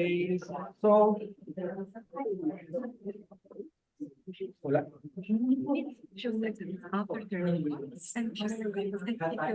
Okay. And we need to connect with Andrea. Yes, I'm here. You should hear me. Andrea, okay. Are you Yes. ready? Ready, Yes? yeah. Okay, thank you so much, Andrea. Thank you. Okay. So we are ready to restart. Well. Okay, so I can start. We try to introduce all the members of this consortium to know more about how in different countries, European countries, belongs to our consortium, is facing the challenge of the patient safety. So in the past, we know more about the approach in Poland. We know more about the patient safety in Romania. And today we are learning about what's happening in Serbia and some solutions, approaches and some data as well to know more about the systems. I think that this is a very, very important, and in terms of the cost action, it's very good to know more about our neighbors. So I think it's good. So thank you so much. Well, we are talking all the time about healthcare system. This is a natural response because we are working in this system. And of course, it's a very important pillar in our societies. So this is clear. But errors, human errors, and the consequences of errors are similar in many industries, many aspects of the life. So there are some industries that they are different to healthcare system, but the consequences of a mistake are dramatic as well. If you think in terms of the train transportation, aviation, and other sectors like nuclear power and others, a minimum mistake could be a dramatic result. So in many other industries, perhaps they don't use the term second victims. I don't know. Our colleague Andrea is revealing us some data about, but really we are working on a common human response when things go wrong. So this is a universal problem as well for others. And one of our targets when we defined this action was to learn about what others are doing to face with this problem. Is in case of firemen, military forces, policemen, emergency services, and others. So this afternoon, Andrea Conti from Italy can summarize us the results of the study that the working group number 2 have conducted about this topic. Okay, I must apologize, Professor Massimiliano Panella, because he's ill, he's deaf, so is with wish him a soon recovery. And the floor is yours, Andrea, when you can. Thank you so much. Okay, so thank you Jose for the introduction, and good afternoon to everyone. I'm Andrea Conti from the Università del Piemonte Orientale. I'm not sure if we can. Can you hear me?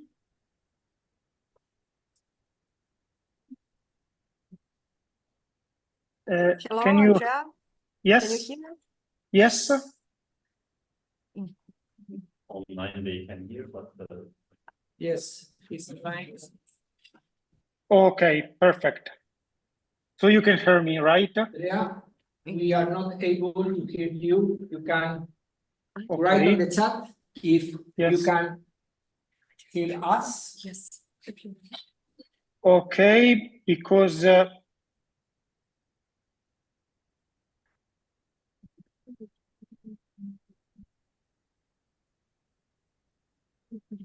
No, nos están escuchando bien y esto va bien.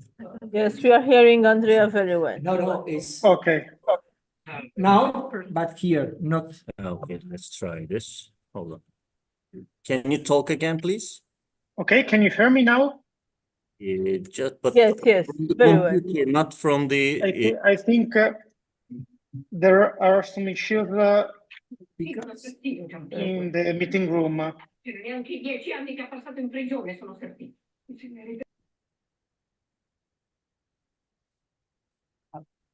Okay, can you hear me? Just a moment. No, this is the. Yeah. We need two speakers of big phones. Maybe big phones.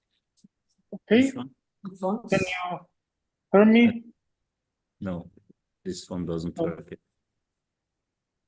Andrea, please. Yes, can you hear me? Ask about whatever you want about your life, your last picture. Okay. But yes. Check the audio. Yes. Yes, I tried. I'm so sorry, Andrea. We checked Yeah. everything and it works brilliant, but now it doesn't. So we will change the computer in a few minutes and afterwards we can start with your lecture. I'm so sorry. Okay, thank you. Can I suggest the microphone to bear to the speaker? Does it work? Where does this go? Where does this go? Double check. Doing the connection because maybe this is the problem. Let me, because Alejandro is supporting us. Just a moment. We need. It's not. Oh, hey, put it here. Put it. Perfect. Okay. Andrea. Okay. Yes, sir. Can you, just a moment, and we need to, sorry, Andrea, we. Headphone. Okay. No, not that. Not that. Okay. This is, I am not familiar with this. This is for you. Okay.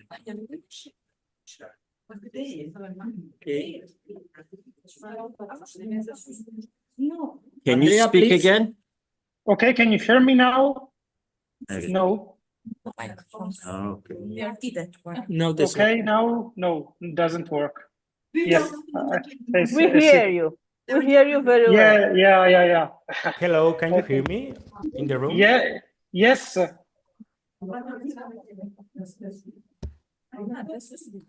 I think they're having problems in the room. Okay. I think that everyone in the Zoom can hear you and everything that is going on site, but then on site they don't hear us. That's a problem. To the. You can try. Yeah. Okay. I don't know if it's going. Can you hear me? Yes. Yeah? Yes. I hear The problem everything. is in the meeting room. Here, this arrow, this one. We are in this one. The right.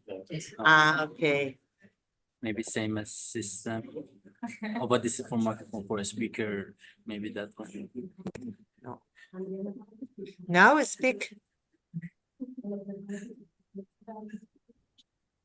Hola, hello. Can you hear me? Yes, I hear everything. No? Now it's okay? No. Didn't change? No. Okay. No. I think that it's possible is we go out and we enter and again, no, it's possible that recognize the speakers. Hello. 1, 2. Yes. I hear everything.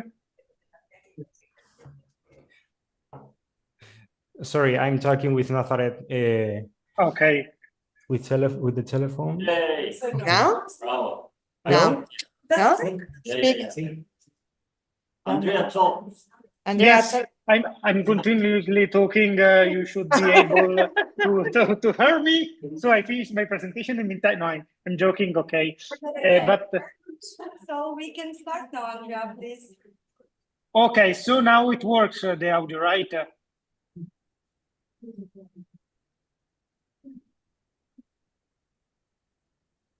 Okay. Okay. I see Jose connected online. I continue to speak, to say something. You should be able to hear me. Yes, we are hearing you.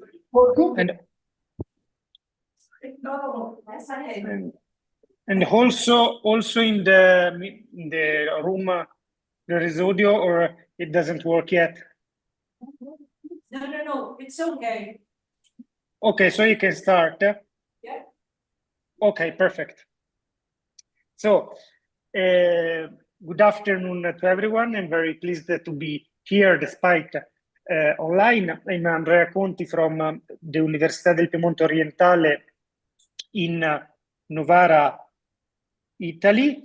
Okay, and today I would like to present to you early result about intervention on regarding second victims in industries beyond healthcare. So, starting, I would like to present to you early results about starting the investigation of this phenomenon in other industries, in other sectors, and in particular, we conducted a scoping review with the aim of understanding the second victim phenomenon in other industries. The primary objective was to map and synthesize available knowledge on this phenomenon, but also as a secondary study objective to explore the available intervention or support programs specifically addressed to help second victims in these non-healthcare industries. To do this, we built a scoping review using a robust framework, in particular following the JBI recommendation for scoping review and using the PRISMA checklist for scoping review. And we tried to gather intervention experiences and knowledge about second victim using an adapted framework that I'm going to show you in the next slides. So our work was based on these two main questions. The first one was what is the current knowledge and understanding of the second victim phenomenon in non-human healthcare industries? And the second one, what interventions or support programs are available for second victims in non-healthcare industries?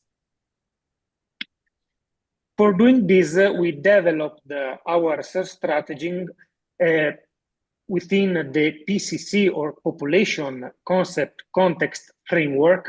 And in particular, as population, we considered all the active workers, so namely subjects of any sex, of any age, performing activities to produce goods or to provide services for use by others or for own use. And for context, of course, we included industries with the only exclusion of the human healthcare sector. And for the concept, we adapted the definition of second victim produced by the ERNST consortium.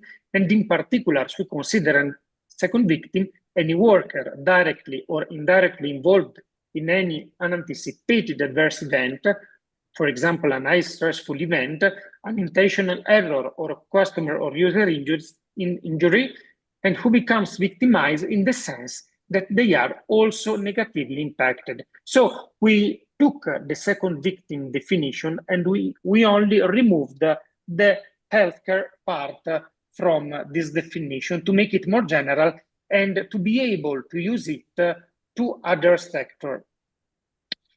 So we decided to have a very wide approach. We included both scientific and gray literature without restriction in terms of study design, publication date, or language. And we consulted different databases, so not only PubMed and Scopus for scientific literature, but also, for example, Google Scholar to gather also gray literature and reports. We conducted several searches with a very simple and very general things because the aim was to capture the majority of records discussing the second victim phenomena. Also, we decided to avoid to put the healthcare keyword here, for example, with a note. We decided to not exclude articles at this level because we prefer to conduct a manual screening on all the gathered articles. And in particular, we identified a total of about 12,000 records after the removal of duplicates, after the record screening, and after the eligibility assessment. In total, we included 18 different records that are a very small number compared to the total number of records at the beginning of our selection process. So we had the possibility to include these 18 different studies from 8 different industries. So since the only exclusion criteria was that studies must not be from the healthcare sector, of course, we included all the other industries, and in particular, we identified veterinary industries, aviation, social workers, and child protection services, but also engineering, construction, business, pharmacy, and simulation sectors. And as you can see from this table, we have different study designs from different countries. So we classified the studies using a very robust model, that is the 5-step model to classify the intervention. This model was developed some time ago by SES and other researchers from the ERNST consortium.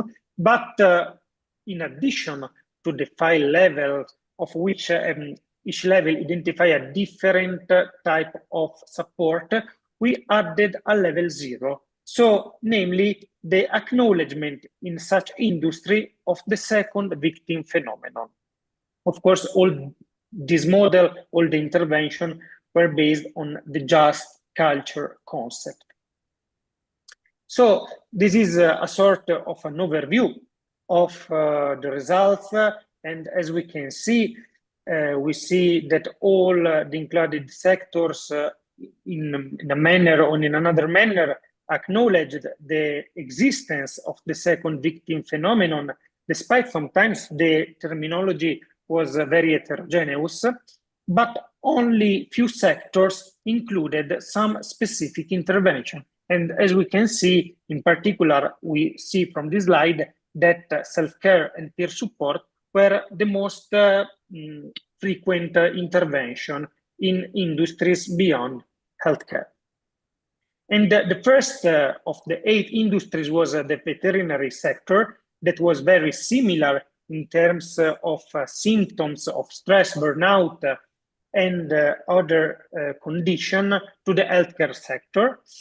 And several studies, this was the sector with the major number of studies, mentioned the potential benefit of group discussions, peer support, and training courses to reduce the emotional impact of such events and to reduce the burden on the second victim.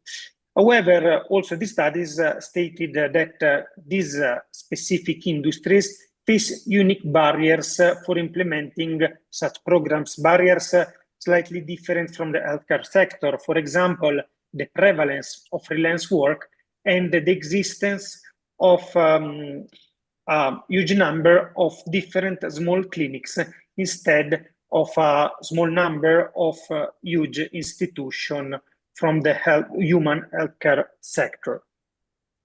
Then from the aviation sector, in particular the airline sector, all the 2 included studies stated that this is a complex organization in which, of course, safety is crucial. And under this point of view, aviation is very similar to the healthcare sectors.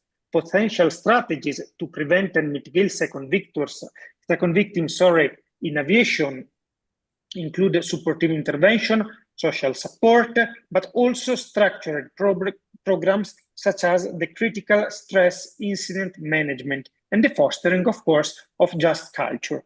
And in particular, one study deepened this concept in military aviation that must be considered a subsector of aviation under this point of view. And despite workers or militaries from the aviation sectors were propositive toward the implementation of intervention to support second victims, they identified huge difficulty in implement such strategy in the complex context of military aviation. Then we move to another sector, that is social services and child protection services. And also in this case, research highlight that social workers and child protection professionals can experience moral injuries and symptoms very similar to the second victim phenomenon that has been extensively described in healthcare. Then, as main consequences, they experienced emotional distress, existential issues, and quitting their jobs. So also in this case, there is an overlap with the healthcare sector. And as the main strategy, peer support teams were suggested as the most effective mitigation strategy for social and child protection services. Then we move to sectors with a more limited evidence, such as the business, construction, and engineering. And despite we have these three different sectors, this small amount of evidence is very similar between all of them. In particular, we have very limited evidence, but they recognize the existence of the second victim phenomenon. In such industries, the organizational support play a crucial role in managing the second victim phenomenon, and studies emphasize the importance of protecting and supporting second victims after an event. For example, they highlight the fact that the incident investigation that very similar to happens in healthcare can be, if they are not conducted in the correct way and under the just culture concept, can be also humiliating and anxiety inducing. And this, of course, can be damaging for the involved workers. Then, interestingly, we have also evidence from the simulation sector, in particular, not simulation in healthcare, but simulation for different professionals, and also professionals from the sector, so namely instructors and facilitator, can experience adverse events similar to those encountered in clinical practice. Also, in this case, self-care and open error disclosure were identified as essential for supporting such professionals. And also in pharmacy, also in this case, we have only a small amount of knowledge, small evidence from community pharmacies.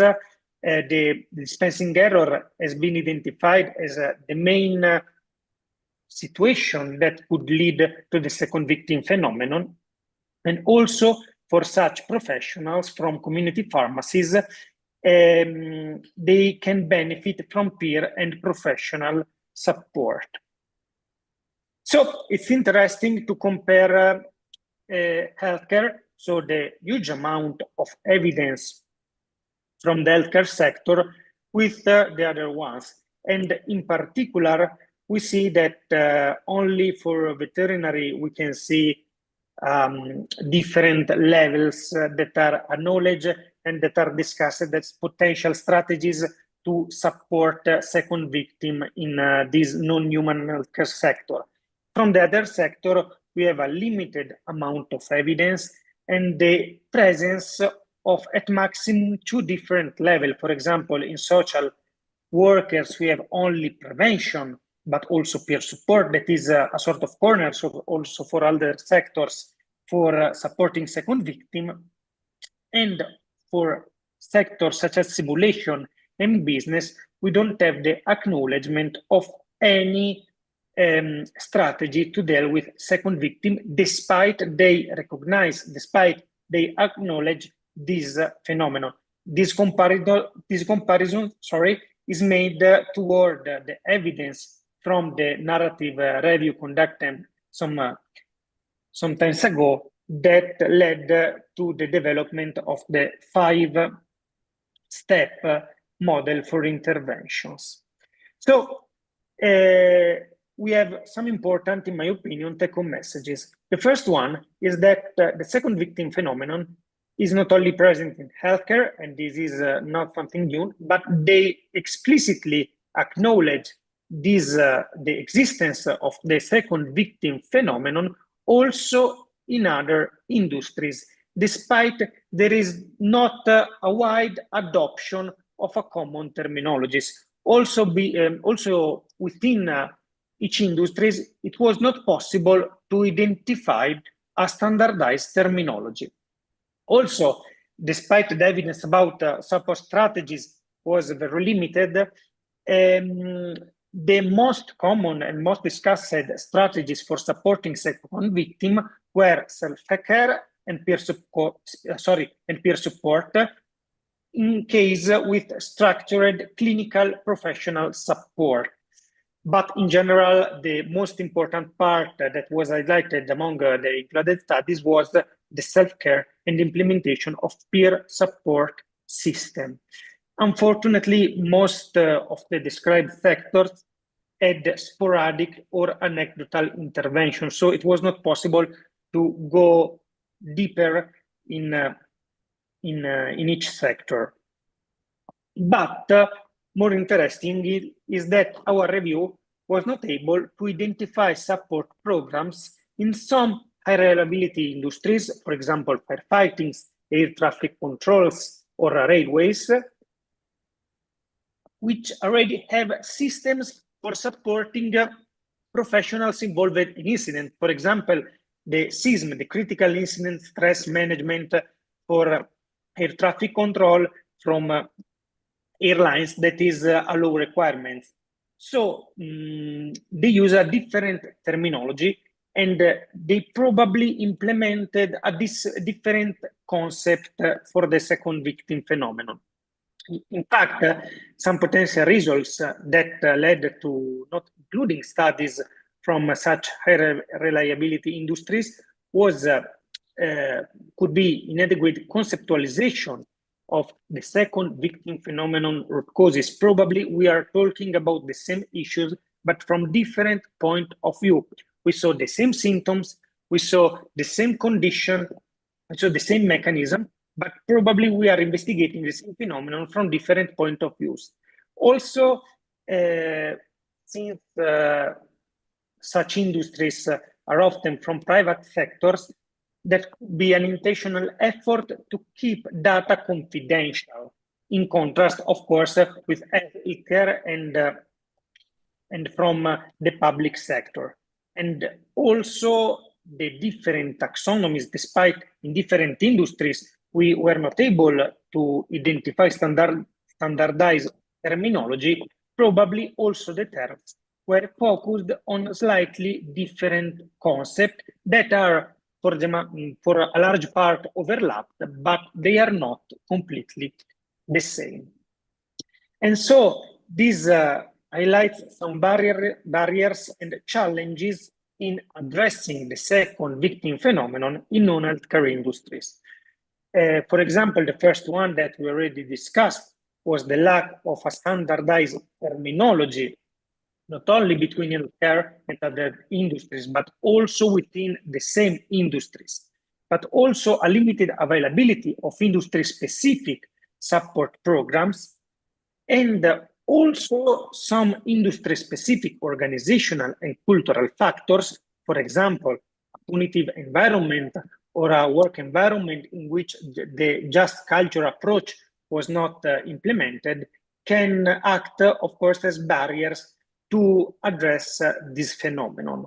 But this evidence gives us a more important take-home message, that this phenomenon is widespread, is present in different industries with very similar symptoms, with very similar approaches to manage this phenomenon, but probably we are investigating and we are facing this phenomenon under different perspective, under different point of view. And without a shared terminology, without a shared framework, it will be very difficult to translate evidence between different sectors, but also fostering this collaboration between different industries and fostering a creation of a standardized terminology database can support the development of different programs or the same program to support a second victim in different industries. Thank you.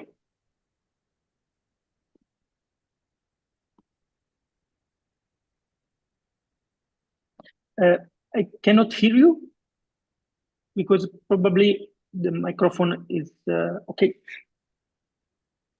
Oh, now? Okay? Yes, Yes. Okay. Thank you so much for your clear presentation. I think this is a very important and relevant topic because in some cases, other industries can learn from us, but we can as well to learn from others. And in the case, probably, Andrea, you can better than me explain the situation, but the aviation sector is one in which there are some problems. In this sense, apart that Andrea are explaining, I think it's very relevant the European safety law for the aviation sector, because there are some common aspects with the situation in our healthcare facilities, although there are not as well many differences.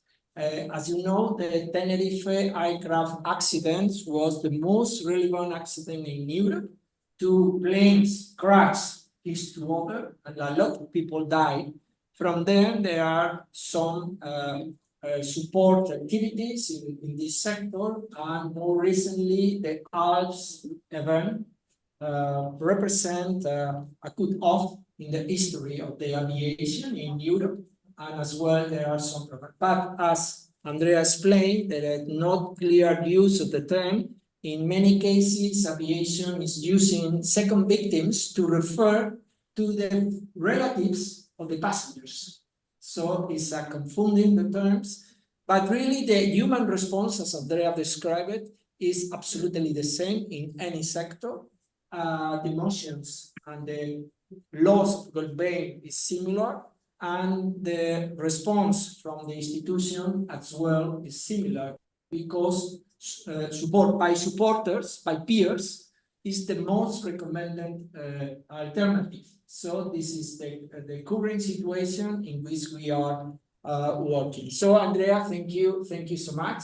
Thank you so much. This is a very relevant paper, because it's absolutely novelty in the field. So it's curious as well, and we can claim the attention from others. So I think it's very good. So thank you. And now I don't know if there is any questions. Our colleagues that follow the forum online as well. I don't know if there are some questions on the chat. Oh, just a moment. Well, any question, any comment? Yes, Eva, last moment. Remember that we must use the micro. Thank you. Hello, my name is Eva, I come from Austria. Thank you for this overview. I just have a comment or question. Peer support actually, as far as I know, was invented by the military. Because of soldiers, being soldiers, I think it was to Vietnam War, if I'm correct. And it was called critical stress debriefing or something like that. And I think we can learn from the soldiers also. And in Austria, at least, it was a good argument. Tell them the strong soldiers, men, they have done this, and a very long time ago. Okay, thank you. Andrea, you want to comment something? Yes, but can you, because I had some audio problem, and I think I didn't get the question. If you can, because it was very difficult to understand the audio, probably for a network issue. Can you hit me? Yes, also. Yes. Well, Eva is, well, I think it's the same people. You can Andrea, can you hear me? So, we try. Okay. The question or the comment was that as far as I know, peer support was invented from the military, US military during Vietnam War, as far as I know, maybe I'm correct. And it was called critical incident stress debriefing. And it was a good argument in my job to argue for peer support, to say it's from the military, you know, strong men fighting in the war. The men, soldiers need help in a psychological way. It's fully recognized, but not healthcare workers. And it helped me. I don't know if anyone can follow my thoughts. And the other thing which I wanted to say is that I think in aircraft industries or trains, there is peer support is very often implemented, but I think there are not so many scientific studies. Maybe there is a bias. They just do it, but they don't do science on it. Yes, if I understand right, because I have some network issue and I get like the 50% of the audio, that the issue was about that there are no so many scientific study about peer support in military sector, right? No, I think that there are a barrier with the sun, Andrea, don't worry. Okay. In any case, in Spain, I asked our army, naval, and air forces, and our air forces recognize that they are working in thinking about how to face with the response of the military forces in case of mistakes, because in some cases, some of them can die. So this is a very relevant situation because any problem have consequences. But they inform me that all is in a private level and is not open to the public because it's it's restricted the information. But they recognize that it's a common problem as well, and they are thinking about how to face with them. The briefings in case of the army is one of the options that is in the case of the troops that is in the front line of the war, and in some cases they need to rescue others in emotional sense, and it's part that, as Andrea tried to explain, there are literature about this type of briefings, but it's not exactly the same thing that we are talking about. But really, it's an argument, a good argument to say if in this area they are doing this type, why not we can as well to introduce some kind of support and so on. Okay, so thank you. I don't know. Yes, we tried. Yes. No, Andrea, thank you for your presentation. I really appreciate and enjoy the work you've done. I have a question. I'm Alberto from Spain. You talked about pharmacy industry away from healthcare. Then I thought that was meant to be because of when the pharmacists do or investigate new medications, like the other process of investigating and elaborating new medicaments. But then you, in your conclusions, talk about when the office, when they dispense medicines. Isn't that healthcare? I mean, at least in Spain, it's even a good, a new filter when they seem to recognize an error of prescription. It's a new filter. So isn't that healthcare maybe? Well, actually, this was an important point of discussion within the research team, and we discussed a lot if including or not the community pharmacies in our review. Well, we decided to include them because they are different from the classical healthcare sector in which the second victim phenomenon is investigated. In general, the second victim, as everyone who know, is investigated in hospitals, in clinics, or in services in direct contact with patients all the time. Also, because the community pharmacies have different challenges and different type of incident compared to the hospital or to the clinic setting. So we decided to include it. Also, because we preferred to give priority to the understanding of the phenomenon rather than putting a strict boundary between healthcare and non-healthcare. This is why we decided at the end to include it. Okay, thank you, Andrea. I don't know, is there any other questions? It's clear that pharmacy are healthcare workers. This is not in a debate.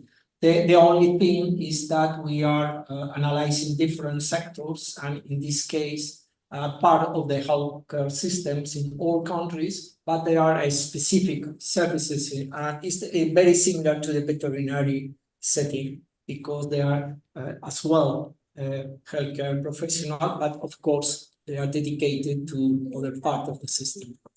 Yes, I don't know if there is any other question, suggestion. Not yet. Well, tomorrow we will continue with our presentation, debates. Tomorrow we should reserve some time to think about the future of our consortium, about the sustainability using the new funds for the new project, and to open a debate among us and among our colleagues that follow the forum online to think in terms of the future. So I would invite you to think some ideas, and tomorrow we can open this debate. So thank you so much. We can explain now. Thank you. Also, wanted to ask to come tomorrow at 9:30, and for local participants, 8:30, please, with some representatives of the ERNST. And now we will go in front of the hotel where the tourist guide is waiting for us. Who would like to join us, come with us for the walking tour to the city center and afterwards for the dinner. Thank you very much. And as there are still some signatures missing, especially reminding the management committee members who signed this morning, you have to sign again in the afternoon. So please don't forget to sign. This is the no signature, no money list. So please, everybody who has not signed in the afternoon, all MC members have to sign twice. Please sign it now. Thank you very much. I would like also to greet online participants. Thank you very much for participating, all of you. See you tomorrow. Thank you.